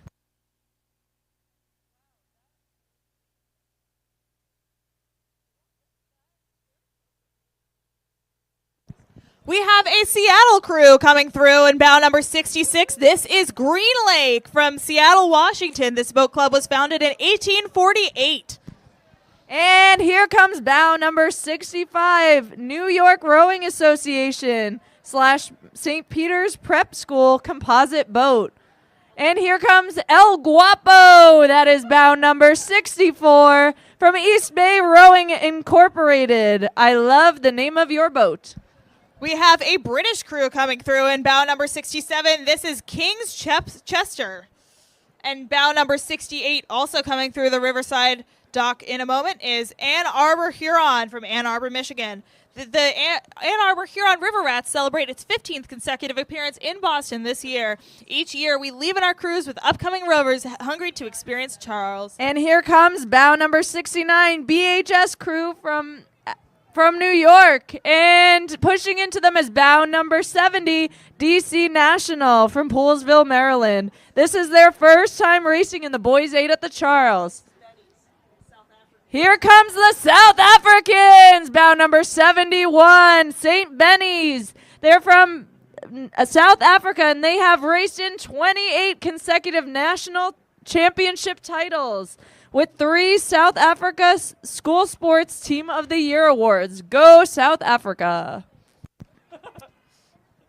Coming up on the Riverside dock right now is bow number 73, Upper Arlington. The Bears are excited to row ahead of the Charles with their returning head coach, Andy Wimmer. The Bears have ambition to return to grand final appearances at SRAA. Go Bears.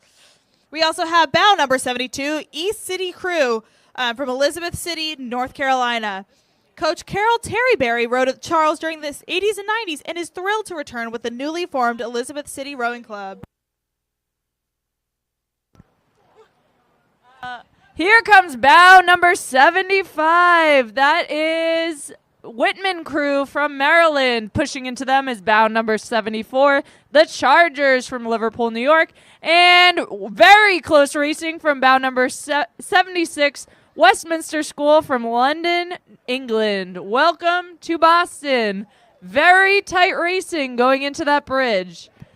Bow number 77, putting up a dominant pace. Bow number 77 is Christian Brothers from Lincroft, New Jersey, followed very, very closely behind by bow number 78, Central Catholic Pitt.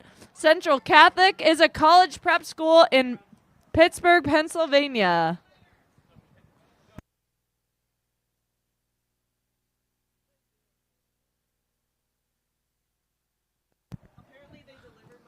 Coming up on the Riverside dock is bow number 79 from Pinecrest, from Fort Lauderdale, Florida. They have participated in many showings at Head of the Charles. We have a local crew coming through in bow number 80, Waylon Weston. Looking strong, Waylon Weston. You got this. One of our own Riverside rowers, Libby Lichter, is an alumni of Waylon Weston. She will be now.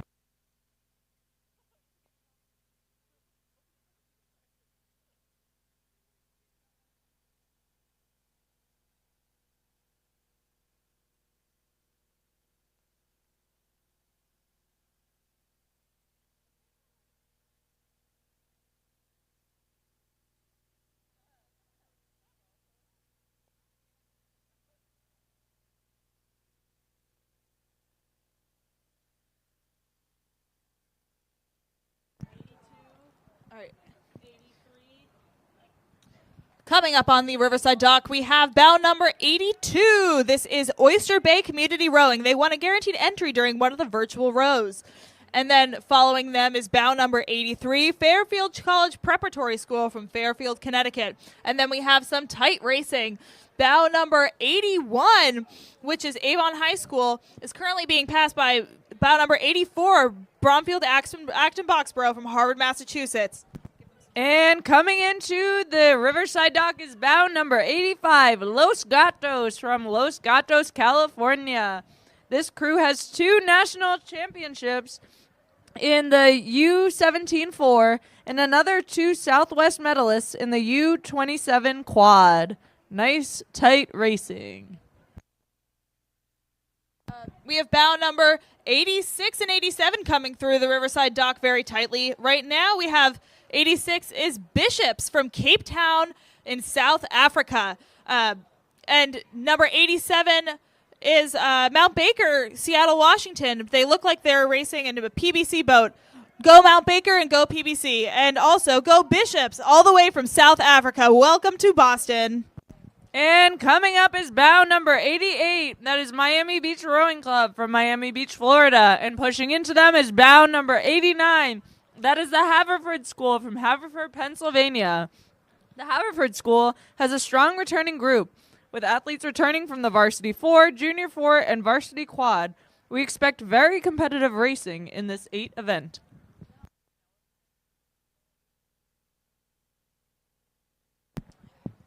Last one, fast one. We have bound number 90 of 90 entries from Bishop Ireton High School from Alexandria, Virginia. This has a strong rowing program which rows out of the Anacostia Community Boathouse in Washington, D.C. The program features over 60 athletes and is an Alexandria Catholic high school with women's and men's varsity, junior varsity, and novice rowers in sweep rowing.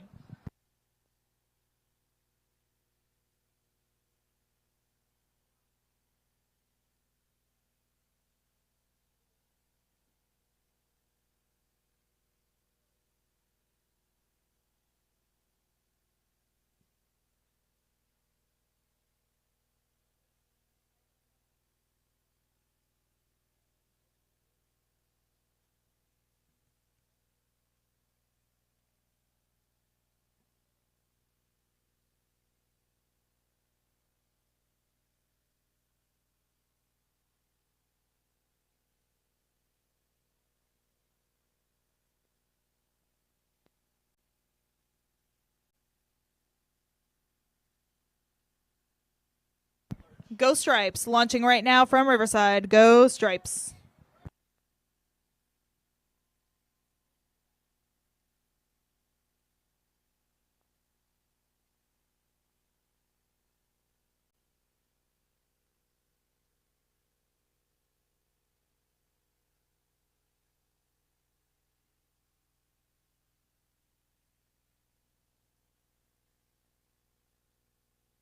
Go Stripes in that championship 4.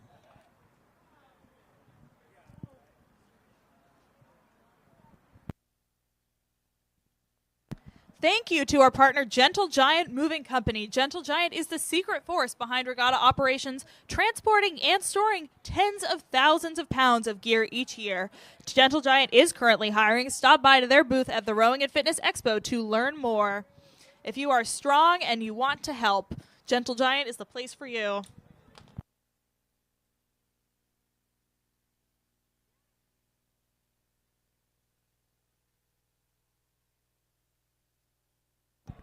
Thank you to LaCroix Sparkling Water, is the official sparkling water of the Head of the Charles Regatta. Head down to the Adige Row Rowing and Fitness Expo to try one of their many zero-calorie, naturally flavored waters.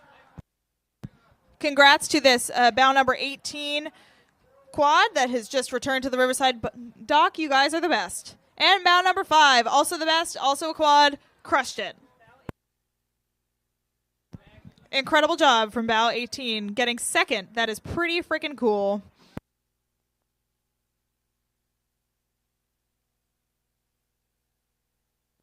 Incredible job to bow number 5, getting 8th in that Director's Challenge Men's Quad event. That is really cool. Guys crushed it. Fantastic job out there.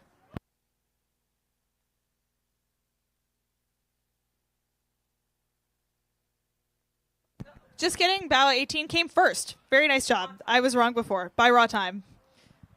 Nice job. Heck yeah. Looking strong out there. Probably feeling very strong too after that great performance.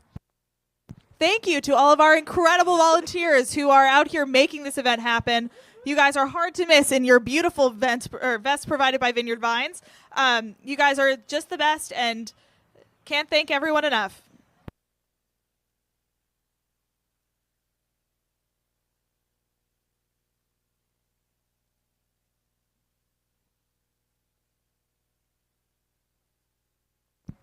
Thank you to the Omni Boston Hotel at the Seaport, which is the official hotel of the Head of the Charles Regatta, located in the center of the bustling Seaport District across the street from the Boston Convention and Exhibition Center and less than 3 miles from Boston's Logan Airport. The property boasts over 1,000 finally appointed guest rooms, including 52 suites.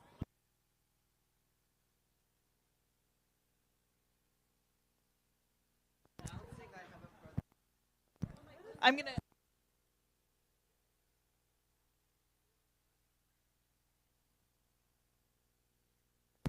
Our lunch has just arrived, which means thank you to Eataly. Eataly Boston is a proud volunteer lunch sponsor of the Head of the Charles Regatta. At Italy, we cook what we sell and we sell what we cook. We are a bustling 45,000 square foot Italian marketplace, overflowing with restaurants, delicious looking lunch, takeaway counters, a full grocery market, and a cooking school. We invite you to eat, shop, and learn with us all season long. Visit our kiosk at the Weld exhibition this weekend for specialty Italian snacks and retail favorites.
It is 12:29 p.m., which means event 57, the men's youth doubles, is starting over by BU. The course record is held by N. Salazar and J. Sky, which is a time of 16:52 and .47. It was also set in 2017, record-breaking year. There are 56 competitors in this event. Y-Quad Cities has a deep youth sculling program and always comes to the head of the Charles with a strong squad. They are back this year to defend the title that they won in 2021, and the crew includes a member of the U.S. Junior National Team who competed at the Junior Worlds this year. At bow number 2 is South Eugene Rowing Club from Eugene, Oregon, who also has a member of last year's runner-up crew.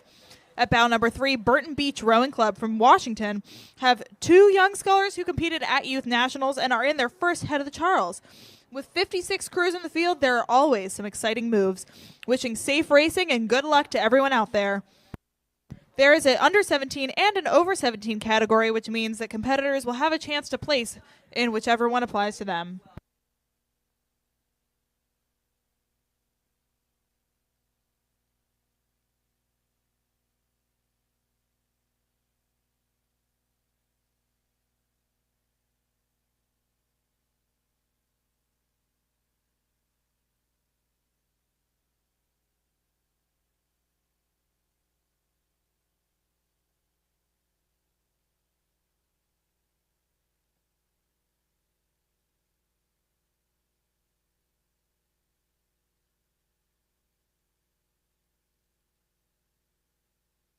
Go Stripes.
We have our first boat coming through in event 57, the men's youth doubles.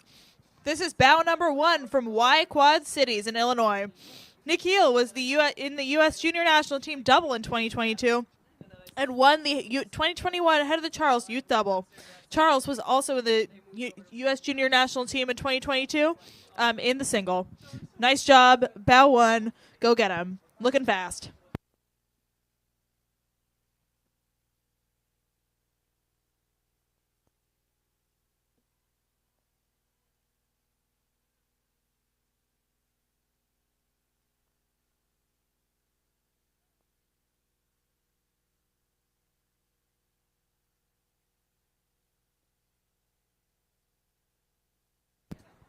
Some fast and tight racing coming past the Riverside dock.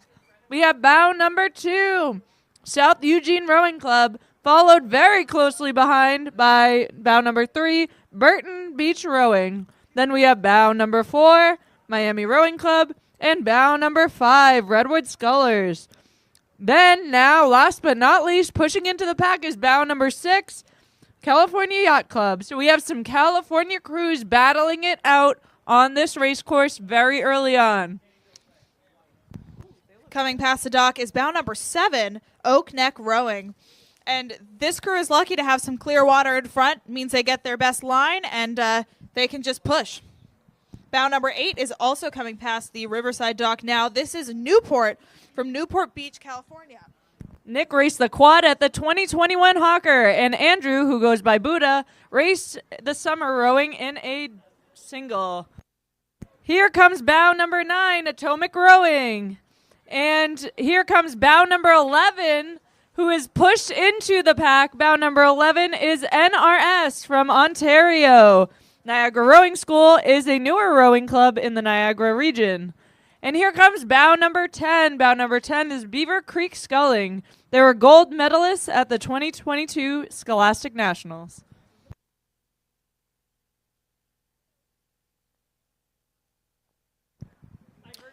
We have bow number 12 coming past the Riverside dock. This is the Haverford School from Haverford, Pennsylvania. We have bow ball to bow ball coming through the Riverside dock. Bow 13 is Nereid from Rutherford, New Jersey, and they are really tight with bow 14, Long Island Rowing Club. Here comes bow number 15. Bow number 15 is Oak Neck Rowing Academy. Coming shortly behind is bow number 16. That is St. Mark's from Dallas, Texas.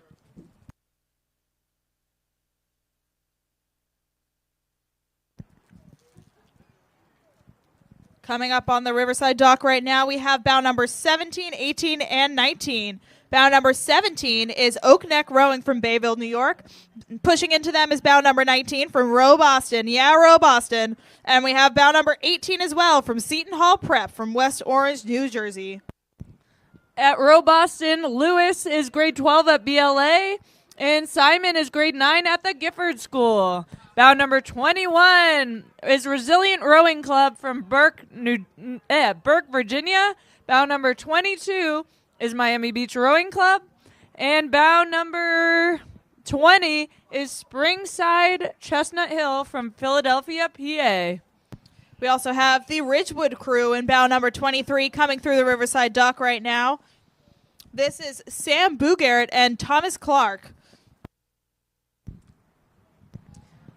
We now have bow number 24, which is the Port Jefferson Rowing Club from Port Jefferson, New York, coming through the Riverside dock right now.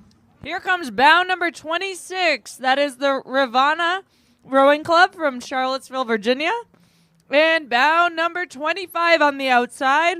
That is the Hill School Boat Club from Pottstown, PA. The rowers at the Hill School, every minute not spent in the boat, are on their bikes trying to find the back of the cave. I'm assuming that means the Pain Cave. Bow number 27 is Benny's, all the way from South Africa.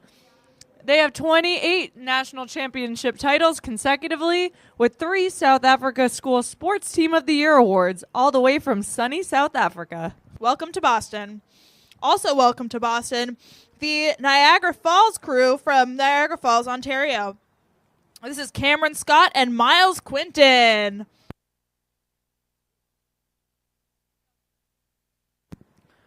And some tight racing here, folks. Bow number 30 is pushing into 29. Bow number 30 is St. Catharines from St. Catharines, Ontario. Bow number 29 is Philadelphia City Rowing from Philadelphia. Followed closely behind is bow number 31, HOCR from Nyack, New York. And then we have bow number 32 pushing into the pack, Malvern Prep School from Malvern, PA. Coming through the Riverside dock right now, we have bow number 33, Maine Coast Rowing. The boys program Sweeps and Sculls and the high performance designees are excited for the ability to race in this event. We also have bow number 35 from Lake Phelan Rowing coming through the Riverside dock. These are both team captains, and it's their second time racing ahead of the Charles. Bow number 36, our very own Cambridge Boat Club. We have Winston Stoll and Jonathan Wang. And then right behind them is bow number 34, Argonaut from Toronto, Ontario. That is Alexander Kurvitz and Jacob Chang. We're seeing some tight racing between bow 39, which is from Artemis in Oakland, California, and bow number 37, which is Ridley from St. Catharines, Ontario. And putting up a dominant pace coming past Riverside Boat Club is bow number 40 from Potomac Boat Club. That consists of Kabir Suri and Colin Risley. And bow number 38? 38 is Peachtree City Rowing Club from Peachtree, Georgia. This is the program's second ever time competing at Head of the Charles. They are competing with some gorgeous green and orange oars. You can't miss them. And welcome to Boston.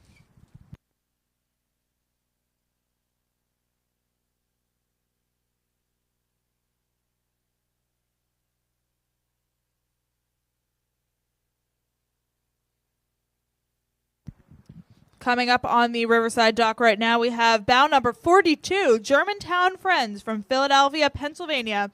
Shout out to Joshua Capelio and Aiden Cusack, both 17 years old in this crew.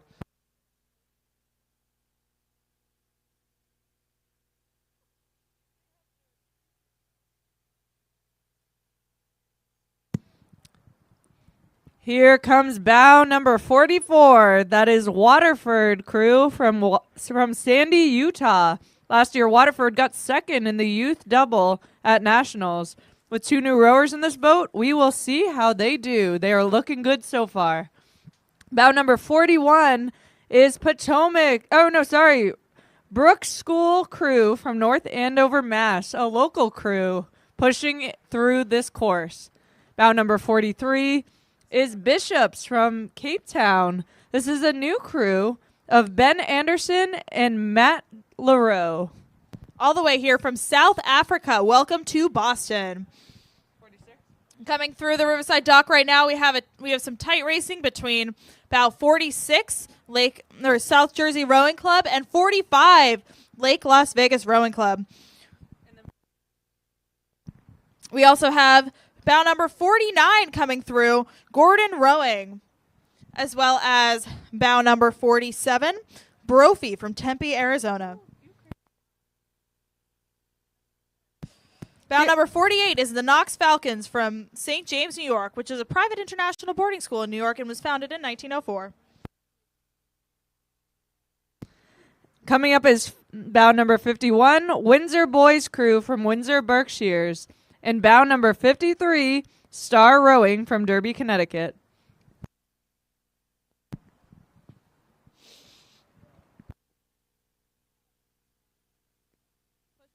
Pushing through the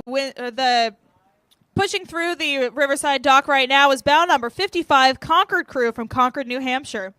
We then have bow number 52, Middletown from Middletown, Connecticut, as well as bow number 56, the Episcopal School of Dallas from Dallas, Texas.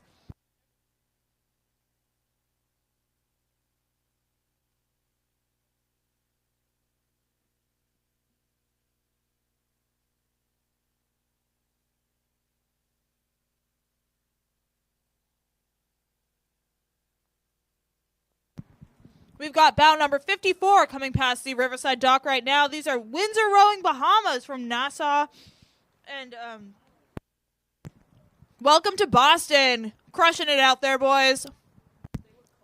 Isaiah is a grade 10 student, and Mateus is a grade 11 student. Both have some impressive erg times listed and look like they are ready for their first head of the Charles. Welcome to Boston, boys, all the way from the Bahamas.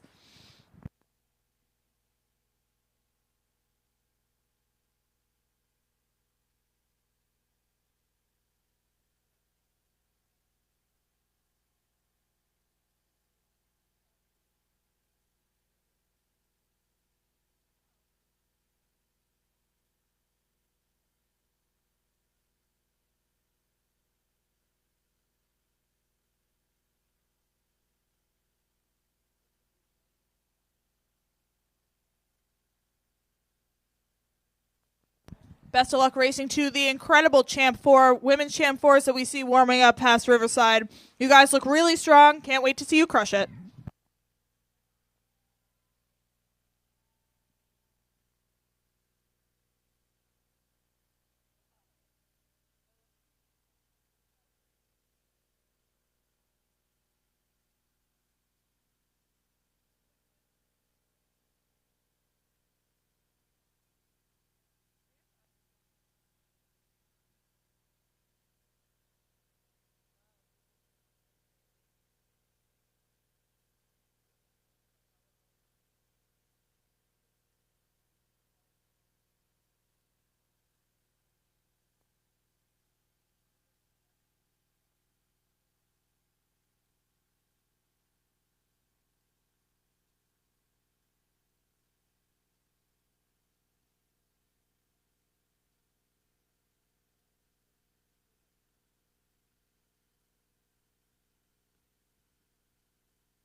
Thank you to BNY Mellon Investment Management, our presenting sponsor, which is one of the world's leading investment management organizations, encompassing BNY Mellon's affiliated investment management firms and global distribution companies. Thank you, BNY Investment Management. Shout out to these speedy-looking Champ 4s coming past the Riverside dock on their warm-up. You guys look great. Can't wait to watch you crush it.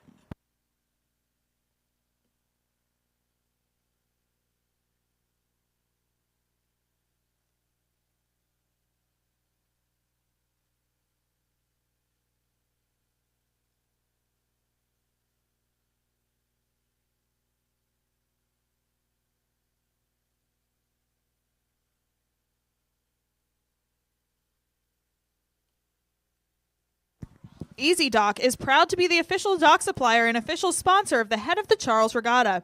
We'd like to welcome every crew team to this year's event and invite you to visit the Easy Dock booth to see our low-profile dock, which exceeds FISA and U.S. rowing standards and was designed specifically for the rowing community.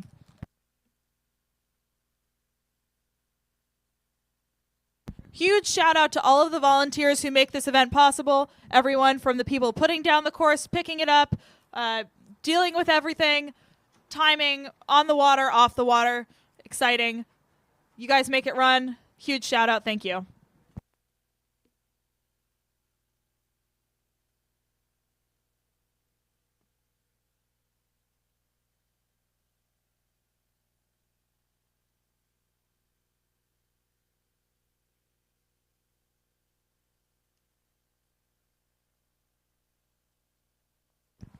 LaCroix Sparkling Water is the official sparkling water of the Head of the Charles Regatta. Head down to the Attager Row Rowing and Fitness Expo to try one of their many zero-calorie, naturally flavored waters.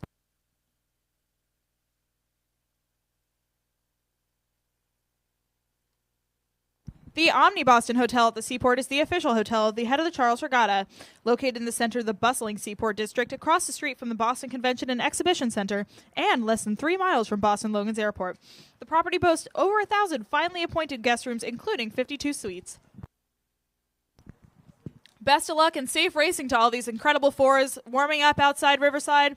You guys are looking strong. Can't wait to see you crush it.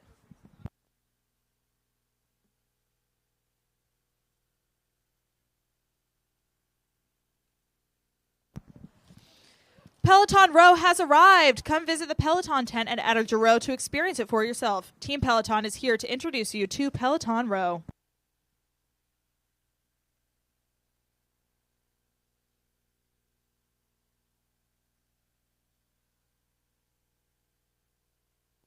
You already did a bunch. Welcome back, Sperry. Shop a great selection of footwear at the Rowing and Fitness Expo directly across from the main awards stage.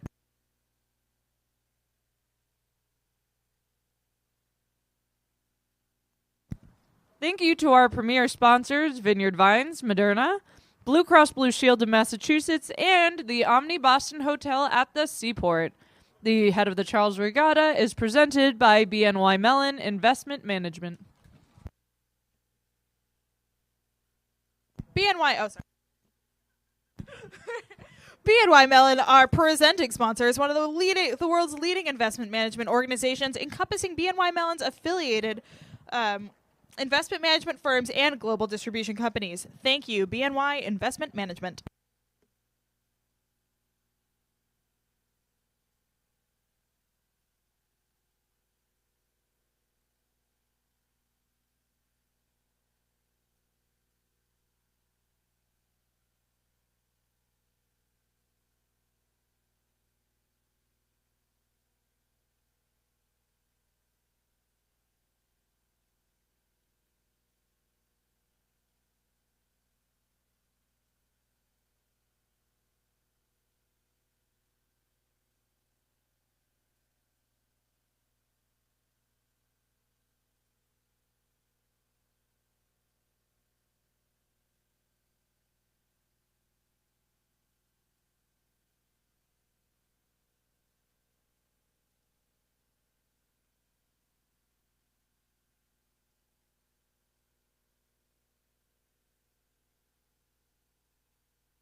Event number 58 coming up is the men's under 17 fours. There are 21 competitors in this new category. This is a brand new event for 2022, and it has proved to be popular with 21 entries. These athletes are at the start of their rowing careers and are mainly 14, 15, and 16-year-olds, so give them a big cheer as they race down the course. Bound number 1 will be East Grand Rapids Rowing Club.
Huge shout out to the Boston College Champ 8 or Champ 4, which is coming down, warming up right now. My co-announcer, Megan. That is my alma mater. Go Eags! Wishing you a safe and happy and awesome race. Go Eags.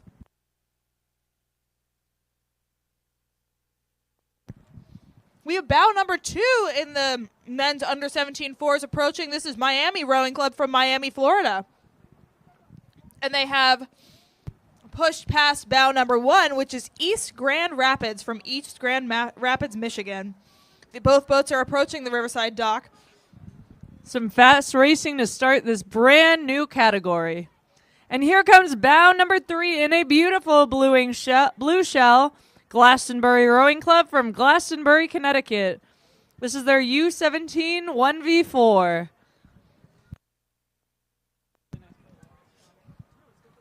Coming up on the Riverside dock right now, we have bow number 4, Triangle Rowing from Raleigh, North Carolina.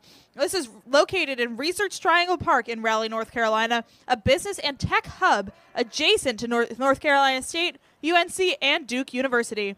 Wishing safe racing to all the crews we see currently. And we have a cluster of boats coming up. Leading the pack is bow number 6, BB&N, also known as Buckingham, Brown & Nichols, from our local Cambridge, Massachusetts. Next is bow number 5, King's Chester, from King's Chester, England, all the way across the pond. And pushing into them in bow number 8 on the inside is Row America Rye. And last but not least, bow number 7, Bellin Jesuit crew from Miami, Florida. The boys on this crew, I'm told, have national experience.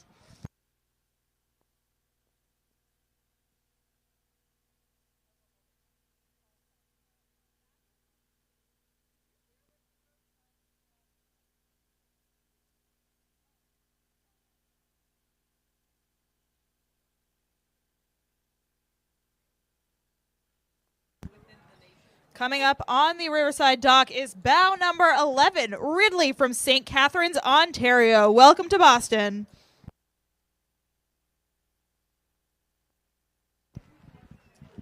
We also have bow number 10, Arlington Belmont crew from Arlington, Massachusetts. And some tight racing coming up. Bow number 13 challenging bow number 12. Bow number 13 is White Rock Rowing all the way from Dallas, Texas. And bow number 12 is a local crew, Belmont Hill, trying to defend their territory.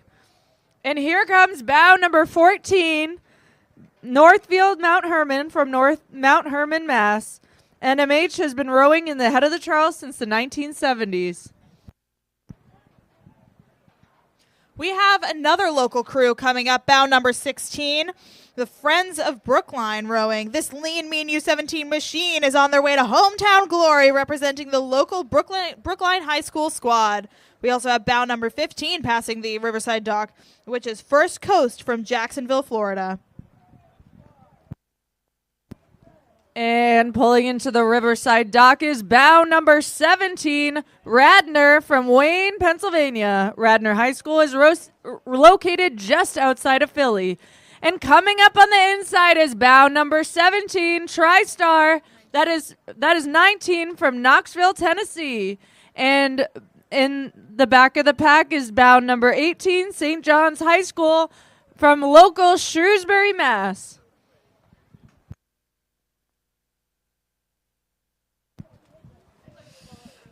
Pulling through the Riverside dock right now is bow number 20, Morristown High School Rowing. This is Morristown's first year as a club. Previously, the program only had students from Morristown High School, but now they are a club. And last but certainly not least, bow number 21 in this 21 crew field is Brunswick School from Greenwich, Connecticut. Brunswick won the NERI Championship Regatta in the 8 this spring, and it was the first time in school history.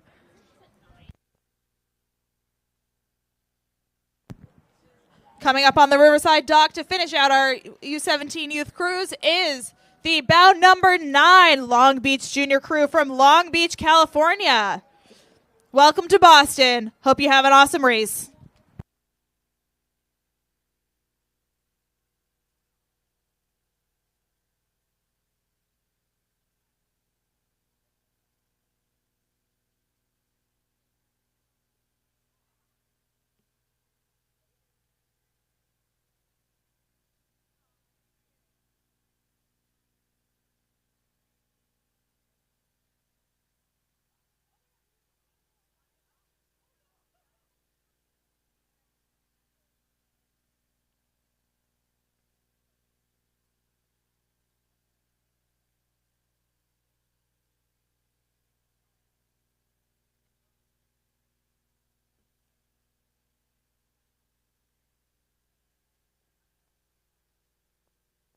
Thank you to everyone. This concludes the announcing from this specific team. Sorry, I'm just going to try that one more time.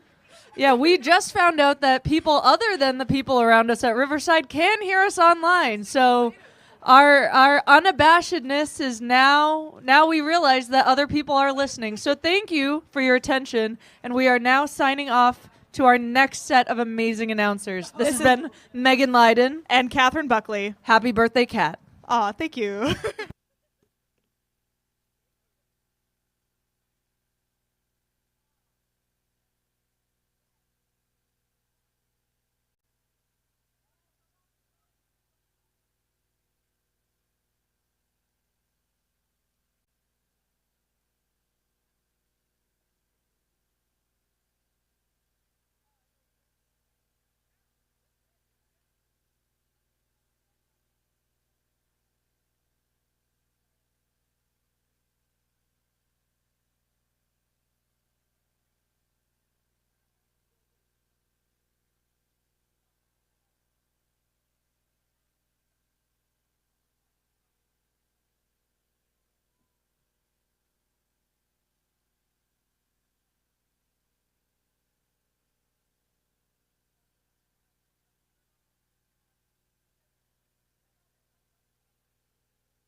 I hung out with Cuddy, but it was mostly me whispering to her how to pronounce Poughkeepsie.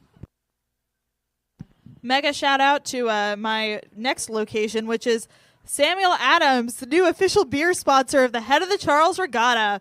You can find Samuel Adams, as I am about to, at the Reunion Village or at the Falls Bar next to the awards tent. Thank you to Samuel Adams and to all of the amazing volunteers who make this day possible. Thank you so much. You guys are why this regatta runs so smoothly every year. Thank you. Happy birthday to me. I'm excited. Yay.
Good afternoon. Welcome to the Head of the Charles Regatta.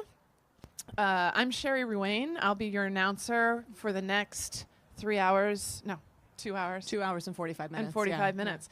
And Glad this you've got is a backup. my sidekick, Meredith Summers. Sidekick, cruise director, and announcer for the 75th annual Hunger Games. I can't. I mean, I head of the can't. Charles. I mean, head of the Charles. I can't decide. Well, depending whether, on wait later in the day. Yeah, I can't It certainly decide will whether be. the Head of the Charles is going to be like, wow, it was really smart to give 2 mics to the announcers. to 2 blondes.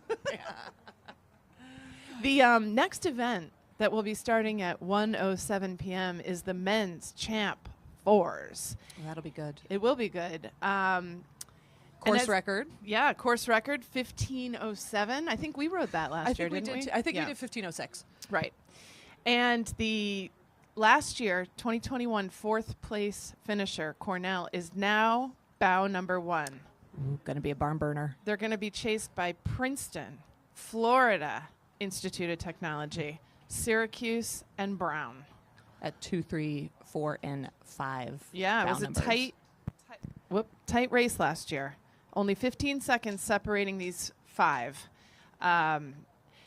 So this should be really interesting. I love seeing where folks are right at Riverside. Yes, it's a 'Cause great. It's this perfect spot because now you've burned off the nerves. Right, the adrenaline's gone. It started to hurt. Right, you're thinking to yourself, I got to do this for another 2 miles. That's and and a half, 2.5 almost, miles. yeah. It's a real reckoning. It But is. it's also great because the shoreline goes away, Right. and you got to start lining yourself up for the powerhouse stretch. Yes. Which, depending on your coxswain, depending on how tight everybody is rowing next to each other, it can get a little dicey. Yeah, Exciting for the people on the docks. For sure. And I think it's important for folks to know these buoys that you see. I don't know how much your last announcers educated you Yeah. on how the course works, but I'm just going to dive right in. We're going to do a TED Talk on buoys. Yes. The buoys you see here are the edge of the course. The green ones are along the Cambridge shore. The orange ones are in the middle-ish of the river. You must stay between those buoys. If you do not, you have a 10-second penalty for every buoy that you miss. So it is on the coxswain for these boats with coxswains and the poor bow for the boats without coxswains, which still confused me, to really be conservative so you don't miss a buoy and yet aggressive so that you steer the shortest course. Right.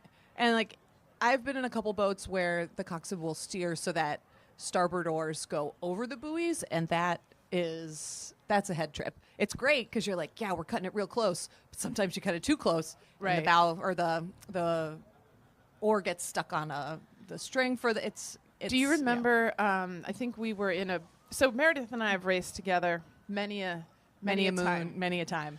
I think we were in one race where the buoys were actually under the riggers. Yes. And they were hitting Yes. the underside of the riggers. Yes, which I do remember also that. can be distracting, but Yeah. effective. But yeah, that is a great way of putting it. Distracting but effective. It all depends on how confident you are in your coxswain, right? Because when you see that, you can either be like, wow, they're really crushing it, or, Right. oh, sweet baby Jesus, This we might is- be yeah, risking we're- a penalty. Yeah. All right, so further down the field are international entries. It has been really interesting to see how many more international crews are here this year. There are Last a 2 lot. years, there's been a lot. So at the further down the field, we've got entries from the Netherlands, Great Britain, Canada, and Germany, who will be looking to leave their mark on this race. And we can also see the 8s rowing downstream to get to the start. Now these are the are these the champ 8s? Oh, okay, yeah. These are the champ 8s, which Yeah, the for the those big watching dogs. from Riverside, you'll be able to see them going downstream towards the basin. I guess Right. heading towards the left of your screens. Right. But you will see them later on the course, and those will be pretty spicy, speedy boats. That's right. Exactly right. So the 4s, another thing to take note of in the 4s is where the coxswain sits. So yes. the 8s, they are at the stern, a.k.a. the back, but right in front of the stroke. It can all be very confusing. But Yeah. they have a great view of the crew, but maybe a less great view of the course, where in the 4s, the coxswain is actually in the hull in the bow.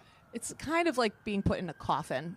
Having had to cox it before, it is like getting put in a coffin or being strapped to the front of a missile because you've got 4 rowers. Here we go. got our first boat coming down, which you all have to wait for when it comes in front of the camera, but they're looking good, so get excited. Also, I have to say I like the course. It's a nice tight It's course. a nice tight course, yeah. This is bow number 1, which means they are the first to go down the course, hence the number 1. And they've got a lot of room in front of them. Yeah, that's Cornell University out of Ithaca. They were founded in 1865 with the mission of any person, any study. Very Oh, that's inclusive. nice. Very Yes, inclusive. very. Oh, our spotter went to Ithaca College.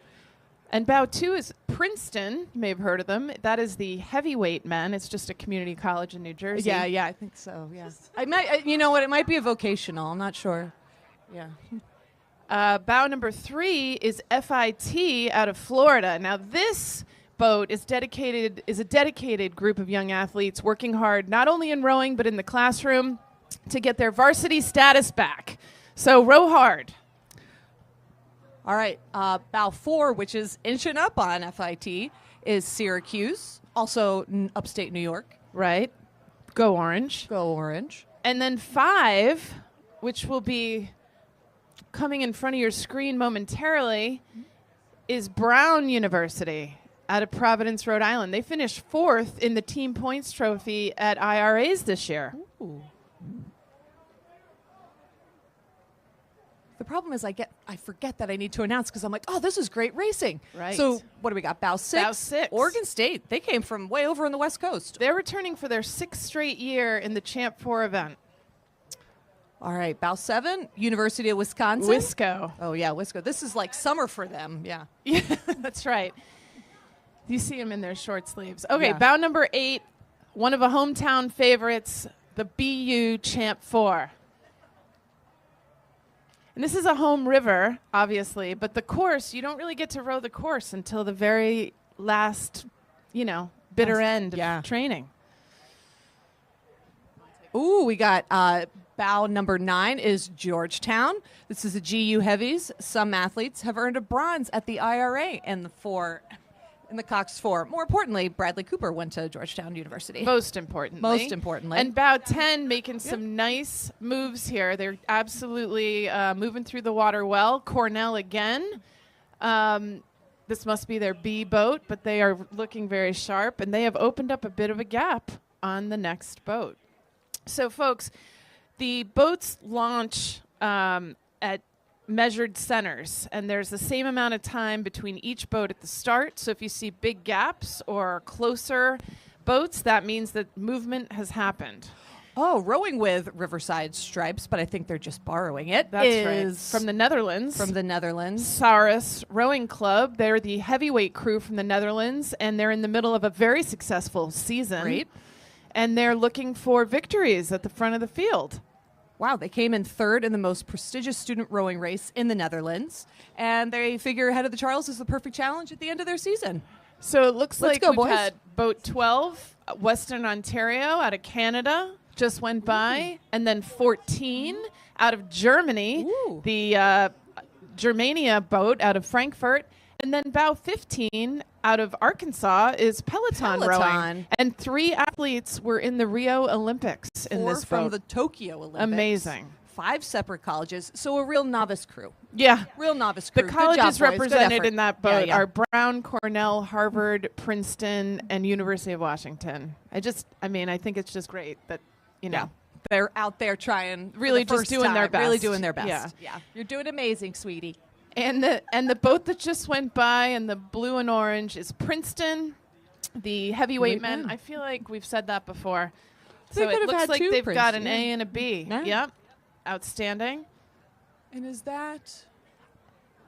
I think that. A number, but maybe they. Oh, no, we didn't. Saris. We got them all. Did we get Taurus? London? Oxford? 13? We did not get 13. Did they go through though? I didn't see Oh, here comes a boat. This must be Oh, they must be them. I wonder if there was a traffic jam. All right, we got one. It looks like one more Cox 4 coming through. This is the start of the next. Oh no, just kidding. All right, that was the end of that event. And coming up right now, we've got the men's lightweight fours. So the course record is held by Yale University, 1542, and the award for winning is the Charles Coleman Cup. Oh.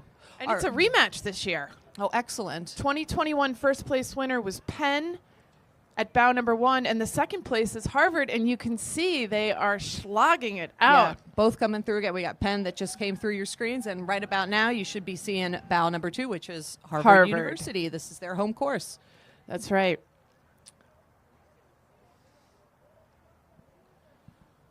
All right, I got to say, bow 1 and 2, they have really got a lot of distance from what looks like the rest of the pack. Yeah, but here they come. Yes, 3. And you can hear the 8 yelling for the 4. Yep, this is bow number 3, which is Colgate up in Hamilton, New York. And coming up right on their heels is another Penn boat. Look at the steering here. Do you see the oars right at the buoy line? Yep. So that coxswain is really taking that, trying to line up well for the next bridge because you're heading through the center arch. Yep. You need to be thinking like 2 turns ahead. You really do, yeah. All right, bow 5. This is another Harvard boat. This is the lightweight B boat. They look great, though. They do look great. Moving through. It's nice. They're in a bit of a space where they don't have to battle it out with other boats right now. They can pick their course. And the water's calmed down just a little bit. And wearing cycling shirts. Well, they're probably going to go do a century after this. Right, they're going to go sort of jump on a Peloton. Yeah, that was their taper, I think. All right, what do we got? Bow 6. Oh, this is MIT lightweight men. You may have heard of it. Let's go Tech. Yeah. It's the Beavers. Did you know that? Yes, because they're the engineers. That's right. All right. Bow 7. I do like this. It's called the Sledgehammer, the boat name. Love it. That's Cornell. Yeah. And they are led by Coach Kerber from Ithaca, New York. It's a great event seeing how well our coxswains can handle the Charles course while our guys are giving it their all. That's right. And bow number 8 out of New Haven, Connecticut is Yale. And this is, again, lightweight 4, obviously. And they're all students at Yale, as called I would hope so. by the entry. You can sneak a few people in. No, we went down to the sometimes. mall and picked up a couple like, people outside Spencer's. Foss Park and Somerville. Yeah. Okay, so the bow number 9, and you'll start to notice colors. The green, the evergreen, hunter green. That's right. Is clearly Dartmouth out of Hanover, New Hampshire. And then you'll also notice some boats have borrowed equipment. Don't be confused. Yeah. Don't be confused. This is bow number 11, Oh, Brock Brock. University. Out of St. Catharines. And Ontario. Brock's men's lightweight program has been one of the preeminent lightweight programs in Canada. In 2021, they won 5 of 6 events at the Ontario Championships. Now you'll see 11 and now 12 are passing right in front of Riverside, ahead of 10. Ooh, 12. And you'll see 10. They've got bucket rig and Oh, 2 the and 3. bucket. See, the bucket. I love a good bucket. Yeah, I love a good 12 bucket. was University of Victoria. Oh, God, And about this is 10 great. Wait is till you Gordon guys see College this. out of Wenham, Mass. And the bucket is when 2 riggers are on the same side, And one yeah. right in front of the other. You'll be able to see this one online for those of you watching. Don't be because distracted by the high-vis hats. high-vis hats, Focus and as our on the spotter rigging. said, Bow bucket 13, hats for bucket rigging. Out of Great Britain, the Oxford lightweight Ooh, 4. another bucket. They've participated in a combined 9 lightweight boat races and had 4 victories this year. Lord. 14, we've got Mercyhurst University in Erie, Pennsylvania. This it's is a new a crew new lineup, crew, yeah. and their first race together. It's a very international crew with a South African bow, a Greek 2-seat, and Serbian air. It's like the United Nations, Serbian really. stroke. Wow. All right, now bow 16 out of Canada. Lots of Canadian A crews lot of this year. Canadians, eh? British Columbia, Oop, and another bucket rig. We got a lot of bucket rigs in also these from fours. Canada. Yeah. Western University. They won the lightweight men's 8 in 2016. Wow. Were you born yet in 2016? No, I wasn't. Okay. Just a figment of my mother's eye. Yes. Yeah, so the bucket rig is interesting. Sometimes you'll do it for, you'll have a really strong person that needs to follow somebody else. But with Head of the Charles, because it is such a turny course, Right. sometimes some boats choose, okay, we're going to put all of our power on one side and get those really tight turns. And so it really can be dealer's choice, really, depending on what you want Well, to it's do. interesting because the Weeks turn, right, is a starboard power on. Yeah. And the first bucket rig that went by actually had a port bucket, and Yeah. the second one had a starboard Star- bucket. yeah. So it all depends on how those crews are rowing and Right. who's in what seat. But having bow and stern on the starboard side offers some advantage. Yes. Versus having the engine room, which is really small in a 4. It is, right. A little It's a baby mini. engine room. It's a Just mini a mini room. engine. Yeah. So the next event, Meredith, Oh, is what do we the got? Women's Champ Fours. Oh, excellent. The Hope Barnes Trophy, and the course record was set in 2017. Lots of course records were set in 2017, I want to point out. It must have been a um, fast year, yeah. By Brown. And the course, their time was 17:08. In this race, there'll be about 14 boats. And the U.S. national team, you may have heard of them, are Might have heard of them, defending yeah. the top spot. They're starting at number 1. The benefit of number 1 The benefit of number is one. that if you can hold the lead, there's nobody in your way. Right. You got nobody in your way. You got nice clean water. The You con, don't have though, is to- that you're getting yeah. chased, and you're getting chased by fast people. That's right. So you got to keep an eye. Now, here's another thing about that bow-loaded Cox. Oh yeah. You can't see what's coming, and you're really relying on bow seat to let you know. Let you know, and they also still bow need to be two's rowing moving. cleanly, Right, plus yeah. they need to be rowing and not screwing up. Yeah. Well, Although you can blame a lot on the bow. oh, all of it on the bow. Yeah. Well, it's interesting. My coxswain yesterday, he said, normally when we're rowing in practice, a boat will come up and the bow will lean back and be like, oh, bow's coming up on port side. And that just helps the coxswain know. But in a race, you don't want to know where they are. It's where they want you to go. That's You right. know, so if the coxswain behind you is yelling, move to starboard, Right. you don't lean back and go, hey, there's a boat behind us on port, and I was kind of thinking about maybe I should go. You got to get it out quick and be like, move to starboard. And move you're to actually port. trying to do it in one syllable. In one syllable, like, right? But That means while move to rowing, starboard, yeah, yeah. while breathing, super heavy, BPMs at like 180. Right. You're in And- the cave of pain. Yeah, and you just Your have vision's to narrowing, get it out. and you need to communicate. Yeah. But here's another thing. So a boat is trying to overtake. Yeah. It's always this very, really fine line. Do you dig in and try to Yes. hold them off, or are they moving just so fast you must yield? Right. And then how long do you wait to yield? Frankly, the last possible the second. last possible second. And yeah, you hopefully make a lot of messy water for them. Right. But it is tough. And Right. oh, wow, this is nice. Yeah, I'm good. I'm just nibbling on this salad. Just what we need to chew on. So bow number 2 in this next event is actually Brown University. They were second in the 2022 Ivy Championships. And that's an example of when you're bow one, you better be going fast because you got somebody you got fast coming right on your exactly. heels. That's exactly right. And since they finished second in the Ivy Champs, they're going to really be gunning for first here. Yeah. And then following them, we've got 3 home course teams, BU, Radcliffe, and Boston College. This is going to be a fast race. I'm excited to see it. Yeah, the water's looking good right now. It's flattened out. Flattened out. Was it choppy this morning? It's been nice. That's outstanding. There have been years that Meredith and I have rowed in this race where there's literally white caps, and we've taken shrink wrap that you use to put Yeah. your oars on the trailer and wrapped it around the riggers Yeah. so that the waves wouldn't come up in between. Because actually, as tough as we may sound, we're really just delicate flowers. Very delicate flowers. I do not do well in anything that isn't 72 and no humidity. right. Yeah. No wind. but If there's a wind, it's a tailwind. It's been, All ve- right. yeah. Oh, all So right. we can see it before you guys can, and I feel like I don't want to spoil it. Don't want to spoil it, but it's looking pretty good so far. I will say, it is smooth, Yes, this is. and there is an outstanding course being steered here. Yeah. All right. As Sherry mentioned earlier, this is bow number 1, U.S. rowing. These 5 women all raced as part of the U.S. Women's 8 at the 2022 World Rowing Championships. Not a slouch in the boat. Nope. Madeline Very smooth. Wanamaker also competed in the pair winning bronze at the World Rowing Championships. All right, And they and- look like they're just taking their time, but actually they're probably pulling incredibly hard and fast. I think they are, just to get away from the Oh, this is the amazing Brown boat. painting on the Yeah. hull. Brown University out of Providence, again, placed second in the 2022 Ivy Champs and 6th at NCAAs. They are looking smooth. And coming right up behind them is BU Women. This is the Champ 4 from BU Women's Rowing.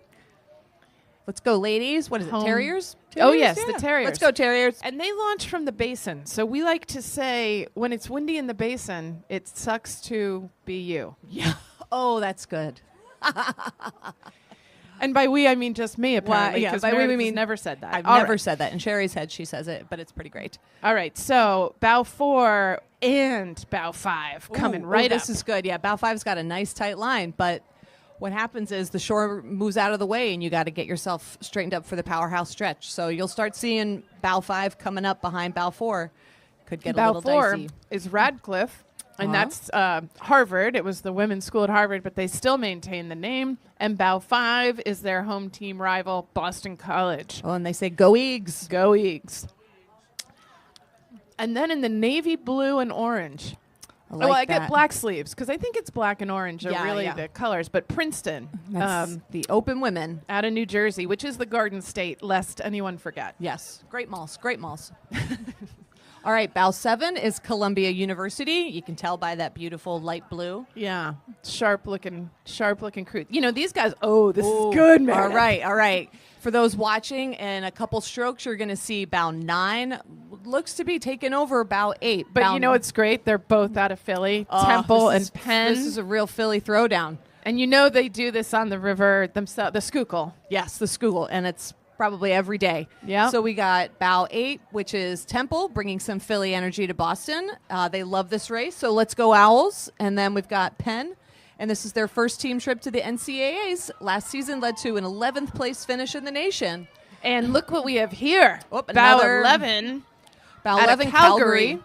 This is the they won the Club Cox 4 in 2021, setting a new club record. Looks like their teammates are on the dock cheering them on. And bow 10 with the green and white oars is Dartmouth. Out of Hanover, New Hampshire.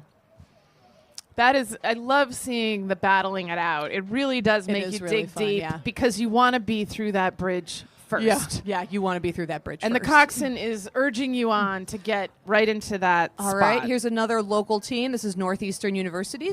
Love the unis. Yes, with love the pink. Also love the braids. They're looking And the good. sunglasses. That's just free speed right It is there. free speed. And in a couple strokes, you all will see this is bow number 4, Rhode Island. This is URI women's rowing. Very nice. Very nice.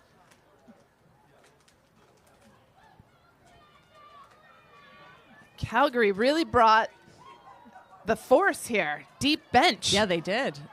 Bow 13 in the red hull and the CRI blades is Calgary Rowing Club. And these Out women of are Alberta. all, this is the first time racing ahead of the Charles. That's exciting. It's awesome to be the first time, right? Nerves are Oh my at an God. all-time high, but All-time you're high. super psyched because it's such a legendary event.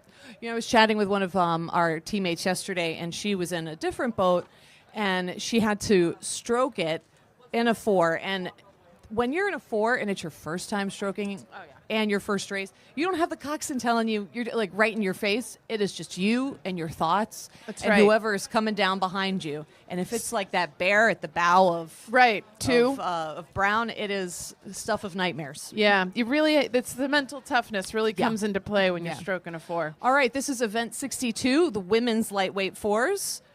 The course record is 17 minutes and 54 scorching seconds. That is fast. Yeah. All right, we've got bow number 1 and bow number 2 coming up. Bow number 1 is MIT right around the corner. It's the 2022 IRA champs. And behind them, Congratulations. is BU Women.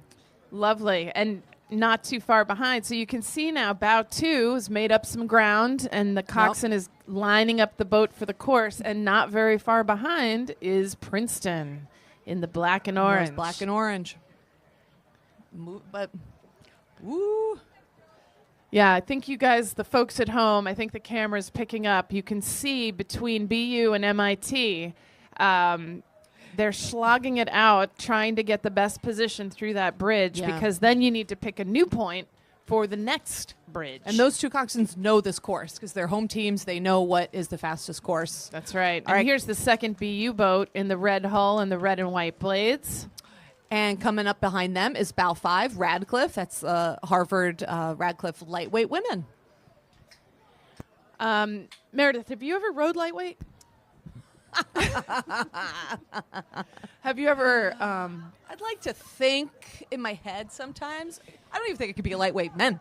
I know. That's what I meant. What lightweight about you men. have? Yeah, You have. And that was like... I'm too. Well, in college, I rode lightweight one time.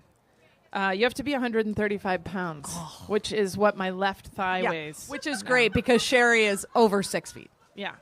All right, but enough about that. Let's focus All right, on all right. Wisco. They Yeah. came all the way from Madison, Wisconsin, not to hear us talk about my thigh, but actually to hear that they, Spring of 2022. yeah, they won the Eastern Sprints. in the lightweight varsity 4 and Advales in the open weight, which is Wow. pretty impressive when you're a lightweight and you're rowing up against women who are like literally That's twice amazing, your actually. size. Yeah.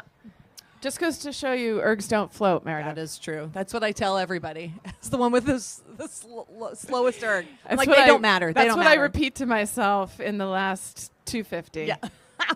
All right, we got bow number 8. This is another MIT boat. They are 2022 IRA champs. That's amazing. Yeah. I love that. Winning one of those events is Yeah. amazing. And out of Wenham, Mass, Gordon College. They're known as, they are affectionately known as GoCo Wowrow. Oh, good. Did you know that? I feel like after a couple beers, I could probably say that great, Yeah. but like totally sober, very difficult to say. Oh, yeah. Good thing one of our sponsors is Sam Adams. Right. Excellent point. Yeah, thanks All for right, plugging that. here we Oh, are wow. again There's with a a lot little bit of a happening. dog Why fight. didn't you tell me? Radcliffe in bow 9. Ooh. Oh, out of Germany. Kolner Oh, my God. came all the way from Germany and not far behind them, And are bow throwing 11, down, yeah. British Columbia out of Vancouver. That's awesome. Really, and that's where you can hear the blades next to you. You can hear the coxswain Yeah. who's probably telling her crew Screaming. right where she sits. Yep. All right, in bow 12, we've got another Princeton boat, the lightweight women. That's right. The So Tigers, is that what it is? I It know is there's the the- fat cats. that's the That's alumni. the alumni. So what's Yeah. the feline? It is the mascot? Tigers. It's the Yeah, Tigers. it is the Tigers. Oh, well, the hence black and blue orange. white. That makes sense. I That mean, makes stay sense. with me. I thought it was just for Halloween. Yeah, right. By the way, the Wordle today, it was Halloween themed. I won't spoil it, but just in case you were wondering.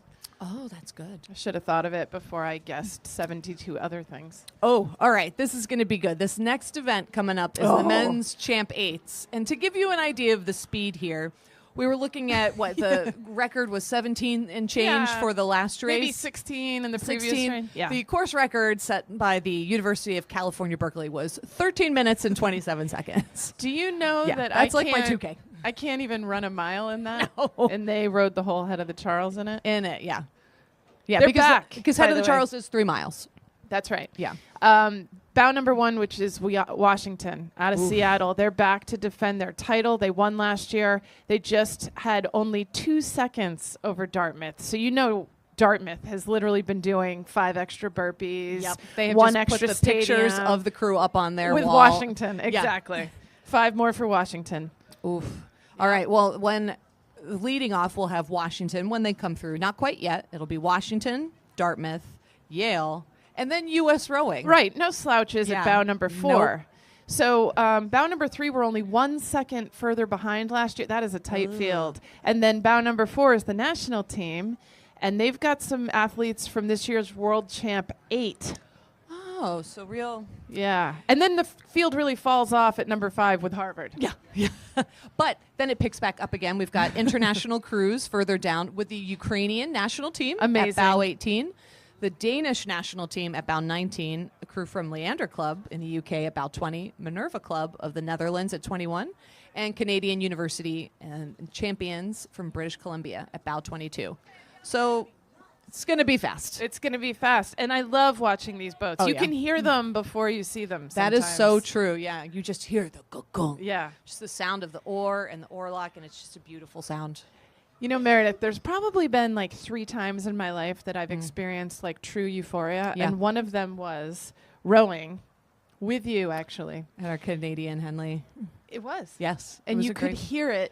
You could hear our boat. It was just you like just a felt boat it. heartbeat. Yeah. You just hear it. and Amazing. you go, and it's great. Well, you'll hear that even louder because these guys are probably big guys. Beefy. They're strong. Yeah, they're beefy. They are. So you know how it's heavyweight and lightweight? Well, there are some women, not me, who don't like to be called heavy. No. So they It's a changed the pejorative. category. they changed the category to open weight just to be more inclusive. But I like your term, Athena weight. That's right, Athena weight. Athena weight. Yeah, Right. Sherry came up with that a few years ago, and it's nice. It's more of a like goddess theme. warrior, goddess, huntress, and Athena sounds just a lot better Right. than heavy. Although I'll take heavy. I mean, I don't mind it. Yeah. Oh yeah. I mean, nobody messes, right? Nobody messes with a heavy. Although I would not want to meet a lightweight in a dark alley. Especially Very not if scrappy. they just weighed in. If they just wait, yeah. They will eat your arm. They will. Yeah. Not good. So the trophy for this next event is the Boston Globe Trophy. I got to admit, I'm a little Ooh. jealous. I like the Yeah. sound of that. I wonder if we'll see any buckets in this race. I was wondering that too. I think it would be uncommon, but I bet you will see. I feel like a lot of the European crews do it. Don't they call it like the German rig? really? Yeah. I think I read that on the You internet. want to make a friendly wager? Yeah. There's 25 boats. Okay. How many? Or do you think there's just... No, I think whether there are or not, yes. you say 100%. There are how many boats in this? 25. 25. I bet you there will be at least 2. Wow. And as for those watching, you can probably see some of the women's champ eights coming up.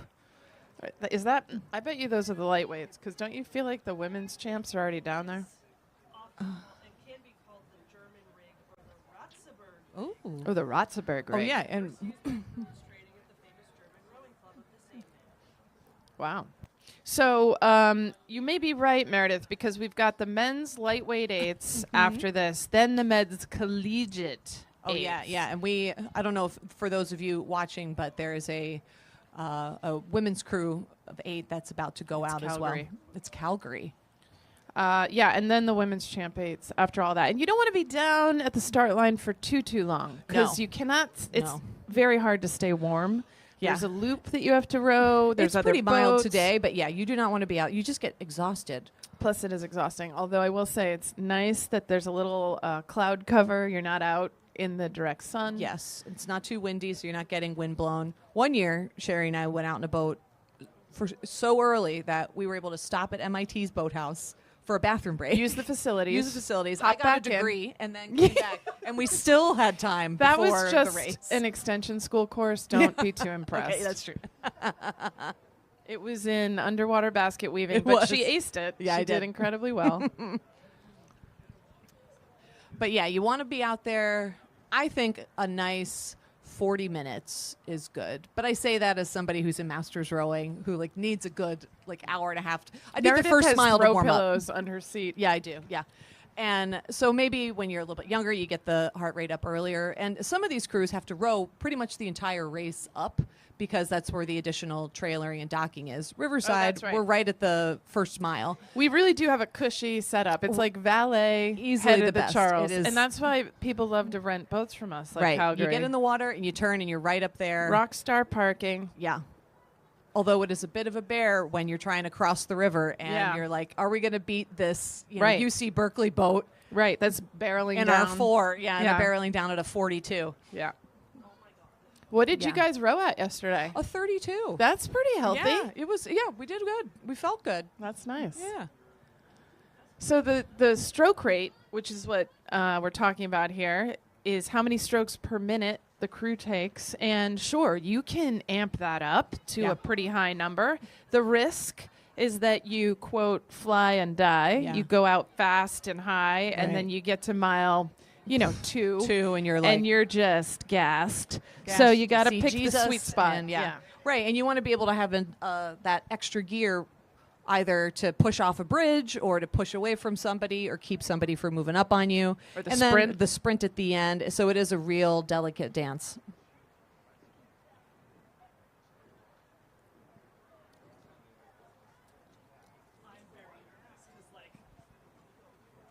It's going to be good. I think these first few, but once this race starts, I think the first few bows are going to be pretty Pretty speedy. speedy. And it is always interesting when you Right. see a bow number that's really high and it's really early and Yeah. you're like, oh, they're fast. They're gunning for it. Yeah, and Yeah. that's the other thing. So bow number 1 is awesome because you have an open course, but you really don't know what's happening towards the back. So if I were Washington, I'm psyched I have bow number 1. But Right. if I know I've got Dartmouth, Yale, the national team, Right, you got Harvard, Yale's Syracuse, heavyweight, yeah. Brown, if I know I've got them, I'm wondering what's happening Right. back there. You got to really go. Oh, yeah. We've got, Leander.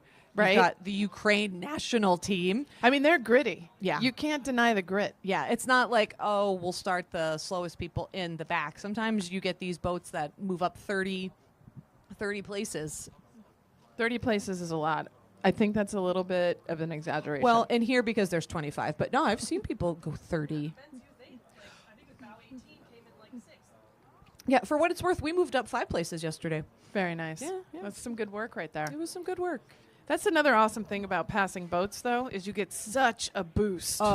Like it hurts less. Yes. The boat feels lighter. Yes, and you there's- can just see defeat in their faces. It really not is. that you're looking out of the boat, but No, other of course people. not. Of course not. From what I hear from other coxswain people, the can see. coxswain, yeah. But yeah, there's nothing like getting past a boat, and there's nothing worse than getting passed by a boat. That's right. Ugh. Oh, all right. Here we go. Yeah, barreling down the course. Barreling down the course. You guys will see it in a minute. But not even. Probably about 5 strokes. Yeah, right. There's a water skier behind bow number Yeah. 1. They are steering a great course, very smooth. This is your Seattle boat. This is Washington U. They made it to the semifinals at Henley Royal Regatta and placed 4th at the IRA Championships. Whew. And I would hazard to guess that they have opened up a bit of a lead on bow number 2, Yeah. who are coming into view right about now. Yep. So bow number 2 is Dartmouth out of Hanover, and they were the 2nd place Champ 8 last year, just a couple seconds off of Washington. Seriously, there are flames coming out of these boats, and that's saying a lot because they're on the water. All right, this is coming into your screens in a couple strokes. Will be bow 3. This is Yale, Yale's heavyweight crew. They're out of New Haven, Connecticut.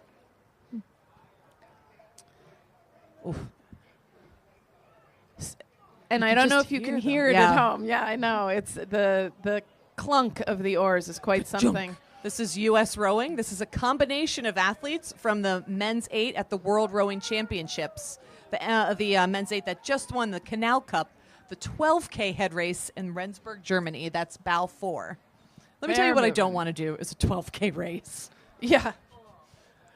Add it to the list of things you don't want Things to I do. don't want to do. Yeah. All right, bow 5. We have got Harvard University again. Sounds like there's a Harvard fan on our dock. I don't know what makes you say that. Oh, sounded is it the angry T-shirt? about Oh, no, it. it was the yelling. Okay. All right. Yeah, so Syracuse, orange, with the distinguished orange blades. What I love about their bio was TBD, and I think that's just a real power move. I think it's very zen. It is very zen. And so you'll see here, bow number 7, Brown University out of Providence. Now, they finished 3rd in the Varsity 8 at Nationals in 2022, so that's a pretty strong crew I right do there. have to say, light blue men's unis. It's a bold choice. It is. It's a real It bold is. choice. Yes, they did used to wear pink. All right, bow number 8 is Northeastern University. This is another hometown crew. We see them on the water. It's real scary to be in your single and you see a big old 8 coming down after you. It's pretty even spacing so far, Yeah, it and is. all in order. I'm just really disappointed. We have not seen a bucket rig, and we're almost halfway through. That's this is right, bow number Meredith. 9. We Princeton. didn't even make the actual bet, which now is $5,000. Which, by the way, in parentheses, is $5,000. All right. Oh, there was. Excellent. All right. Yeah, we didn't. We did specify. Okay, let's see here. All right, bow number 10. This is Harvard University. They're Champ 8 B boat, but they are What's happening on the heads? Are there ears? Are there there are ears? ears. I love it. There's something happening there. I love this. These guys are just in T-shirts, great T-shirts. This is 11. Oh, it's Naval Academy. They're just really sensible. NBD. Go Really- Navy. Yeah, go Navy. Beat Army. Oh, yes. Fighting words. But I Army's not support rowing them. in this race, so I say it with all confidence, unapologetically. Yeah. All right. I got to say, bow 12, this is Yale. Like, just look, everybody's knees going, Smooth. legs going down at the Smooth. exact same time. That They is look a real well-oiled nice. machine. Yeah, it is. Ooh, that's a pretty boat. This is 13, another Dartmouth boat. The JV has medaled at IRAs for the past 2 years. You know what I don't Racing have is boat? a stroke coach, because I would have loved to have Yeah. checked the rating on those. And the thing is, like, they are probably doing like mid-30s, But they they make do it not- look like it's an a long 18. mid-30. Yeah. Yeah. Whew. What do we got? 14. Yeah, BU men. This is their top entry in the regatta for BU. These are the best of the best. And you know you Ooh, I see like race these for these unis. seats. What is this? Oh, University, another Wisconsin boat. Are they? They're Badgers, right? I was going to say go Badgers. cheese. That sounded Go inappropriate. cheese. That's good. I like cheese though. I love The those right cheese curds. Yeah.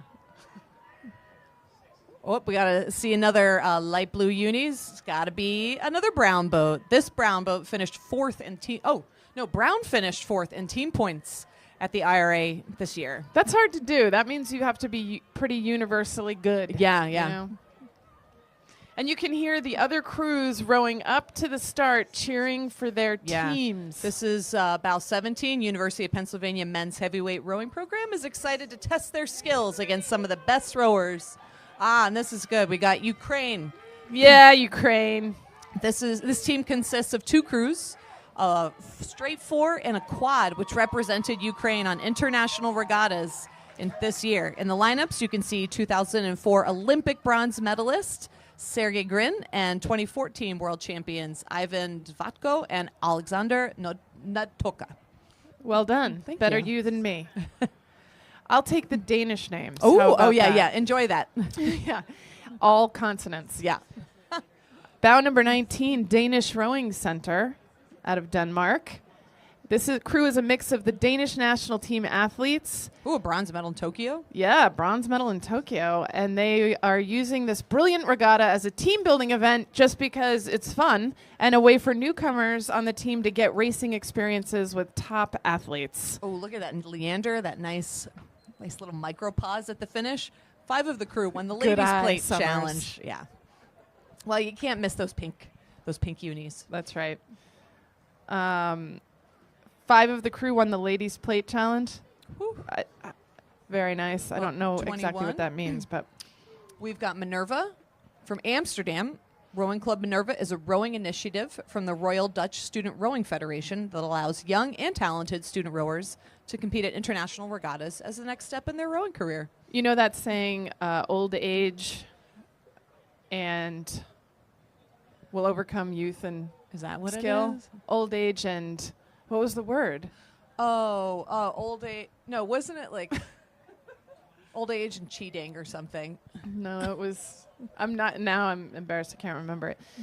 Bow number 23 in the black and orange blades. Princeton University. I've seen a couple of nice orange bucket hats. Yeah. No bucket rigging, but a couple bucket I'm hats. really disappointed in these guys. And then not far behind them, Stanford out of California.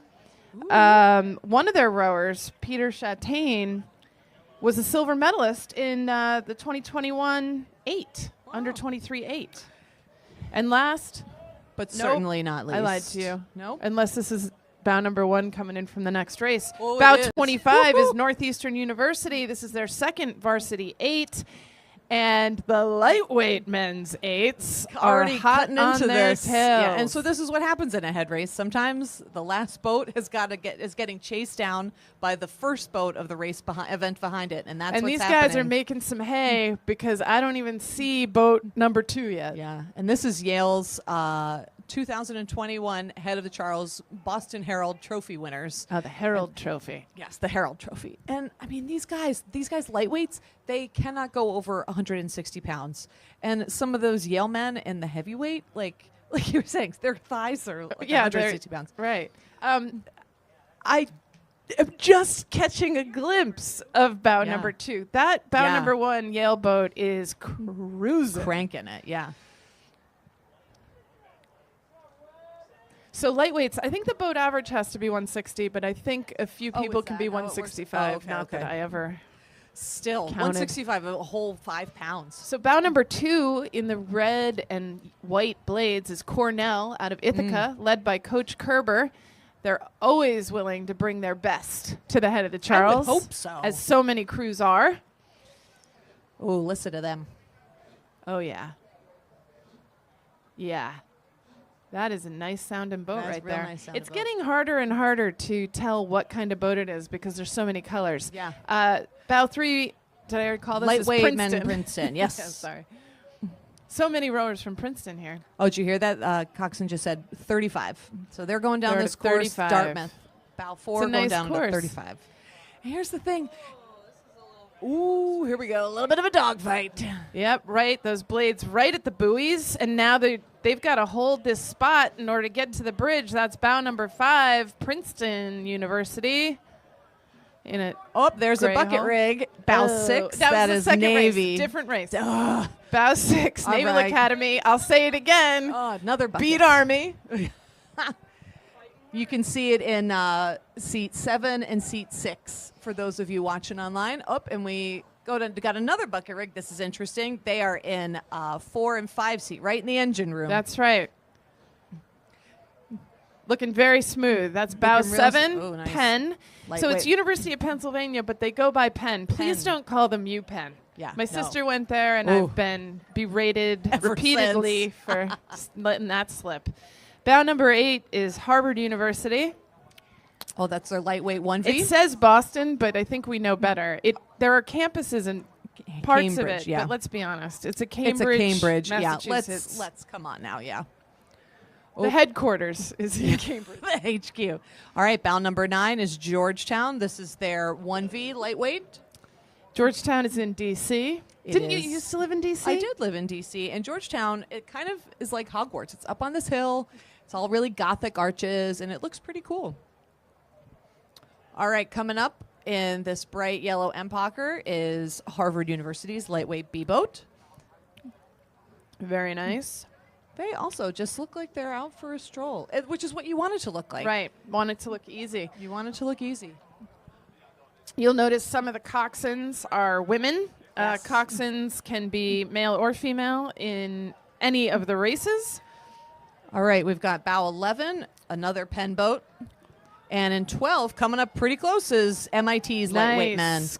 So Go another Tech. local throwdown. Oh, yeah. Bow 13 is Delaware. This is the top men's 8 for the Delaware crew. Sorry, I should have said the coxswain can be any gender. They I can didn't be mean any to gender. be so binary. I misspoke. No, we understood what you mean, though. You do not have to. Right. There's the men's crew, the women's crew, but you could have Right. however you want. So bow number 14 in the checkered blades Ooh. are all the way from Cologne, Germany, the Kölner crew. They were first at German championships in the lightweight U-23 boat. And then right behind them is the Naval Another Academy. Naval Academy. Yep. And they won the second varsity race at the IRA last year. Whew, Yeah. I am exhausted from watching that. I think those guys are so fast. No, one year I was watching, and it must have been 2019 because it was just before what would have been the 2020 Olympics, and as we all know what happened. And I was watching, and it was basically the U.S. women's boat, and they were coming around the turn just before like Mount Auburn, which is you're setting yourself up. You're about almost 2/3. You've got like maybe half a mile left, and these women look like they were doing like an 18, and I could hear the coxswain. The coxswain was like, "All right, you're at a 36, and split is 136." Well, that's just like when we went rowing the other day. yeah. The split it had the same numbers in it, but they were just in a different Reverted, order. yeah. It was 316. Yeah. Not 136. Yeah, Head of the Charles is great, and it's awful because you've got to go down at basically a sprint pace. It's just long enough Yeah. to be exhausting, but just short enough that you better be booking it. That's Because right. sprint season, you are doing it at a 36, 34, Easy. 32. And you then you're settle up at a to 32, that's 34. right. And here, you're also settling, but it's just a different sort of settle. Right. And by settle, I mean you just sort of black out and you wake Yeah, up. hang at on you for wake dear up at life. the finish line. And you're like, what year is it? Right. Yeah. What a great feeling, though, Wait, to yeah. cross that finish line, knowing you've left it all on the course. All on the course. All right, so up next will be event 65. This is men's collegiate eights. Yeah, this the course record here is a really sluggish, Real 14 sluggish, yeah. minutes, 14:24. There are 41 boats in this race. Oh, this will be good. yeah. What do we have? The MIT heavyweight men will lead the charge from bow number 1, looking to defend their home turf. That's impressive. Yes, but we'll have very strong crews from Drexel at bow 2 and Marist College From Poughkeepsie, which is bow 3. Looking to reel them in. Just a few seconds separated these top 3 crews last year. And the rest of the field features strong crews from the D3 and ACRA ranks as they jockey for bragging rights here in the early 2022-23 racing season. Can I say something about MIT? They're not known. Be careful, they write my paycheck, but yeah, go ahead. No, they're not. I mean, because everyone is so wicked smart, right? Yeah. They're not known for their athletics, Yeah. shall we say. Right. And in the men's collegiate eights, at the head of the Charles, they are the defending champs. Yeah. That is impressive to me. So smart, And fit, skilled. well-rounded. Yep. Well, and the women, the lightweight women won. Was it IRAs this year? They won like a mean- championship, and their coach Amelia also coaches here at Riverside on the weekend. I feel like one of the things they should include when they enter is what dating app they're on, so that folks can just hone in on those, or you just got to go stand outside the crew, the boathouse. You could lurk. and just set the distance feel to like 15 feet. Loitering is right. That's actually right. I know, yeah. Right, just linger unassumingly. With a trench coat and And sunglasses, glasses with Yeah. the nose and the mustache, Yeah. and just see what and just pops see what up. pops up. Yeah. I think I could totally be lying, but I want to say that like MIT was one of the first universities to have like both men and women represented in like each sport. Really? Yeah. Was that before Title IX when everyone had to do it? That's a good question. We need to get our other teammate Courtney Wilson up here. Yeah, she who would- was head of Title IX over in MIT's office. Oh, really? Yeah. I Yeah. didn't know that. To this day? Yeah, That's her job? that is her job. You know I that she was a lawyer for a long time? Well, that would probably high-powered explain lawyer. why she is Such a badass. a boss bee. Yeah. Yeah. I mean, no shortage of impressive people. Really mingling. brings a lot of type A and a lot of impressive people. Yeah. So I'll read an ad. Oh yeah, Seem to have let's a do lull. it. What's a good one? I'm not going to do Sam Adams because you've shamelessly read, plugged yeah. them already. But I would like to thank our premier sponsors, Vineyard Vines, who provided these very sassy vests. They're kind of fab. I'm really into it. Um, Fortunately, it's my color, so right. it works. Yeah. Moderna, Blue Cross Blue Shield of Massachusetts, and the Omni Boston Hotel at Seaport. And the head of the Charles Regatta is presented actually by BNY Mellon Investment Management. You know what they should? They should just have like a floating vaccine booster boat, like That on would the be launch, amazing. because Moderna is sponsoring it. That's Be like, hey, right. do you need one? You Just get on one. like on the paddle back. You Yeah, don't want to yeah, get yeah. it before just in case No. it makes you tired. All right, enough jibber jabber. All right, enough. Event enough number of that. 65 is on the course and about to pass And in remember, front of this Riverside should be Boat a Club. good throwdown in the first few boats. This is Massachusetts Institute of Technology Technology. out of Cambridge, Massachusetts. The white blades with the distinctive red T. MIT men's heavyweight 8. Looking very smooth. Looking real good. And coming up pretty close. No slouches No behind slouches. Drexel University out of Philadelphia, Pennsylvania. Looking also very good. Very good. Nice legs down all together. Pretty equally Nice spaced. line, I'll yeah. say it looks like they've Ooh. held. Oh, you guys watching, just you wait. There's a dogfight. We got two boats, both gunning for a really nice straight course. Looks like 4 did get the inside Yes. of the turn That's on Temple. 3, which is unbelievable. Temple University out of Philadelphia. Fine young men That's from what they Philadelphia say. and beyond. Their and, words, not and ours. 3 is Marist, yeah. Yeah. Although I would say they look like fine young men. Interestingly, rowing with the the Temple blades, which look a lot like the MIT blades. They but do. Here we go. Yes. Bow 5 in the subtle yet tasteful pink unis Yes. is Bates College out of Lewiston, Maine. Yes, and very humble Bates rowers. The rowing in Maine is the best. It is the way life should be. Did It you is know the that? All right. Williams College Boat Club actually is rowing out of Pittsfield, Mass. And that's bow number 6 that just went by. Not too far behind, we have the Cross. Oh, Holy Cross out of Shrewsbury, Mass. This is their varsity 8. My cousin rowed for Holy Cross. Oh, you know, one of our other teammates, Lindsay, rowed at Holy Cross. All right, bow 8 The is Jumbos. Tufts. Yeah. Go Jumbos. The Tufts men are back after finishing second at the inaugural D3 IRA Championship last spring. I'll say this. They've integrated that light blue in a very strategic tasteful way. and very strategic way. This I'm into purple, white, and pink. Yeah, that's bow 9. That is Hobart College. Of course it is. It's a Out youth of Geneva, movement. New York. They have great personalities. That- Fantastic. That often they speaks. win the medal for one of the best. Yeah. All right. Bios. Well, I'll let you read this one because I've got a bone to pick with Michigan? Michigan. All right. As an Ohioan who grew I up in see. Columbus, A little bit I of do wish animosity. them well, but a little bit of animosity. Well, listen, they're mostly new guys. 6 of last year's 8 have graduated. Wow. All right. so Well, they they're just looking pulled pretty it good. together. They're looking pretty good, but go Bucks. Yeah, okay. All right. Well, MIT has another 8 on the Oh. course, and that's what you see in bow number 11. And then not far behind is bow 12, Marietta College here out we of go. Ohio. Marietta, Ohio. They were established in 1871, which is about 5 years before I was born. I was going to say, and is I that, feel isn't like that your it birthday? kindred, What is it? Yeah. All right. The printing press, me, Marietta College. Sliced bread and a cherry. All right. 13 is Middlebury. I love their blades, the cow blades. The cow blades They're are pretty very fantastic. distinguished. I love them. And then not too far behind is bow 14 out of Charlottesville, Virginia. Virginia Rowing Association. After a couple of tough Charles regattas, these guys are striving to get back on the podium. They're an energetic young group enjoying their fun before heading into a brutal winter training, attempting to earn their trip to Wait, Henley Royal. I'm sorry.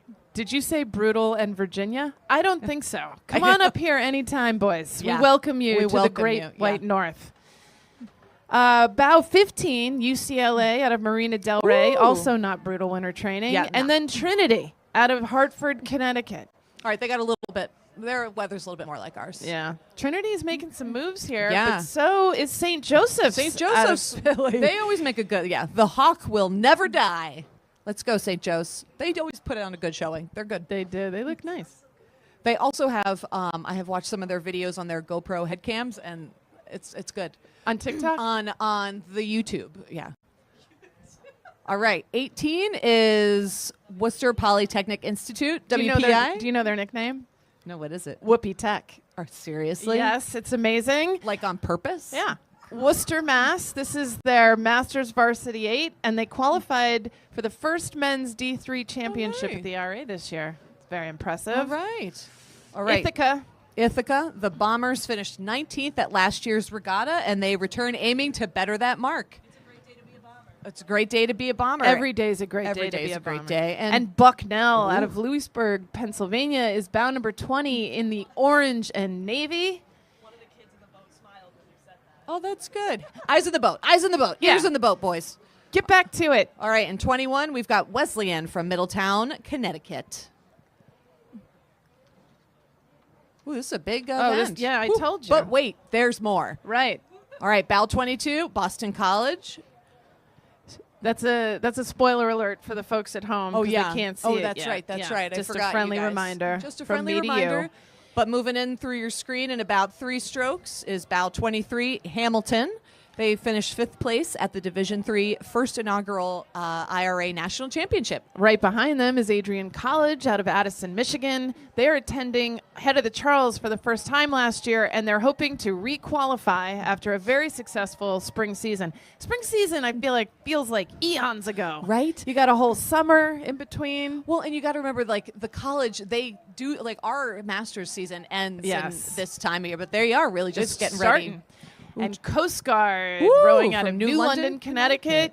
Go CJA rowing. I do love that they have high vis orange on. Yeah. They're very sensible about safety their first. maritime safety. Yeah. All right, 26 is another Delaware men's boat. This is the men's second priority boat at Delaware Crew, but first priority in our hearts. Right. That's right. Look at bow 27, rocking the hoodie in 2 I know, but look at that bow is moving, is out of that water. Like, it's moving. What is that? Bow 27 you said is Colby? Colby, yeah. Will we do this once we have we'll do this once we have a lineup and hopefully an entry. That was their bio, and that is right up there with good personalities. Yes, that's right. Maroon stripes, very familiar Colgate out of Hamilton, New York. Ooh, and this boat, this is a cool looking boat. This is 28 Georgia Tech. This bright yellow bow. Love and it. The It's a custom oars. paint job right there. But moving pretty quickly through it. 30 at bow number 30 is Bowdoin. Is that how you pronounce it? It is Bowdoin. Bowdoin. Yep, you Bowdoin got it. men's 8 was 8th at the 2022 New England Rowing Championships. Out of Brunswick, Maine, and they have opened up a really healthy gap on the course. Bowdoin is moving. If I were bow 1, I'd be afraid of Bowdoin. Yeah, because how many entries are in this? 5,722. 41. Well, yesterday we had to wait for an event that had 50 entries for us to pass. All right, coming up. Oh, 3 boats across. Ooh. Wow, 33 and 31 will be coming. Ooh, and 34. That's right. Cutting it real close, but it's a good line. 33 is George Washington University out of Washington, D.C. 34 making the move on the inside is LaSalle Rowing out of Philly. Ooh, look at this. Oh, we might get some more clashing. And 31 is UC Santa Barbara. They are jockeying for position to get through that bridge. Yes, but I have seen 3/8 go all the way across through one of those arches, and it is... Was that before you got hit in the head with an oar? Yeah. And then crabbed and then were rejected? Yeah. I'm just a ghost now doing this. All right, and bow 32, Connecticut College. And I got to say, it might be a little bit better to have less... They got a nice, clean, open water. And the water is smoothed out. They've Right. got a gap in the field. They've got time and space, and they're just positioning themselves for that next turn. And Connecticut College's head coach, Rick Ritchie, has been coaching at Connecticut College for over 40 years. And this year marks the 50th anniversary of the rowing program. So 36, which is Penn State out of University Park, different than Penn, just to be clear. Not to be confused with... They just recently passed bow 35, Mass Maritime out of Buzzards Bay. I don't know if I love the flesh-colored unis, but they look good overall. They are wearing unis. And bow 37, Southern California out of LA is making a USC. strong push. They say U-S-C-A. I had a I friend like- who went there. I like that chant. I know. All right, 38 is Vassar College out of Poughkeepsie. Oh, our Frank Sarcuddy down at the end of this is going to have a bear of a time with that name. And they will update accordingly according to their bio. All right, well then bow 40 is making a push here. Bow Yeah, they 40 look is good. Connecticut, Yukon out of Stores, Connecticut, and then 39 Skidmore out of Saratoga Springs. And coming in, 41 gap is the 41. Jumbos. oh yeah, the Jumbos. Don't Tufts forget the University. Tufts Don't University forget out of Somerville, which is also known as Sherry's backyard. God's country. God's country. America's playground, Somerville. Massachusetts. Was in the top 50 places to live in Money Magazine, NBD. Wow. That's right. Top, I think it was the number 1 in Massachusetts. And number 1 in our hearts. Was that the whole event? Did we see It was the whole event. Well, I can't promise that we've seen them all. Seen them all. Sometimes there's a straggler, but I think it was. There was a really tight cluster there Yeah, at the that end. was. That Lots was a good. of pushing. Yeah, I wonder how that fared. Whew. So the next event, event 66. Oh, here we go. The This is women's champ. champions. Can I make an observation? Yeah. That I think I know what your observation is going to be, and I'm real course- here for it. The course record. Oh no, maybe I'm wrong here. The course record. All right. Course record is pretty darn fast. 2017 again, super fast year. 14:11. No, that's the number. That's the time of the event. 14:48. Also close. Though. Very close, but yeah, 14:48, and then Right. the men's was what? 13. 13. something. Like yeah. yeah. Yeah. Yeah. No. Oh, yeah. Men's collegiate states 14:24, and this is 14:20. That's 20 seconds. 20 seconds. Yeah. Very tight. So it just goes to show you, girls rule, boys drool. That's right. This race has 29 competitors, and last year Princeton led the field at bow number 1, and will be chased hard by the leading women's team from Yale, Brown, Penn, Syracuse, UCS, BU, with both Yale and Princeton having 2 crews in the top 10. That's impressive. That is real impressive. This is going to be 16 good. All right, I'm trying to see. Again, as some of you may have heard, I grew up in Columbus, Ohio, so I will always cheer on the Buckeyes. And I want to say the OSU women usually make an appearance here. The Ohio State? The Ohio State, yeah. Oh, we got Ukraine. They'll be in this. So it should be a good race. This is for the Governor's Trophy. Ooh. All right. Let's do another shout out to our sponsors. Easy Doc. All right. For those of you who have never come to Head of the Charles, it's going to sound ridiculous, but literally these things are lifesavers, and this event could not go on without them. Easy Doc is proud to be the official dock supplier and official sponsor of the Head of the Charles Regatta. They'd like to welcome every crew team to this year's event and invite them to visit the Easy Dock booth to see their low-profile dock. Having just gotten my captain's test, I can really appreciate a low-profile dock because high-profile docks are not fun. These low-profile docks exceed FISA and U.S. rowing standards and were designed specifically for the rowing community / me and my anxiety. Also the geese. The geese, And the geese. love a low profile. Love a low-profile dock. Not being displayed today. Well, we put that because of- sign up. Right. And Not being displayed today on the Riverside docks because of the crowds is a no geese sign because signage matters to communicate clearly to the geese. clearly communicate to the They geese. have read it. They've have acknowledged it. scoffed at it. Yes. And they continue to ruthlessly defecate on the dock. There is very distinct Unapologetic sense, a about it. unapologetic about it, and they just like the smell at 4:30 in the morning is just It's unlike like anything. coffee and napalm. It is. It stays, and once it's in your nose, it's in your mouth, is what they say. So I only rode a couple times this season Yeah. because of an old lady injury, but you guys were here every 3 times a week.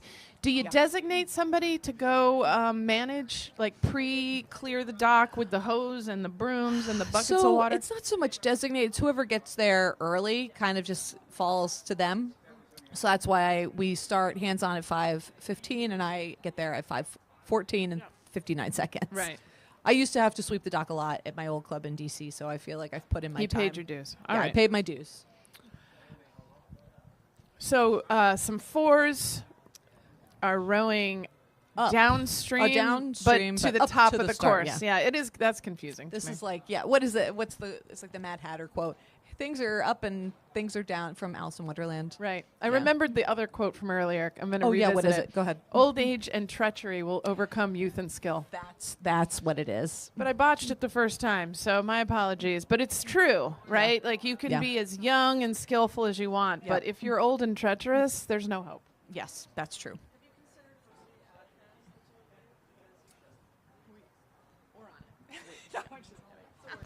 Yeah.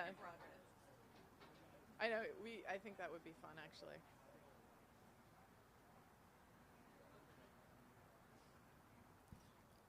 So I think, aside from the vid, there's only been one other time that this regatta was canceled, and that Oh, was, yeah, what year was it? weather. And we were. I was supposed to row, and of course, What when was got it? Was it canceled- like wind? Oh yeah, it was like a hurricane. Because the thing here is like they don't care how cold it is, Right. how rainy it is. No. It's wind. It's That's wind, what'll do it. thunder, and lightning, right? Oh, yeah, Those and are the really lightning. the Yeah. things. Yeah. Yeah, and the one time I did row this season, we almost got hit by lightning. I Yes. felt like it was really just the universe being like, Ruane, Go back to go bed. back to Go bed. back to bed. You Yeah. don't belong here. Yeah. This wasn't your year. I was in a Why? boat once, and the lightning was getting so bad, our coxswain's hair was starting to like lift. Yeah, Was that in Ohio? it was. No, it was in D.C. Kansas. No. Kansas, Okay. yeah. Where it gets it was Sheboygan, where it gets very humid Got and it. there's a lot of like electricity in the air. So who do you think's rowing up? Are these the collegiate 4s? Yeah, I think so. Collegiate those are women's cute. 4s. Yeah, that So- makes sense because we got the women's champ 8s coming up, Yeah, as we said. which we've already talked about. Which a little we've bit. discussed, The and- Governor yeah. Trophy.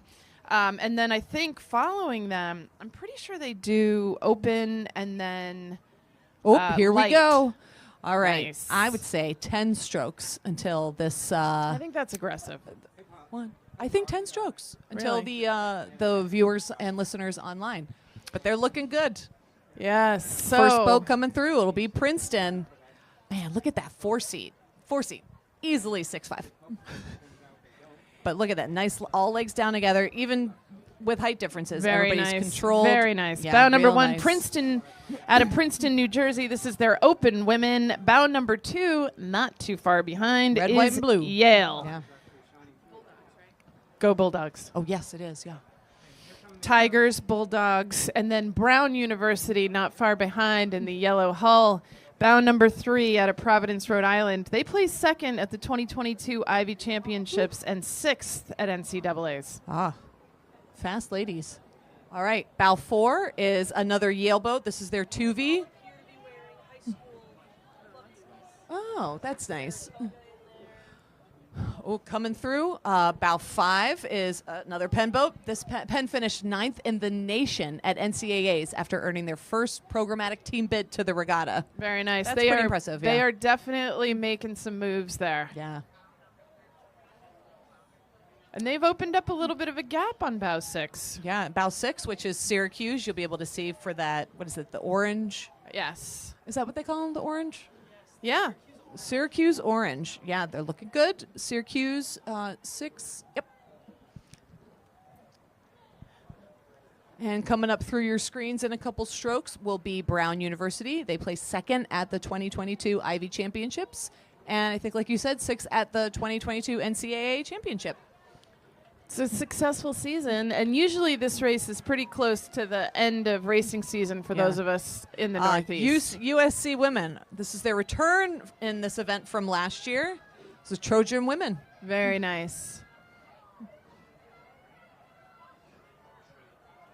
You can tell that there's a local crew coming up because of the shouts of support, and that is the red and white blades of Boston University.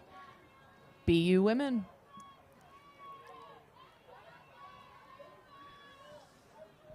And bow 10 with that orange and black. It's Princeton Open Women. They've introduced a little navy blue, and it's confusing, but I like is, it. yes. You It's just got to look at handsome. the oars. It is. Yeah. It's real nice.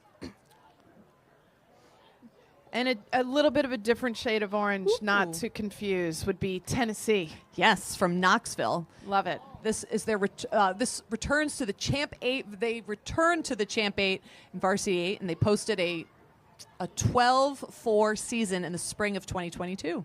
They are followed not too far behind by Radcliffe, which is the women's boat of Harvard. And coming close, pretty close on their heels, is bow 13, Dartmouth. This crew is a mix of first years through seniors and represents their 1V. That's pretty impressive. You've got like first years and that's what's great about rowing. You could have never rowed before, and you could walk on, and next thing you know, you're winning a Head of the Charles medal. That's right. Or Bow you're- 14 is Northeastern University out of Boston with the pink stripe. And I'll say this too about rowing. You can walk on and row, and then you can row all through your life. Yeah.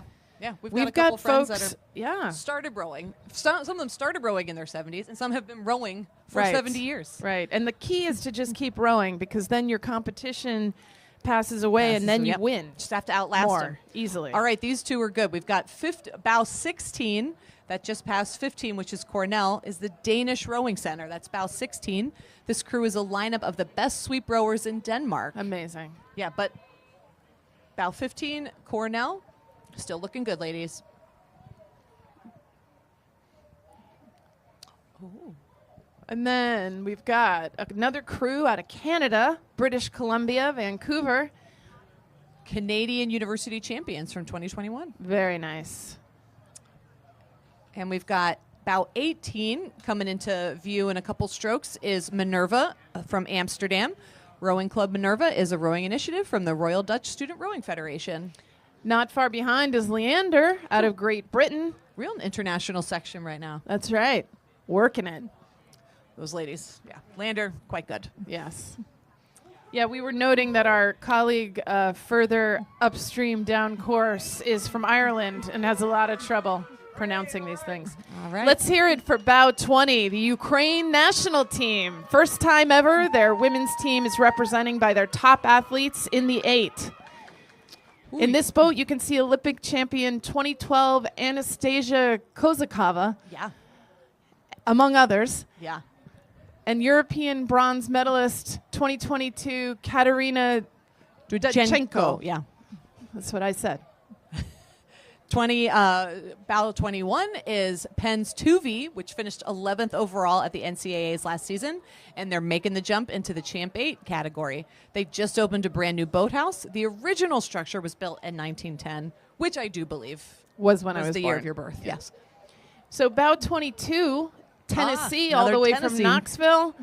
First ever entry is the second 8 in the Champ event. Up, and you can always tell Clemson coming in Yeah, at Bow Clemson. 23 by those little tiger paws. My son's applying to Clemson Is he yeah, in a couple really? weeks. So if there's anything you can do at the admissions office, Yeah, if you can put that in a would be good great. word for Just jot it down. America's after the national race. treasure. That's right, Cooper. Cooper. Okay, Bow 24, Columbia University. Those nice light blue unis and those oars. And 25 is another Syracuse. This is women's second varsity 8. Ooh, Bow 26 and 27, both jockeying Duking for it the out. bachelor. Yeah. Bow 26 is women, the Navy. This is their first time back since 2016. and 27 yeah. is Washington out of Seattle, and they recently raced against the Australian national team at Henley Royal Regatta. Woo. That says something. You got a national team, and then you've got these collegiate Right. women. Ooh, 28 with their own oars, which they have clearly brought all the way from Southern California, is USC women. They have a deep group of young athletes this year, so they're bringing the full team.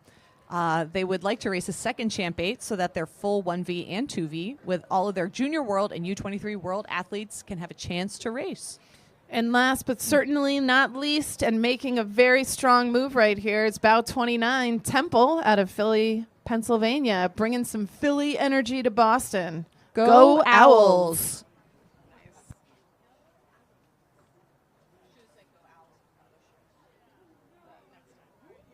Oh man! Well, here we go again. These lightweight boats, they just like get started. They don't start. They don't stop. They just keep going. So coming through your screens very shortly will be the first bow number 1 for the lightweight women's 8, and this is Princeton. It's That's a always pretty a boat. great early season look at the collegiate field. It is, Local yeah. crews from BU, Radcliffe will be excited to perform on their home river against Princeton and Georgetown, and Princeton won last year, and they're starting off at bow number 1. And bow number 2 coming through very quickly is Georgetown. They're returning to Head of the Charles. And then bow number 3, not too far behind, is the Radcliffe boat, which is representing the women of Harvard. Oh, this is also a pretty short, small event. There's only four entries. But sometimes that happens. Like yesterday, there was an older men's that only had 3 entries. Well, that is when you really have a great shot at winning. Yeah, that's true. And the last but certainly not least is BU Women. BU's been one of the top 2 fastest lightweight women's programs at the IRA Championship every single year since 2016. And they were only established in 2012. So they're a relatively new program celebrating their 10-year anniversary. Well, this is a nice boat. Who is that? Is it a Simmons boat? Oh. Lovely. All right, coming up, we'll have the Women's Collegiate 8s. 36 competitors. Course record is Bates College. It's up in Maine, isn't it? It is. 16:01. 2017 was a really fast I'm year. telling Although you. yesterday, like every race had a new course Really? record set. Yeah.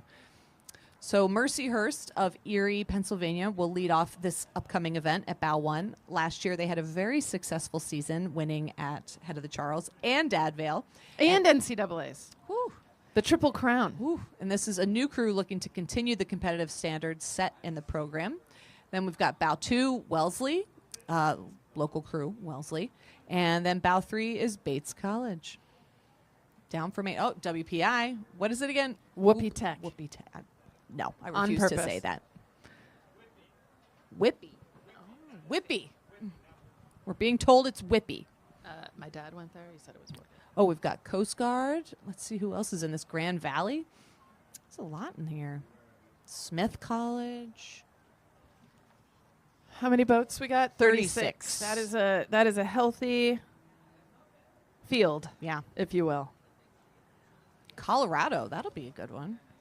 Yeah, a lot of crews come basically- far and wide to participate in the Head of the Charles. And wow, Creighton, Omaha, Nebraska. oh.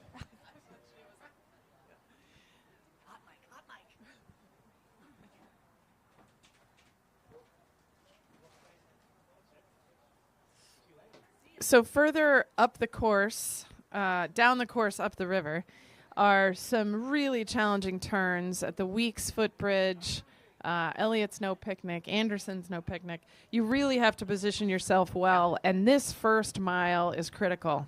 Yeah. We had a coach that used to say, make your money early at the Head of the Charles. That's Get I like yourself that. into a great spot and be ready to take those bridges from exactly where your coxswain needs to be.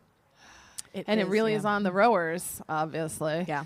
But the coxswain's got to know. Yeah. And also time the moves. Because you Yes. can't just keep calling power tens. You got to be strategic about when you put the pressure on, Yeah. push it out, pass a boat, hold off a boat, make a move to be just exactly well positioned. Because, as we know, a great course will make or break your event. Oh, absolutely. You know, a bad course could be 5-10 seconds added on. Yep. And we have a coxswain who I think makes such a great point. He says, when I say we're passing a boat, I don't mean right this second. I mean, 100 meters down or a couple boat lengths down. Like, it's not just because it's a 3-mile race course. You're sure, yeah. Sometimes, like right at the start, you might overtake a boat, but when they're saying we're getting ready to pass a boat, you have to mentally be ready. This is not gonna. It's gonna be like at least 2 or 3 minutes.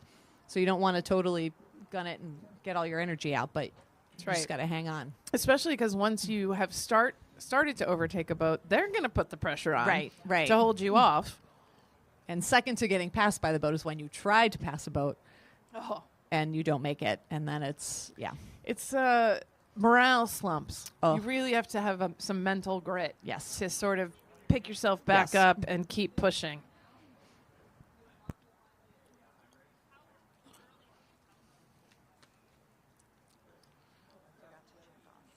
Have you ever heard of Rival Kit?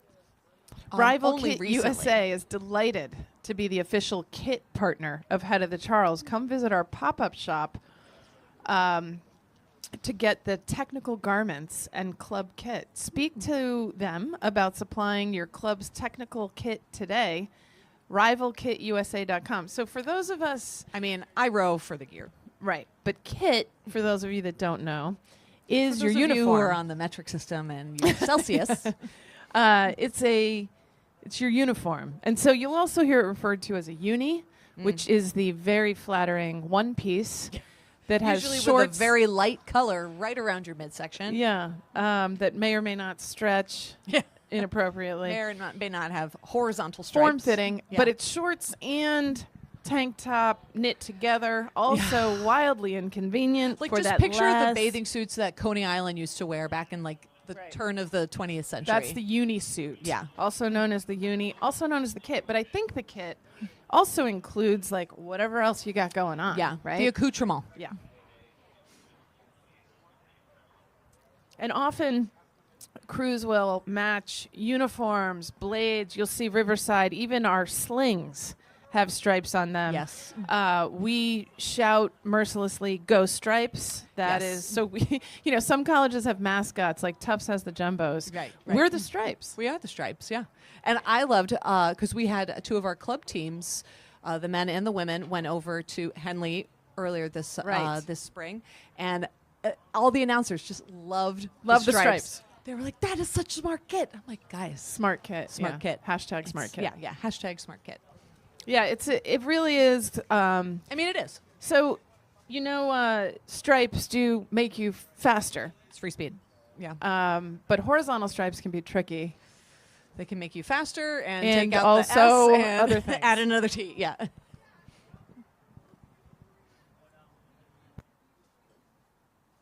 So, in not too many events, the Director's Challenge comes up, and that is usually really fun because it's so close to Halloween. People do Yes. take advantage of costuming. And there have been a couple years we've seen some pretty amazing boats. We've had Hogwarts Express one year. The We entire cast of Frozen. had entire cast of Frozen. One year, I think it was in solidarity after the really bad hurricane in Puerto Rico. Oh, yeah. There was a Puerto Rican flag, and they had a boombox attached to the bow on repeat blasting Despacito. Amazing. All All right. First boat coming Women's up. Collegiate Eights. Yep. As we said, the first First bow boat number and one. Bow number one. Mercyhurst University. This is coming off a super successful season, winning Charles, Dad Bales, and NCAA's now last year. Mercyhurst also has a double bucket. Whoa. Yeah. The All right. I double think that counts for bucket. my win It for does my bet. not. That is You still one have boat, lost, 2 buckets. and we agreed it was $5,000. That's Bow true. number 2 is Also with a moving bucket. right up on Mercyhurst. That is Wellesley College out of Wellesley, Massachusetts. Oh, another bucket. Okay, this is definitely bow 3. This is Bates College, out of Maine, and coming up, bow 4 is Nice course, Worcester Polytechnic Yes. Institute out of Worcester, Mass. Now, their Varsity 8 won the 2022 NCAA Varsity 8s race. The team finished 3rd overall at NCAAs. Very impressive. That's Very impressive. Oh, this is a pretty boat. It's It like is. thunderstorm blue. The Tufts Jumbos. Yep. That's bow 5 coming through your screens in a second. But they've put a lot of distance between that little pack, between the what looks to be the next few boats coming down. We will tell you what they are shortly. Once We've they're in got view. 6. Bow 6 is Grand Valley in about, let's say, 3 strokes. And then shortly behind them in a white boat at bow 7 will be Ithaca. And Ithaca finished 7th in this event at head of the Charles last year. And you can see Boat 7 has made up some ground from the start Yeah. and will be looking to be in prime position for the bridge. Those Pocock boats with those high sides. Very high. Harder to set, I've heard. Yes. So Williams College out of Pittsfield, Mass. That's bow number 8 in the purple and yellow. Royal I like it. colors. I like those Yes. colors. And bow 9 is Clark University, also out of Worcester, Mass. And they're ranked 6th nationally for D3 last spring. And they competed at Women's Henley. Very nice. They also look like they're just out for a row, but They they're probably do. doing, 32, 33? Maybe. I like the matching visors. Do too. It lets the heat escape, escape, on top yeah. of the head. All right. We've got bow 10 and bow 11 coming through your screens. Bow 10 is Smith College out of Northampton, Massachusetts. And bow 11 is Wellesley College. Another This is boat. their 2v8, and they placed 2nd at NCAAs last year. Very And the team is nice. the reigning D3 champs. They are making a nice move there. And then we've got out of New London, Connecticut, we have got the Coast Guard rowing. Go CGA rowing. Bow number 12 with, again, the visors. I think, people make fun of me for wearing a visor when I row. I They're really great. think it's the I headgear get of so choice. overheated in a Yeah. hat. And Yeah. it blocks the sun. Yes. Bow 13 out of Lewiston, Maine is Bates College. And bow 14 is another Tufts boat. This is Tufts Women Rowing. I do love says that boat. Tufts Women's Rowing Bio Part 2. So Yes. thrilling. I do love the color of that boat. Yeah, it's really pretty. Beautiful. All right, coming up is bow 15. That's Williams College Boat Club in Pittsfield, Mass. Another, that golden purple. It is very nice. So these all have been maintaining some good spacing here, but it Yeah. looks like there's going to be some movement a little further Yeah, down starting the to close course. the gap. This is bow 16 Trinity out of Hartford, Connecticut. They placed 16th in 2021, which is saying a lot because this is a big, A very big event. field. Once you get into the 30s, anything is Right. top half. I mean, that's what gets you qualified automatically for next year's top All right, half. so not only at least in the bigger events. Middlebury with the snazzy oars and the snazzy visors. Yeah, we But got bow pink visors and 17, cow. Yeah, Middlebury out of Vermont. it's an unknown lineup. Yeah. according to the bio. It's funny how the colleges don't really take much time on the bios. Some of them, yeah. All right, bow 18 is Mount Holyoke College out of South Hadley, Mass. They were on the Connecticut River in South Hadley, Mass, just to confuse you. And bow 19 is Hamilton out of Clinton, New York, and they moved into their new boathouse, the Jason P. Andrus Boathouse on the Erie Canal this spring. Very nice. And bow 20, Wesleyan out of Middletown, Connecticut. In I like those oars. Yeah, red and black oars. This coxswain coming up in bow 21 for Bowdoin.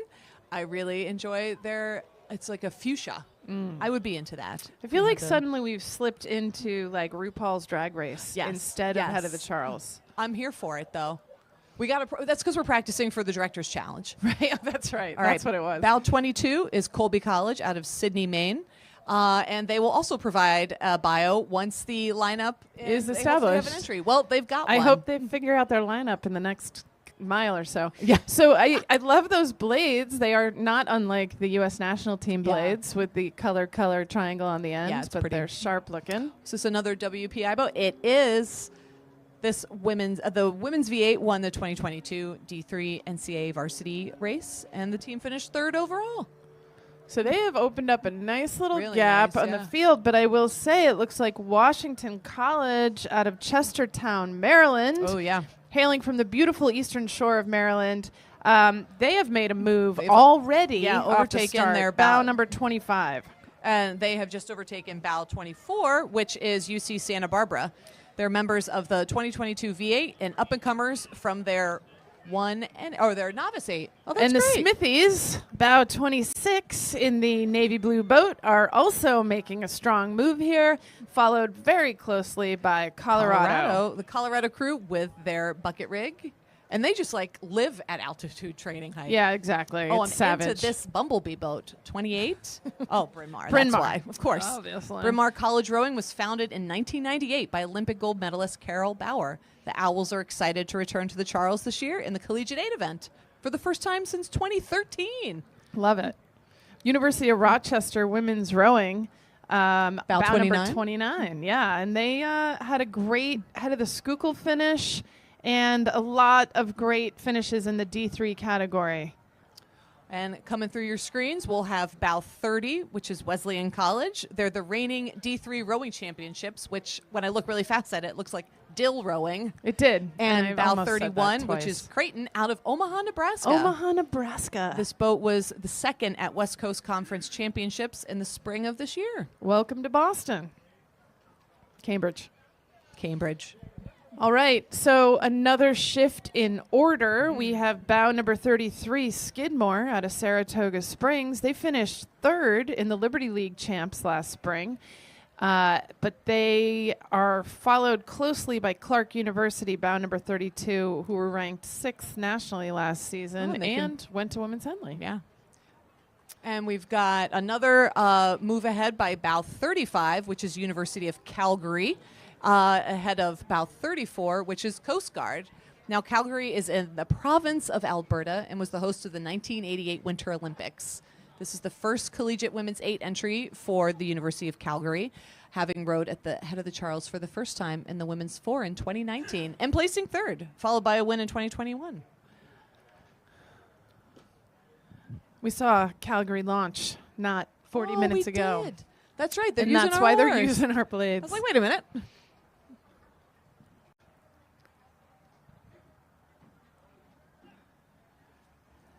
And last but certainly not least, yeah, we saw all of them. Is bow 36, Connecticut College.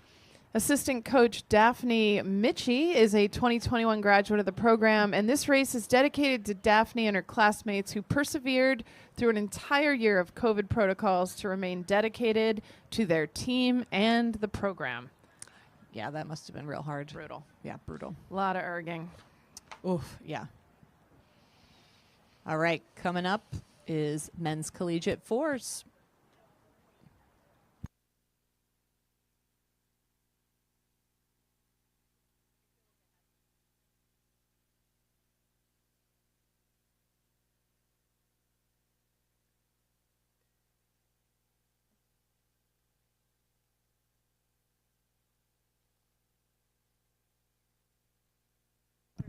the head of the Charles is pleased to once again have Teddy Peanut Butter as a proud sponsor of this year's regatta. Every regatta needs a peanut butter sponsor. Teddy Peanut Butter is all natural and the perfect fuel for your rowers and elite athletes. Have you had your Teddy today? Get the good life. It's a different brand. We're proud to announce the Vineyard Vines as the official style of the 2022 Head of the Charles Regatta. Stop by their locations at Adager Row, which is regatta spelled backwards, and Fitness Expo and the Weld exhibition area, and check out their limited edition gear and enter to win the ultimate Vineyard Vines gift package. I am having like a brain aneurysm. Adager. I never even thought of. I didn't even realize that. Meredith was today years old. Today years old when I learned that. BNY Mellon Investment Management is the presenting sponsor and one of the world's leading investment management organizations, encompassing BNY Mellon's affiliated investment management firms and global distribution companies. Thank you, BNY Investment Management. Could you do something about the stock market? Yeah. Could you also say that name 5 times fast? Thank you to the Department of Conservation and Recreation, DCR, who manages the parklands that today's races take place in. The Head of the Charles has been in partnership with DCR since 1965 and could not pull off the race without the incredible support they receive. But I'll say this. You know how you have beefs with people? Oh, yeah. DCR just hired away one of my best project managers. I'm mad about it. Should we go slash their tires after this? All right.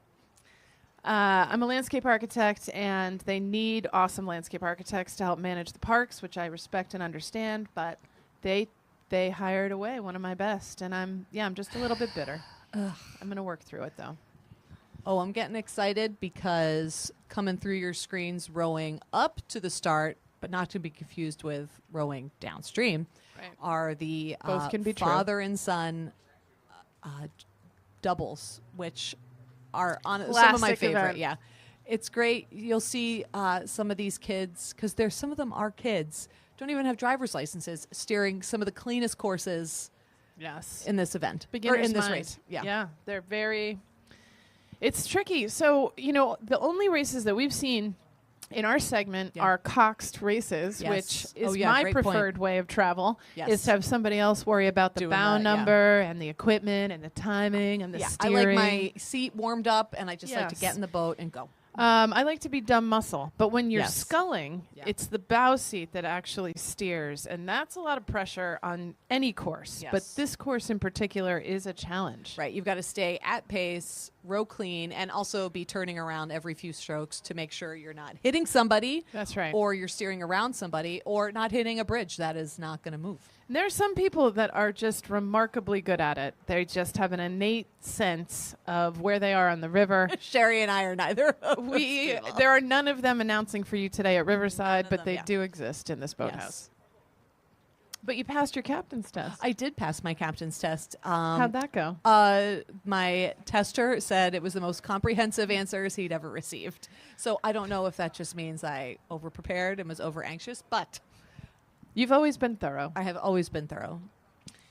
So the next race, event number 69, is the men's collegiate fours. I'm sure that was just coincidence. Coincidence, I'm The sure. course record is University of North Carolina, and that was 16 minutes and 4 seconds in 2017. 2017, yeah. I feel like next year we'll be saying last year course record. I think, you were saying yesterday had a lot of course records. A lot of course records. And it's interesting, though, because it wasn't a strong wind, which I think is interesting. Yeah. So when there's a wind, it typically blows in a general direction. Yeah. And it doesn't change too much during Yeah. the course.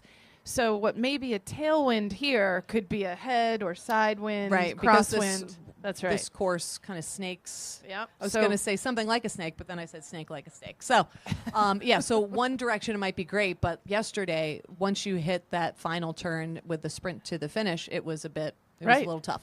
So probably course records happen with less wind.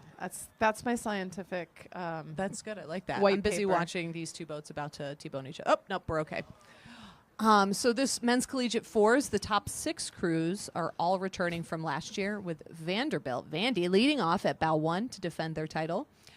Collegiate fours can also produce dramatic changes because crews change from year to year as athletes start or finish their academic studies. Right. Meaning they graduate. Which we Meaning they all graduate. we hope they all do. Yes. It's tricky these years. So is Vanderbilt nickname is Vandy? I'm now committed to getting them all Vandy. correct. Yes. Yeah, we'll have Vanderbilt, Mercyhurst, Bowdoin, Oklahoma City. Oh, that'll be good. Embry-Riddle Why do you say that? Aeronautical Why will that University. be good? Just because they're from Oklahoma? from out of town. I was interested to see how their lines are, what they decide to do. Yeah, you're announcing Bow 6, Embry-Riddle Aeronautical University. Whew. Yeah. STEM University. Honestly, they probably have figured out, because they're all rocket scientists, Right. the cleanest, straight, most shortest course. You know they grease the boat. Oh, yeah. They put some of the jet fuel in it. Yeah, least amount of drag. UNC. Yeah, this will be good. A lot of boats. And then after this, what do we got? Probably the women's collegiate fours. Well, let's not get carried away. Let's not get carried away. I just get so excited. I'm that person that always reads the end of the last chapter of the book because Do I you can't. really? Yep, Are you one of those? I am. Oh, you were Yep, right. Women's collegiate fours should be good. Yeah, so today is the last day of racing. It began on Friday. Beautiful weather. Really Yesterday, beautiful. gorgeous. Really gorgeous weather. And so it started off with masters rowing, veterans rowing, Yeah. right? And youth. Is that right? No, youth was today. It was just masters. Oh, I see. Yeah, Okay, yeah. The Friday was senior veteran singles. That's 70 and 75 plus and 80 and 85, 85 yeah. plus. This Yep. is what I'm saying. Mhm. If you can row into your 80s, If you can outlive your competition, that's really where the hardware good. comes in. Yep. I feel like you just have to play the long game. So then we've got senior veteran, grand veteran, masters that are 50 plus, 60 plus. Yep. So that was all Friday. all Friday. Excellent. And then Yesterday was youth. No, that's today. Sorry. Yesterday was a lot of the masters, like Right. 40 and 50 plus. And club boats. yes. So yes. It's important to note that if you finish really well in the club event, you got to move on. Yeah. They don't like you to stick around. No, they do not. You need to head up to the open races, Mhm. the champ races, which are obviously much more competitive. So those are great events. Not to brag, but I was in a boat in an 8 that won in 99. Wow. Yeah, actually, if you look to the River Street Bridge, the middle arch, Yeah.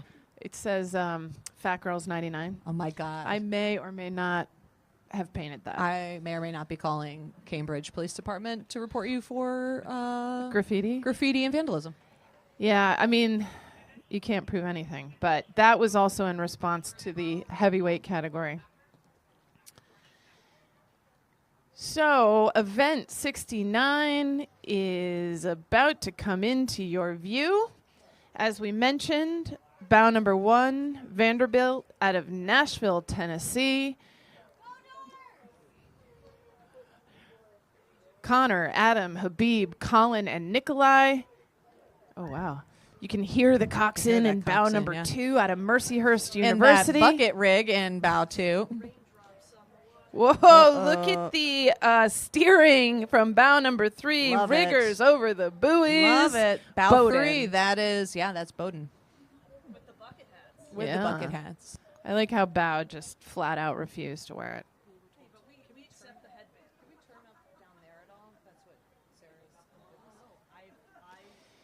Bow number 4 in the white and blue kit is Oklahoma City, Meredith's new favorite. This crew returns 2 members of last year's 4th place crew while adding look at 2 this. freshmen.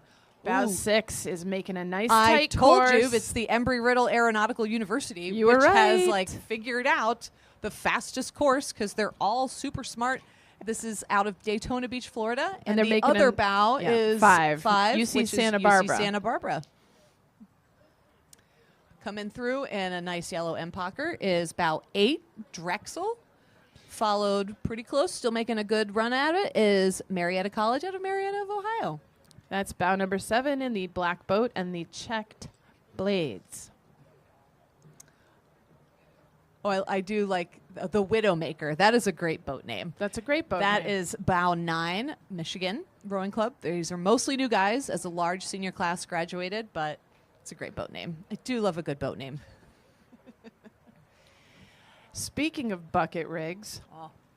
here comes bow number 10, Virginia, out of Charlottesville. Young guys enjoying their big fall event before heading into a brutal winter. Again with the brutal winter. Again, maybe they just mean a lot of erging because, Virginia doesn't get snow until like March. Right. All right, bow 12 is UNC men's crew. The UNC men are the current record holders in this event and look to get on the podium this fall. They look pretty good. They also look like they're just out for a stroll, but Yeah. Clearly working based on hull speed. Owen Marist at bow number 11 from Poughkeepsie. Poughkeepsie. Very nice. Ooh, we got another little bit of a dogfight coming between 13 and 14. Bow 13 is University of Vermont out of Burlington, and the boat is named after their former coach, retired Lieutenant Colonel Shelley Raymond of the U.S. Army. I take back what I said about beating Army. And bow 14 is out of Easton, Pennsylvania, Lafayette, and this is a student club program. That's pretty good. Very good. And bow 15, Bates College with the pink. I feel like the only people who order pink unis Are from Maine? Are from Maine and our men's and or boys collegiate programs. It's entirely possible. Ooh, this is a pretty boat. The mean green is bow 17. Oh, Notre Dame. They were the 2015 winners in this event. Never heard of them. Go Irish. And bow 16 is Boston College. You know, Notre Dame, as if it's not Irish enough, they got to put shamrocks on the blades. I love it. I love it so much. They're Just gotta unapologetic about it. Beat everyone over the head with it. Orange Coast out of Costa Mesa, California is a 2-year community college based in Orange County. Oh. Very well done, gentlemen. Welcome to Boston. Oh, and 19 with the high vis T-shirts. I love a high vis. Is Grand Valley out of Allendale, Michigan. This boat includes several members of last year's Novice Men's 8 that took silver at Dad Vale. Very nice. Very nice. Love a bucket rig, and I love a man bun. I was just going to make a man bun comment, but I love it. paused knowing that you would pick I up was the like, slack. yeah. Yeah. I was like, and man bun And here I comment. am. Yeah. Yep. All right, no man buns to be seen, but a nice row here, about 20, Washington out of St. Louis, Missouri. This is an all-rookie crew, Meredith. Oh. 3 sophomores, 1 freshman, and 1 senior. Zach Fulkerson, seat 3, was a 2022 ACRA silver medalist in the Whoa. men's pair. Oh, and these boys, and what looks like Riverside But stripes, don't they're be not. fooled. Don't it's be just fooled. Loyola out of Maryland. Wow. Joe, Max, Frederick are seniors. Max is the team captain, and Kat just started coxing last year. Wow. Brave. It's a nice line. Yeah, brave, but a nice line. Very nice line. Another nice line coming down. Bow 24 in the white on white is LaSalle Rowing out of Philly. This is a young crew coming back after one of the most successful seasons in program history, rowing at head of the Charles for the first time in recent history, and they're very excited to face strong competition. Making an appearance out of Durham, New Hampshire, University in New Hampshire, student-run club focused on rebuilding post-pandemic. Excellent. Moving very well through the water, I would say, is bow 25, San Diego. This crew has made the trip all the way from the West Coast to be a part of this race. I love it. And out of DeLand, Florida is Stetson University, Love who it. just went by. Bow 23, Liberty out of Lynchburg, Virginia. Oh, let's go Liberty Flames. Make Sparky proud. I like that. I don't know who it is. Who Sparky Sparky's is? obviously the mascot. Is it? Can you imagine if Riverside had a mascot? It would be a stripe. Yeah, that would not be fun. Well, it could be a tiger. All right, bow 27. That's Carlton out of Ottawa, Ontario. This is the first time returning to the head of the Charles since COVID. And bow and stroke seat are gold medalists in the 64 kg4 at this year's Canadian Henley. I will not be doing that math conversion. I was just going to ask if you could, please. No, but our good friend Sarah Cuddy told me that How many 82 stone is it? 28 degrees Celsius is 82 degrees Fahrenheit. And so now I feel like Oh, yeah. that's a good I don't know what the benchmark. stone is, though. It doesn't even make sense. 29 out of Oxford, Ohio. Don't be Ah. confused. It's Miami University. Yes, Miami in the U. red, and red. Oh, nice. 28 and 30 will be entering your screen shortly. Bow 28 is Brandeis out of Waltham. Ooh, and what is this? 30 is Arizona State. The rowing club at Arizona State University is the only collegiate rowing team in Arizona. Oh, ASU. I also love It's hard to green. row in a state that has a lot of drought. Yeah. All right, coming up again. These are like a lot of like pairs just racing each other. We've got bow 31 and 33. 31 is Gordon College, and 33 is Clemson. With the orange and the blue. And the blue, but different oars. Ooh, And this another very pair. pretty purple boat. 32, High Point University out of North Carolina. And 34, Middlebury out of Middlebury, Vermont, with the Cowblades. Speedy. There's a lot of people. And 35 is University of Rochester men's rowing. That They play- coxswain is sitting up and fired up. Yeah, he ready is. to go. Yeah, I mean, they're going to have like 5 boats all going down. So the coxswain in 35 is yelling at the boats ahead of him to yield because he is trying to get in position for that bridge. Yeah. He can see he is overtaking those boats and he wants them to move. Yeah, and if you are blatantly not yielding, they It's a will dock penalty. you point. Yeah, it's a penalty. Bow 36 MSU crew out of Lansing, Michigan, and bow 37 with the Blue Blades is Delaware. Blue Blades, say that times 5 times fast. All That right, we one's got easy. bow 39, University of Calgary, and 38 with the nice purple oars is Northwestern. Out of Evanston, Illinois. I feel like that started kind of like intermittently, and then there was like the last 30. Yeah. Yeah, so that's going to be interesting as you look Ooh, you guys can see, upstream. there's There are a lot of boats in view right now, and this is the widest bridge arch here. Yeah. I think it gets narrower and narrower as you go and more tricky. They will shake themselves out, but probably with no shortage of clashing, foul language, and bad behavior. Yes, sure. But that is kind of nice that, like, because there are spotters, other volunteers out here along the course, spotting to make sure that all the boats are going through, following buoy lines, not going over them. And also everybody is being a good sportsman. I mean, even if you're not doing it on purpose to yield, if you have a novice coxswain or someone, a bow that's not communicating, but you'll get penalized if you do not move out of the way. I know a few coxswains that don't yield on purpose. I'm not going to name names. I'm not going to name names. All right, we're just going to turn these microphones off and Sherry's going to tell me. Right. But yeah, you don't want to do that because chances are you're going to end up with a spotter.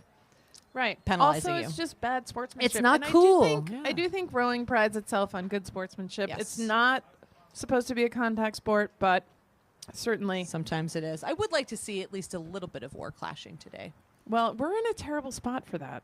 Well, yes, sometimes, depending on the tight course. Like Our only hope is the director's challenge. that's my hope because I know the coxswain are directors 8, and that man drives a hard line. Yeah.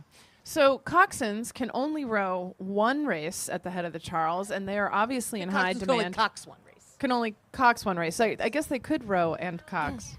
No, they cannot. I've been Really? told We've been from told the gallery. they can. So anybody who's getting an idea, But they can cox. The director's 8 is a different challenge, right? yes. Well, and the It's a same thing goes for rowers, fundraiser. Yeah.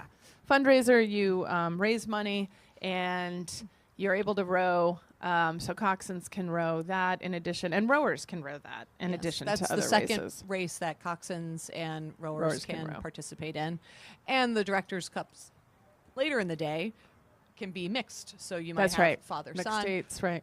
And mixed states. yeah, and mixed states. So it's funny because we always talk about it like, oh, it's such a great event. It's fun. People get dressed up. Make no mistake about it.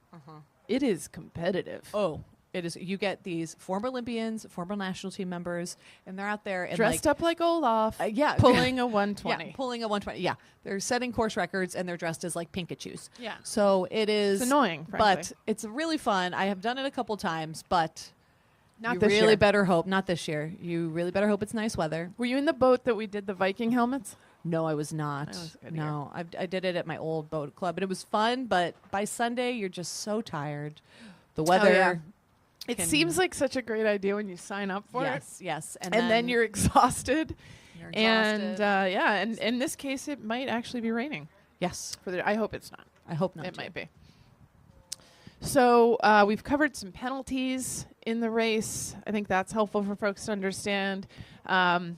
Some of the rules, the age categories. But it is the biggest regatta in the world. which is wild, like that it happens right here in our backyard. I know, it's kind of amazing. So a little hometown tradition Yeah. at Riverside is the weekends leading up to the head of the Charles. We have a series of races called the Heads of the Kevin, founded by our very own Kevin McDonnell, and he decided it would be great to organize, sort of a casual get-together. Yeah, it's like a scrimmage. With some boats that you could row the course. And it started off, a handful of boats. Well, I think the last one that was rowed was like 130. 130 entries. Yeah. It's ahead of the chart. People you look out are there. trailering boats to the head of the Kevin.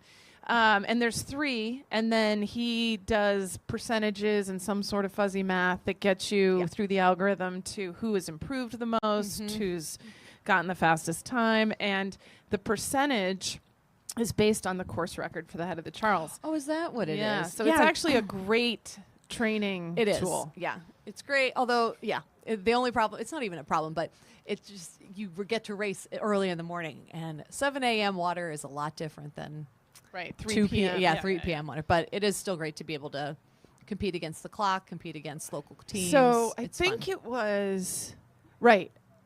It was the year of COVID that we hadn't been rowing, but our coach organized a little sculling clinic. Do you remember that? And so Kevin's like, hey, I need some people to row in the head of the Kevin because he didn't think he was going to get enough attendance. Sherry, will you row in the single? And I don't know if I've mentioned to you how much I love a good coxswain, but I agreed and was halfway down the course when I realized I still had my bow number stuffed in the back of my trow because I'd forgot to put it on. Because you didn't have a coxswain to do it for you. I didn't have a coxswain to do it for me. Almost flipped, didn't, held it together, finished, and then told Kevin, listen, I rode this for you. You got to do me a solid. Like just make me win in the women's open category. But instead what he did is he entered me in the master veterans category, That's great. 80 plus. So I won that. So you went, wow. So undefeated. World In the champion festival, in the underworld. veteran. I thought you were going to say that you made him put you on the launch and drive you back. Because Oh, it's not, I know. So the pro of starting way at the end of the race course, like the trailers over there, is once you finish the course, you You're just done, You're done. right? Riverside, you got to row pretty much the whole course back up. And But do let it me in a say single. this.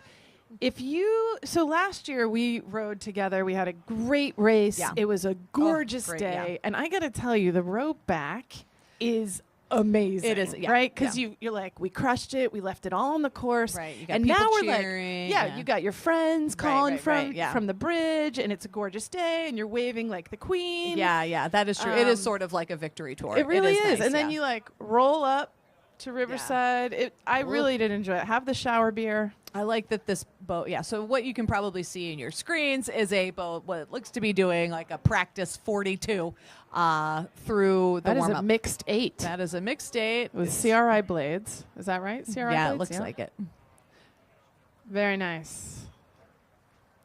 Yeah, so those are the boats that are heading up for the Directors Challenge. That's right. Coming up in a couple events. No good costumes yet, but I'm sure we'll see some. After all the hype, I feel like we're letting the audience down. Oh, they put them on. They don't want to reveal. All right, we've got a race on the course. This is Event 70, Women's Collegiate Fours. There are 35 crews from U.S. and Canada. Bow number 1 is Barry University of Miami Shores. They placed second in this event last year, and they'll be chased by bow number 2 from the Florida Institute of Technology, who set the course record in 2019. Whoa. And then they're both looking good. So bow number 1 should be entering your screens now with the maroon and gray looking sharp. Yeah, that nice is smooth Barry rowing, University from Miami Shores, Florida. And yes, again, they placed second last year. I would also like to put a shout out for bow 1 that has a stern light on. Or is it a camera? I thought it was a stern light. I was like, that is proper lighting. All right. Bow number 2, FIT out of Melbourne, Florida, is a dedicated group of young athletes that's been working hard, not only in rowing, but also in the classroom. Oh, and bow 4 has come up. This is Lafayette. They're a wild and crazy bunch of women, which is also an excellent bio. Yeah, they look wild and crazy, actually. Yeah. But wild and crazy pressure on the oars. My coach described it as like a duck. It's like wild and crazy under the water, but up top it's nice and calm. Smooth. Yeah, as- real and then smooth. Here is bow 3. This is Colorado crew out of Boulder, Colorado. And bow 6 coming up through them is Bowdoin.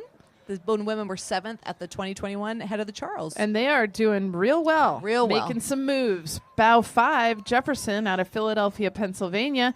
They're hoping to win gold. They look good.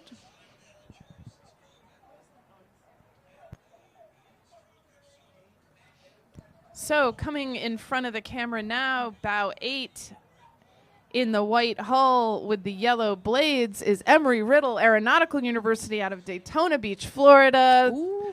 And bow 7 is Bates College out of Maine.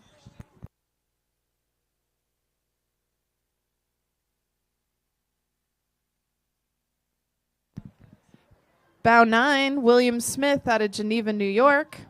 Cacaw. Oh.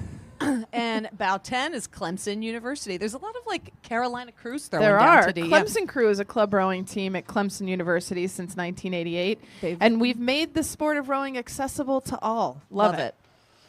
Jinx. Jinx. You owe me a beer.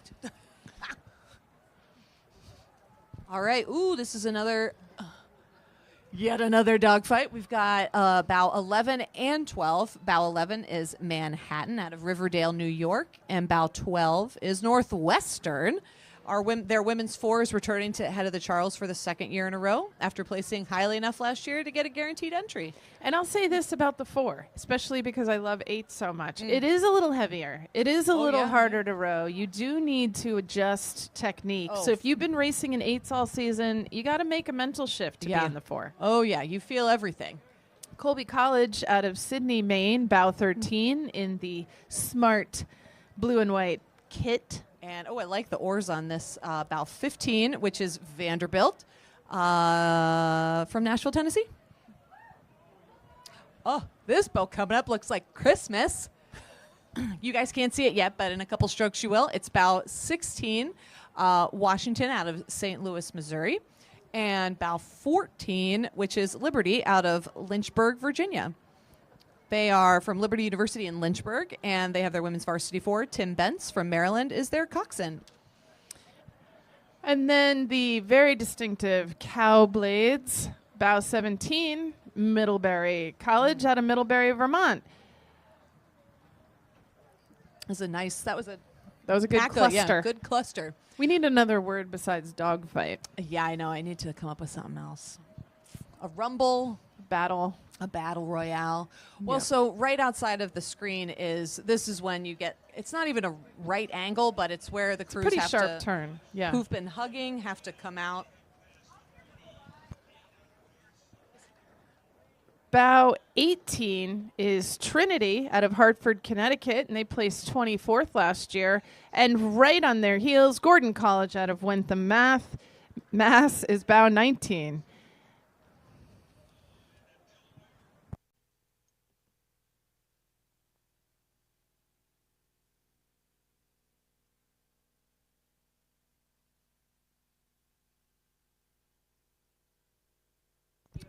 All right, coming up through your screens is bow 20, which is Bryn Mawr, and 21 in the darker black boat, which is Penn State.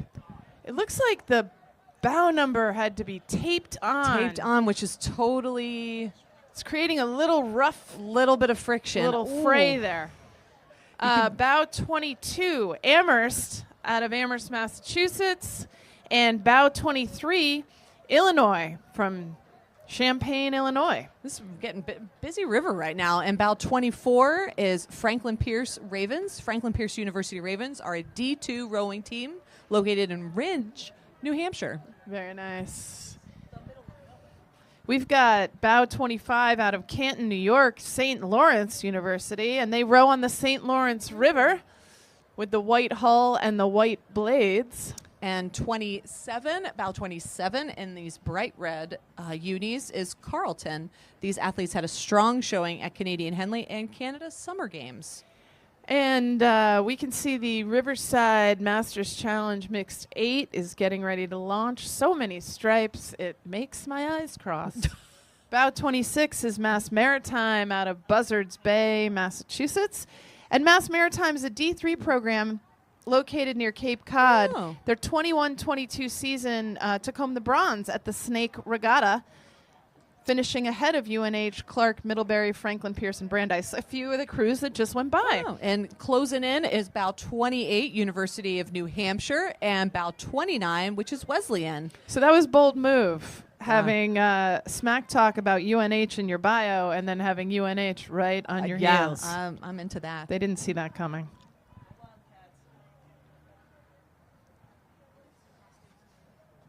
Nice little gap they've opened up on the field here, but that does give the next boat a nice clear course. Yeah, and what is this? Connecticut College. It'll be bow 30 coming through your screen in a second.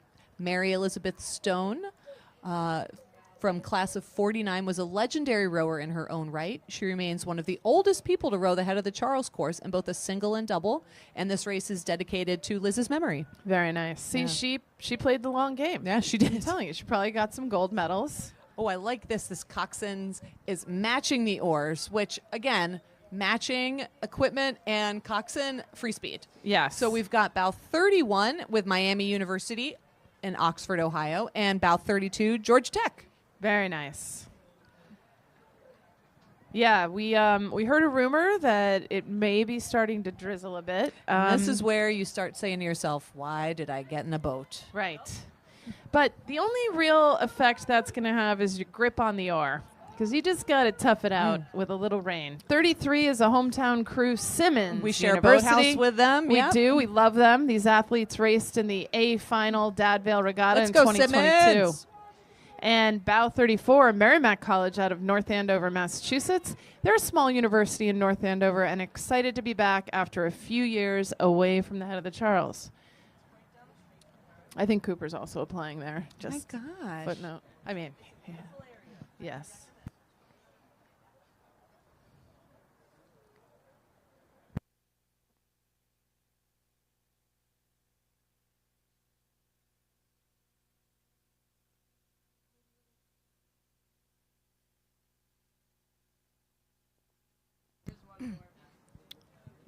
All right, and we've got at least one more crew coming through. It is bow 35, Nazareth crew from Rochester, New York.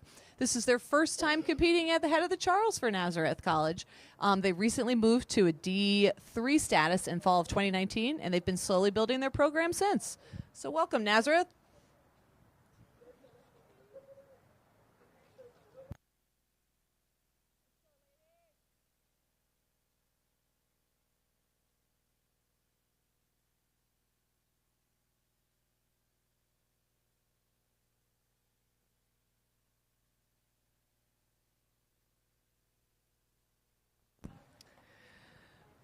All right, it's that time of day that Sherry and I both love. Not just happy hour, but we are entering the Director's Challenges. And this upcoming event is the Director's Challenge Parent-Child Doubles. This can make or break families. And the course record is 17 minutes and 4 seconds. Can I say that's first of all, that's fast. Second Very of all, fast. it is brave to race this just a few weeks ahead of Thanksgiving. Yes, yeah. This event is always one of the most popular, and the slots fill up very quickly. And many of these crews feature parents who got their kids into the sport, but could also be the other way around. The appeal of rowing can also work the other way around, just like what I said if I had just continued to read the bios. And quite a few doubles have parents who came into the sport after watching their children row. So it's never too late to start. I will say I asked my parents if one of them wanted to row, and they're like, no. So that's probably why we're still friends. It's not for everyone, the rowing.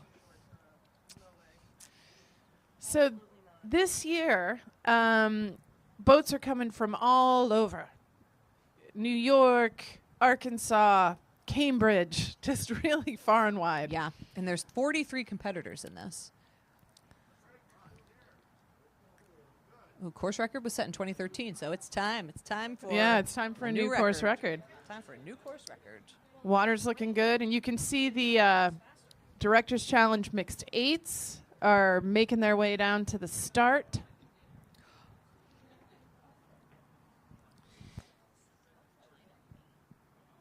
Yeah, there's a bunch. We've got crews from London, Frankfurt. Hull Life Saving Museum. Oh, wow. Yeah, this should be good.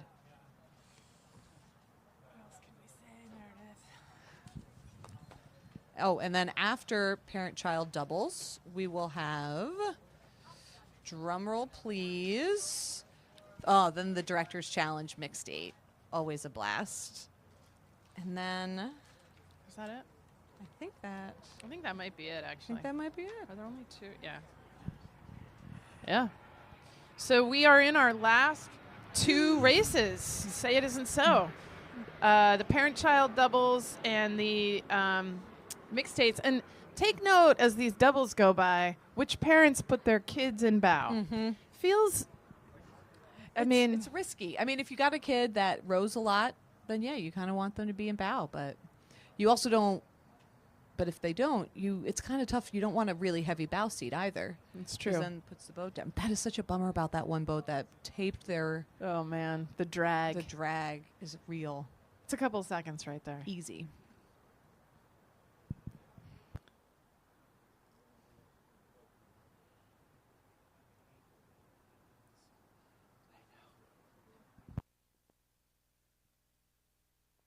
We want to thank our premier sponsors, Vineyard Vines, Moderna, Blue Cross Blue Shield of Massachusetts, and the Omni Boston Hotel at the Seaport. The Head of the Charles Regatta is presented by BNY Mellon Investment Management. A big welcome to Sam Adams, the new official beer sponsor of the Head of the Charles. Find Sam Adams at Reunion Village or the Falls Bar next to the awards tent. So we've got a peanut butter sponsor, a financial sponsor, And a beer a sponsor. beer sponsor, I feel like we finally. Yeah. and a dock sponsor. Italy Boston is the proud volunteer lunch sponsor of the Head of the Charles Regatta. At Italy, we cook what we sell and we sell what we cook. Well, that works out. We're a bustling 45,000 square foot Italian marketplace overflowing with restaurants, takeaway counters, a full grocery market, and a cooking school. We invite you to eat, shop, and learn with us all season long. Visit our kiosk at the Weld exhibition this weekend for specialty Italian snacks and retail favorites. I have carb load there before, and their pesto is very good. All right. Thank you to our partner, Gentle Giant Moving Company. Gentle Giant is the secret force behind regatta operations, transporting and storing tens of thousands of pounds of gear each year. Gentle Giant is currently hiring, and actually a ton of rowers work for Gentle Giant because you get to work out while you work. Stop by their booth at the Rowing and Fitness Expo to learn more.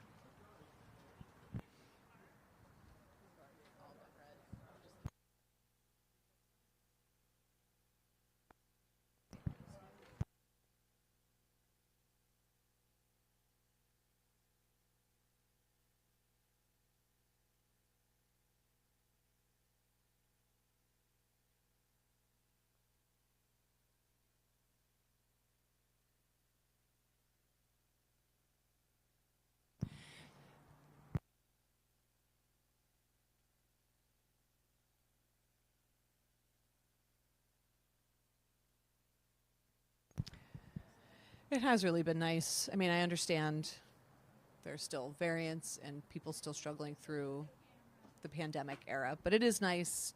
I feel like this regatta felt a little bit more like normal. Right. Everyone's Dare I say. psyched to be Everybody's back, psyched. Yeah, in the water. people are out and about. There were a lot of spectators. We had Tons a lot of of as spectators. coming up through this event. You'll see there's way more international crews that have been able to come in. So it's nice to have a bit of normalcy sure. again. Yeah. And I'll say this to the spectators. The cheering really does help. And especially if you have a Yes. rower in particular that you are cheering for, Yes. they can hear you. And it really does give them a boost. So a lot of appreciation to all the spectators and fans who have come out all weekend long to support the athletes. Yeah, I have not tried any, like, what do they call them? Like series. Not done any government regulated drugs before, but I imagine the same feeling as when you get cheered on. I was wondering where are we going with that. this? Yeah, no, Yes. when just hearing like Right. It's a boost. It's Yeah. like a serotonin. you kind of just are boost. in like blinders on, you don't Right. hear anything, but somehow what can cut through is That's your right. name or your boat getting cheered. I do have to say, there's not a lot of costumes, and I am. Hopefully, they are sitting all in Hidden. there hidden. Right. Yeah. Right.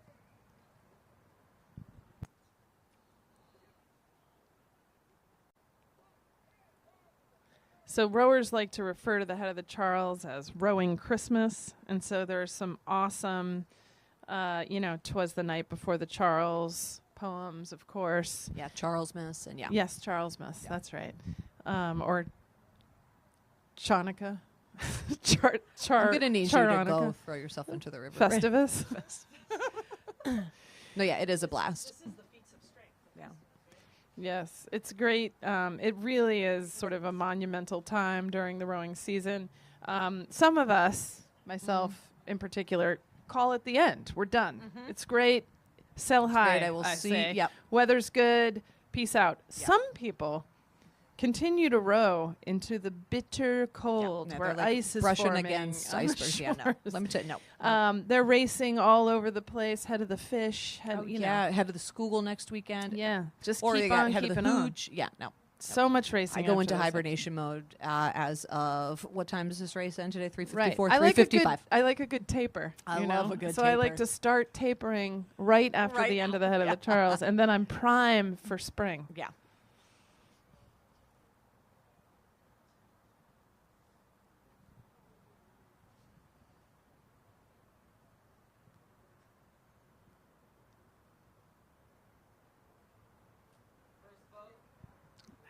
And here we go. We're being told we got first boat coming. A reminder, this is Director's Challenge Parent-Child Doubles. Yeah, and this boat is really cruising. Coming through your screen in a minute is bow 1 out of Marin, Greenbreak, California, in New York, AC. This is, Bjorn Lauerberg and Niels Lauerberg. yeah. They give us the boat average age, which is 43. We'll let you decide what the Who's ages who? are.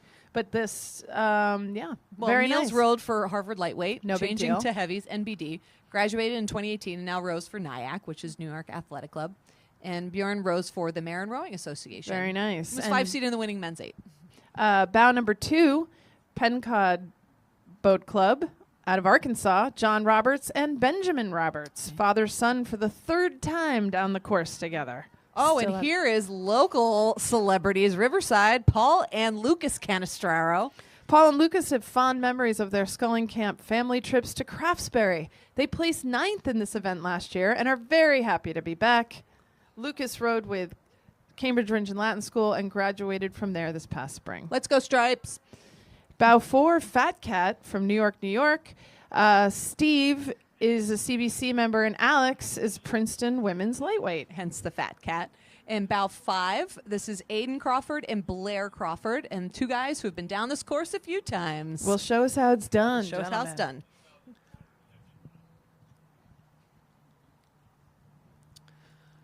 Yeah, it's parent-child doubles, not father-son. by the Father, way. son. Yeah, I was thinking. I think yeah. you misspoke. I did. I did misspeak.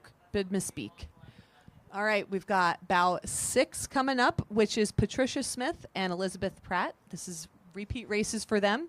And looks like bow 7 from Saugatuck, Jack Kylie, and Dan. Dan rowed at Holy Cross in the early 90s, and Jack is currently rowing with the Saugatuck Rowing Club.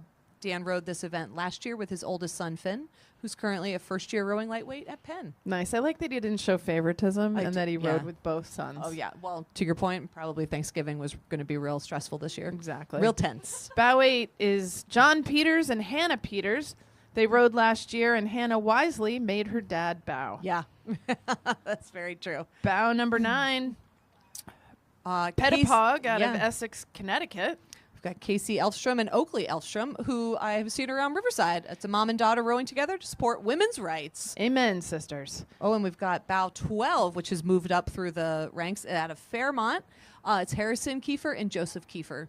Joe rode for St. Joseph Prep, and Syracuse Harrison rode for St. Joseph Prep, Bercyhurst, and Oxford. And bow 10 are the Flynn family, rowing since 2001, Joe and Bill. Very nice. Again, these folks are steering themselves, so you will see a wide variety of courses. Out of CRI, Sonia Provost and Will Provost. Bow number 11, Sonia is 16 and bowing for her dad. Love it. She should definitely leverage that with some sort Ooh, of now guilt. look at this. We got a real tight line coming. This very bright blue boat. These my favorite aesthetic right here is bow 13, Alexander Early and Carl Earl. They have been rowing together since 2017. And we also have bow 14 coming through, which is out of CRI right here in Brighton, Mass. It's Bonnie Baker Polig and Catherine Polig. Bonnie rode at Windsor and Stanford and then took 25 years off. It happens. It happens. But you're always welcome back. That is the beautiful thing about rowing. Bow 15 is New York AC out of Pelham Manor, New York. Caitlin Brisson and John Brisson. This is their 8th time racing together. Wow. Oh, and 19 moving through is Mike Hindries. They finished 6th in the Head of Charles parent-child double last year and making a nice showing. And bowing is bow 16, Lily Yandel and Pitts Yandel out of Dallas, Texas, and their father-daughter from the great state of Texas. And all the way from Crabtree, London, a veteran Wow. rower and his 15-year-old daughter, Matthew Parrish and Honor Parrish in Nice. bow 20. And bow 17, PCRA out of New Rochelle, Christopher Clark and Brian Clark. They say, let's do it again. Love it. Oh, we got, all right. This is, it's going to be tight Not a racing dogfight, here. but Not some a other dogfight. I was about synonym. to say it. Yeah. Bow 23 out of Zurich. Wisely moving out of the way is, yes, out of Zurich. It's Laurent Grandidier and Constantine Grandidier. And what looks to be a clash of oars, finally. Bow 18, Hull Life Saving out of Hull is Craig Wolf and Chad Wolf. And then 22, which is All-American Rowing Camp, James. Jameses. James Jim Dietz. 37 and 73. And if that is Jim wonderful Dietz symmetry. coached at UMass when I was there. And bow 25 out of Frankfurt, Germany is Sarah and Karsten Bresky. And they've been training together for 2 years. Very nice. Bow 24 out of Potomac, Tenley Raddick and Daniel Raddick. A father-daughter team. Very nice. Very smooth. Very smooth. Oh, I like these guys with the dark oars. Bow 21 coming into view is Maine Rowing Association out of South China, Maine. Peter and Laura Leborde. They've been rowing together for over 20 years. Very nice. Out of Cambridge, Patrice Roy and Alexander Coleus, grandfather and grandson. Oh, I love it. Love it. Bow 26 is out of Union Boat Club, Tegan and Peter Schnorr. And moving very quickly through the pack is bow 29 out of Richmond, Virginia, Chuck and Brooke Alexandra. They're a father combo from south of the Mason-Dixon line. Very nice. The next, bow 28, is a father-son combo, Alan Evanchik and Len Evanchik. They are unaffiliated and don't want to tell us where they're from. Love it. Love a mysterious boat. Oh, man. One of these upcoming boats has a world record holder from Crash Bees. Oof. Well, bow 30 is Callum and Henry Palmer. Callum is 11 and is bowing this boat. What? Let's go, Let's Callum! Give it up for Callum. And Callum, you are steering an awesome They're course. from Newton, Mass. Let's go, Callum! Wow, that is impressive.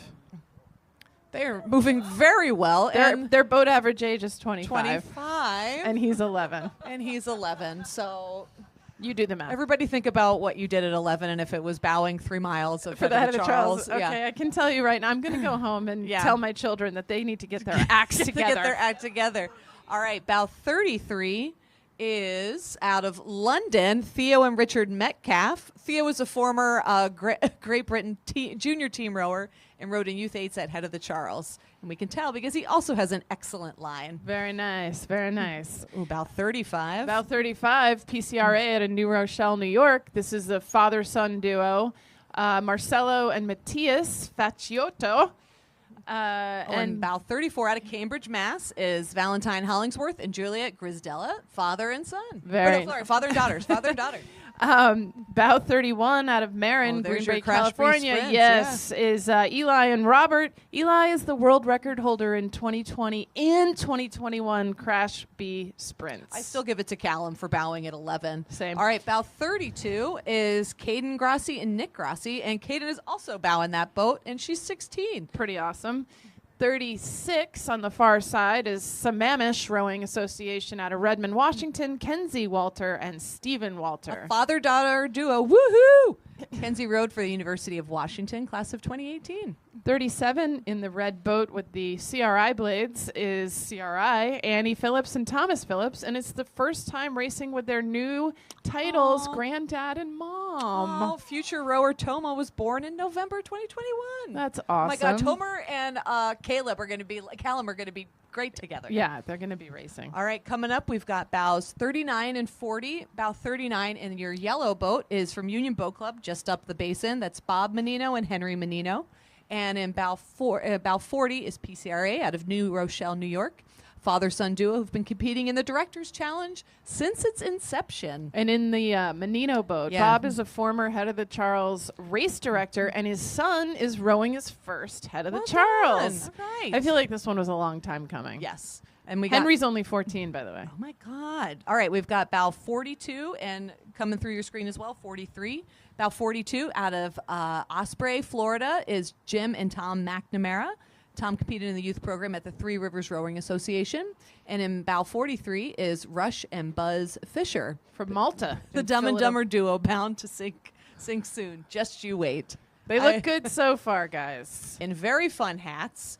John and Emma Cox out of the United States. Oh, Emma PBC. races with Potomac in Washington, D.C. in the summer and fall seasons, captains and strokes the women's first varsity 8 for Thomas Jefferson High School for Science and Technology in Alexandria, Virginia. She's rowing her second head of the Charles. I just love how many smart parents were like, you're going to bow this boat because you've been rowing longer than I have and probably have better vision and better reflexes. That was great. But then you can also blame them when things go wrong. That is true. So it's the next event is the Director's Challenge Mixed Eight, which means that you can have all of the genders in one boat, and it's the final event. Always a fun event, and often one that brings out some fancy dress, as we've been taunting you with, though seen no evidence for. Yeah, last year, looking at these bios, Yeah, I think looks you're like in we for a should get treat. something. Yeah. Last year, the crew rowing as Club Nautico de San Juan, dressed as Hardworks Express, they're back, starting at bow number 1 to defend their title. So let's see if they bring their wizardry or have something else in store. I'll say they've got something else in store. Oh, yeah. They'll be chased by bow 2. Our friends from Riverside, where we are. It's local crew, all of our favorite people. And they finish second every single year. You'd think it was by design, but they say always the bridesmaid, never the bride. Let's see if they I really can hope somebody's got a hang veil on. I really hope. Really hope for that. That'd be amazing. Yeah, and we've got, in one of these boats, we've got some U.S. para-national team members, which is amazing. Yeah, and then we've got some boats with folks from Cambridge and Narragansett and Lithuania. Amazing. Yeah, this really does bring out. There's a lot of boats. Yeah, 35 boats. entries. Very nice. It was there. I was hoping there was a course record. This can always be very fast. It can be. Yeah. You get really strong women setting up the boat nice, and you just put those guys in And then there you and just just say, hang on. row. There's 35. And yeah, it is a good time to have the last race because it's getting a little That's gray right. and a little rainier here. It's perfect. The Well, benefit of the and- rain is keeps the water flat. but Right. The con is that it's rain. Yeah, and I always find the rain just it gets a little tricky with the grip. Oh, don't even get me started. Yeah, All it's right, the worst. we'll change topics. No, the rain. Nobody really loves the rain. Yeah, sure, you can keep it flat, but you really hope for like nice 60-degree weather like it was yesterday. Right. But yeah, this should be good. Who else do we have? Yeah, Paralympic. We've got Long folks Beach, from a lot of folks from California. a lot Atomic of rowing crews. out of Oak Ridge. Yeah, Nice. Oh, they have fun oars. that they do. All right, let's see who else. Yeah.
It has been a long and glorious 3 days of racing. Down to event 72, the Director's Challenge Mixed 8. 35 competitors. No course record, which is a little disappointing because I know some of these are actually quite fast. And like we said, it is a competitive race, but also pretty fun where folks dress up. Folks get to row with people they don't normally get to row with. Lots of age range here. We've got some boats with folks who are 72. Yeah, 71. Oh, Yep. No, no, just docking. No. We thought we had a first boat. We were real excited. false alarm, but false it'll be coming alarm. soon. Don't worry.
we've got a Crimson Death Barge entry. Always love a death barge. Who doesn't? And the Crimson Death Barge men, they had their identities forged during the time of the infamous fourth boat in college. So not first, not second, not third, but fourth boat. And they had a passion for rowing. It was rekindled during the 25th reunion row, now expanding, though, an alliance with the Black Death, which is the former collegiate women's rowing from the same alma mater. I love it. That's and great. with Crimson in the name, I know that you haven't figured it out, but I think they're talking about Harvard. Oh. Yeah. Oh. I know it's always so loosely coupled, but I wanted to bring Put you that along. together. That's good. I like that. Thank you. Yeah, some of the names, it's just great. Love it. What was the bow number of our 11-year-old friend in Oh. Parent Child? 30.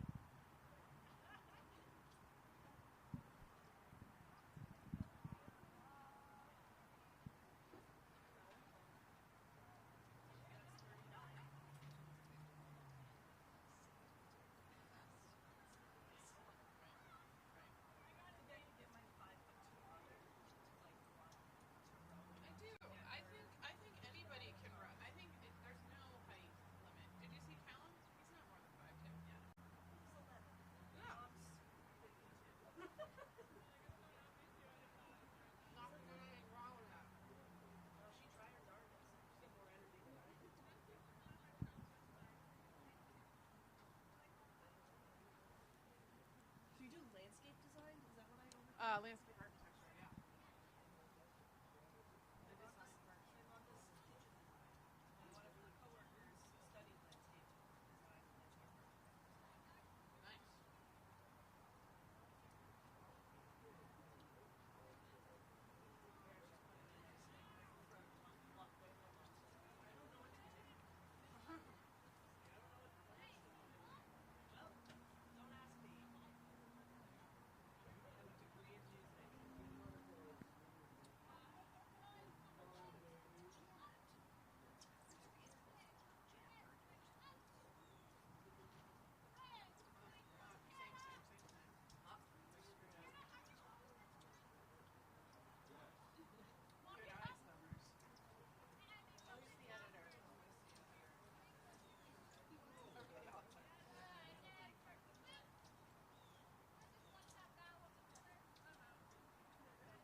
We hear the dulcet tones of what could be the Awesome Mix Volume 1, which would herald the first boat of the Director's Challenge mixed date. Yeah, yep. I don't want to spoil it. Yeah, I don't want to spoil it either. But this is Club Nautico de San Juan from San Juan, Puerto Rico. A wide cast of characters that often precede themselves with the sounds. Yeah. And looks like Guardians of the Fantastic. Galaxy have coming through. made a brilliant, not only a brilliant course, their bio says, I am Groot, we are Groot, I am Groot. They're bringing the Awesome Mix Volume 1 to the head of the Charles. They look coxed Was by Thanos, Groot. right? Yep. We'll see. Fantastic. Fantastic. Very nicely done. And looking just as good, perhaps a little Less festive is Riverside Boat Yes, Club. let's go, Stripes. Coxed by our fearless coxswain, Mike Floyd. Come on now. No bridesmaid finish. Let's go. Yeah. Love it. I love it. All right. Coming up, bow 3 is DeWolf. And there's a lot of people in this boat. It looks like a BU alumni crew. Wide range of, actually not a wide range of ages. Everyone's in their 50s. Everyone. Which is really the best decade, I hear.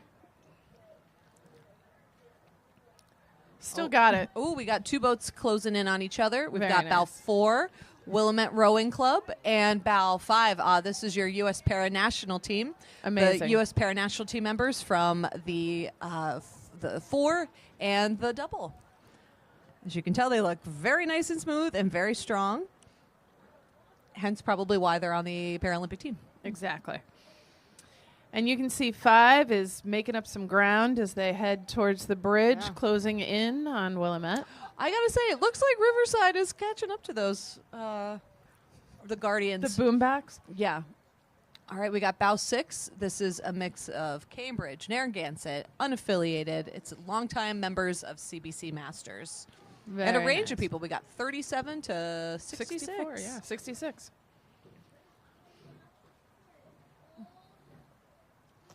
Meredith, I know you love a good high-vis hat. Love a high-vis hat. This is bow 8, Everett Rowing Association out of Everett, Washington, and they are a cool, hip crew. You know you're cool and hip if you say it. Yep. Yeah. That's just science. How can you tell Everett Rowing's cool and hip? Just ask them. Just ask them because you can see their outfits, see their hats. All right, coming up, soon to be appearing in your screens. Oh, we got 3-boat bow 7, melee. Cambridge. The Aliens have rowed together as a Cambridge Boat Club mixed date for 5 years. They're an experienced crew of CBC members and former Dartmouth and British national team. So MBD. Very nice. And then we've Threading the needle. Yeah, bow 10 coming in. The Argonauts. Argonaut Lake Union, Long Beach, Toronto, Sculling, Wimbledon, Like from those Great oars. Britain. That is a hodgepodge crew, and they're making their way right past Bow 9 out of Nashville, Tennessee. They are a mixed masters crew from Music City, and they have opened up a bit of a gap on the field. Yeah, and we also have coming up is Riverfront recapture in those distinctive blue and green unis. Relatively new program, doing a lot of work around equity and inclusion in rowing, and we love to see it. Love to see it. This nice Beauty and the Beast 2 blue boat is ballot number 11 PCRA out of New Rochelle, New York, a veteran crew that has competed in this event for many years. Ooh, we've got... I can hear some coxswains yelling about passing. Oh, we also got what looks to be a cape on one of the coxswains, bow 13, which is Endeavor Racing out of Scottsdale, Arizona. About And 14, making a strong move down the middle of the course. Hydro rowing out of Cambridge. some of the best-looking people on the river. Yes, They're allowed they're to... all influencers and Yeah. videoed often for the hydro Yes. lessons. Oh, I also love Endeavor's racing bio is just some guys and gals who love to row together and really like to go as fast as they can. Let's see how it goes. I like that Love attitude. it. I love that attitude. Just like cool hip. All right, we got a trio of boats coming up. Bow 16. No, yes, bow 16. Sorry, I got to get my eyes checked. That's out of Saugatuck, back by popular demand. Last year they placed 7th. We've got bow 15, a CRI boat, and Crimson Death Barge. The one you've all been waiting for. With the crimson blades, but a black boat. And Sherry read you that great bio, but I'll let her do it again. And not only is it the Crimson Death Barge, but they've paired up with the Black Death. So nothing but sunshine and rainbows out of Harvard once you've graduated. Love it. It's the crippling debt Yes. that really makes you a little dark. Yep. And we've got Rowing in Color out of Sarasota, Florida. Another mix of ages. An 18-year-old and really rounding it out at 37. 37. Which is not old at all. not old at all. actually. Yeah. Oh, what do they say? This says Mulligan. Love it. Bow 20 out of Narragansett The Mulligans. Rowing Club. Yeah. The Mulligans represent Three three generations of family. And they, again, risky based Yes. on Thanksgiving coming up. Yeah. But the Mulligans, their roots are in Boston. Their inspiration is Joseph Mulligan Sr., who pitched for the Red Sox in 1934, and former captains at Penn, Radcliffe, and Stetson. And we got bow 19 with a sign that I can't quite read on their bow, but it's they're a team out of CRI, team of competitive rowers that are happy to be on the water. Oh, I like that. And bow 22 is Atomic Rowing out of Oak Ridge, Tennessee. And bow 21 is Ann Arbor Rowing Club, DC Strokes, and Vashon Island. Oh, DC Allies Strokes. with Oars, representing Greater Columbus, Ann Arbor, and DC. Steady it. State Network and Strokes in Transition. Loving these Love this. blades. 23 and out of Baltimore, South Berwick, Maine, Redwood City, California, Delaware Rowing, and unaffiliated. 8 rowers and a coxswain from 4 different rowing clubs that have never been in a boat together. Age ranges from 25 to 58, heights 5'4" to 6'8". One has not rowed in 7 years, and honestly, if that's not the head of the Charles, I don't know what it is. Exactly. About 25 is the Family 8, the Sherbliers. Tisha, a master's rower in Philly, and her 3 kids, Gerben and Mike Bart, all former college athletes, and the Hedemas. Whew. And bow 24 is out of Sag Harbor, New York. Many of the rowers in this boat attended Vassar College. A lot of 20-year-olds. A lot of 20-year-olds. Enjoy that 2-day hangover tomorrow, because that's when it kicks in. And they've opened up a little bit of a gap on the field as we see bow 26 coming across the camera now. Aqueduct, Hamilton alumni, Wayland Weston. It's a bunch of Hamilton College alumni who don't row, race, or train, but came to Boston for a good time. Ironically, I doubt anyone is having a good time right about now. Their words, not mine. I am very excited for bow 27, which should be coming up soon. They're a composite crew of old and even older rowers from everywhere. Fortunately, the event is age handicapped. That is a good point about Love the age it. handicap. They take the average age Yeah. of the boat, and the older you are, the more seconds get Yes. taken off your time. We will get to them shortly, but in a moment, we've got Willamette Rowing out of Portland, Oregon coming in at bow 28, and 29 is East Bay out of Oakland. Here comes our bow 27 with all our old and yeah. even older rowers coming through your screen in this nice boat. It's bow 27, Tallahassee Rowing Club out of Tallahassee, Florida. And they've got a composite age of 69, so Love that it. is no joke. That they is will no joke. absolutely have a benefit. think they Just might keep have- on keeping yeah. on. They might be the oldest. Yeah. Oh, well, we got a boat coming up with 80-year-olds. That's pretty Rowing good. is a lifelong sport, Meredith. is I a don't lifelong know how sport. many times I have to tell you. All right, we've got bow 32 out of Long Beach, California. Whew, a lot of eight crew. Got a women's Grandmasters 8 crew. All right, we got a lot of very good rowers in that boat. People who've placed high ahead of the Charles. That is from Long Beach, California. And bow 31 is Viva, Pleasanton, California, a group of coworkers who are alumni rowers coming together through their workplace, Viva, to race the most iconic fall event. It looks like 3-seat is just taking a little breather. Love it. I'm here for it. That's a Bow power 30 move. is out of CRI is the Choate boat. Is a row Oh. of legal professionals affiliated with Choate, Hall, and Stewart. Do not hit that boat. Yeah. The liability is huge. About 33, we've got MIT IRC. It's MIT's rowing club. Mixed Grade 8 is here to take names. Significant gap on the field. Never know Yes. what has happened back there, but a couple of the next boats, there's only two. One Yeah. has an 86-year-old, an 81-year-old. The An average composed age of okay. all 80. They haven't averaged the age in the bio, but I got to say, the 69-year-old boat, there's no hope here. 86, 79, 82, 79, 83, 81. It's got to be Meredith, what, like will 70? you row yeah, it's with like, I me think when it's we're like 83? 7, yeah, it's probably like 80. 81. 80 plus rowers, amazing. Oh yeah, because their rowing age is 80, right? The octogenarian boat. That's right. Maguntacook Masters from Camden, Maine. Okay, here we go. All right, we've got This does not look like 80-year-olds. That one of those people has a ponytail, like a long 80-year-olds can have And- ponytails. yeah. long Don't be so harassed. Yeah, God. All right, this is bow 35, Maguntacook out of Camden, Maine. This is their master's boat with age ranging from 23 to 70. Love it. It's honestly, a very nice, smooth boat. Clearing those puddles. That's what you like to see. It's all about the slow slide. It is. I also really love that what will probably be the last boat of the 2022 Head of the Charles will be this 80-year-olds. 80-year-old. I love it.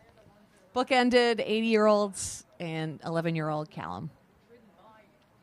So if we could just keep it together for another 35 years, Yeah, we're good. Outlive everybody, and we can be in that boat. that's where we're going to medal. I Yep, feel it. I think it's so too. Oh, here they yeah. come. Blazing, Love it. Blazing. This red boat, red oars at a CRI. We've got William Becklin, 86. Beckleen. Lee Warren, 82. Genevieve Coyle, 79. Peter McGowan, 79. Richard Barron, 81. And Alan McLennan, 83. This is an 8 Wow. composed of all 80-plus rowers at CRI. About 34 coming through your screen momentarily. Let's give them a cheer. Let's go, CRI! Very nice, CRI. Looking good. And the Which one is it? Gold. And Bill Beckleen was gold medal Olympic winner in 1956. he still got it. He's still Wow, got as a coxswain. That's fantastic. Amazing. Guys Honestly, are looking they're good. more flexible than I am. Couldn't have a more appropriate last boat Yeah. of the Head of the Charles Regatta for 2022. Yep, and as they make their way off screen, that is the end of I our... guess that's it for us. That's the end of racing. and head of the Charles 2022. Meredith doesn't, but I look forward to seeing you all Yeah, I know. We'll next see. I'm year. already like, got to sleep in. Now, this was good year, good season. Thank you, everybody. Thanks for watching. Oh, yeah, this is like at the end of the Macy's Day Parade when It Santa is. shows up. This is It's Santa. Yeah. It's Santa. Santa on his launch. Thanks to all the referees and umpires. Amazing newscasters, announcers. Yeah. And that's it for us. And that's that. Signing off.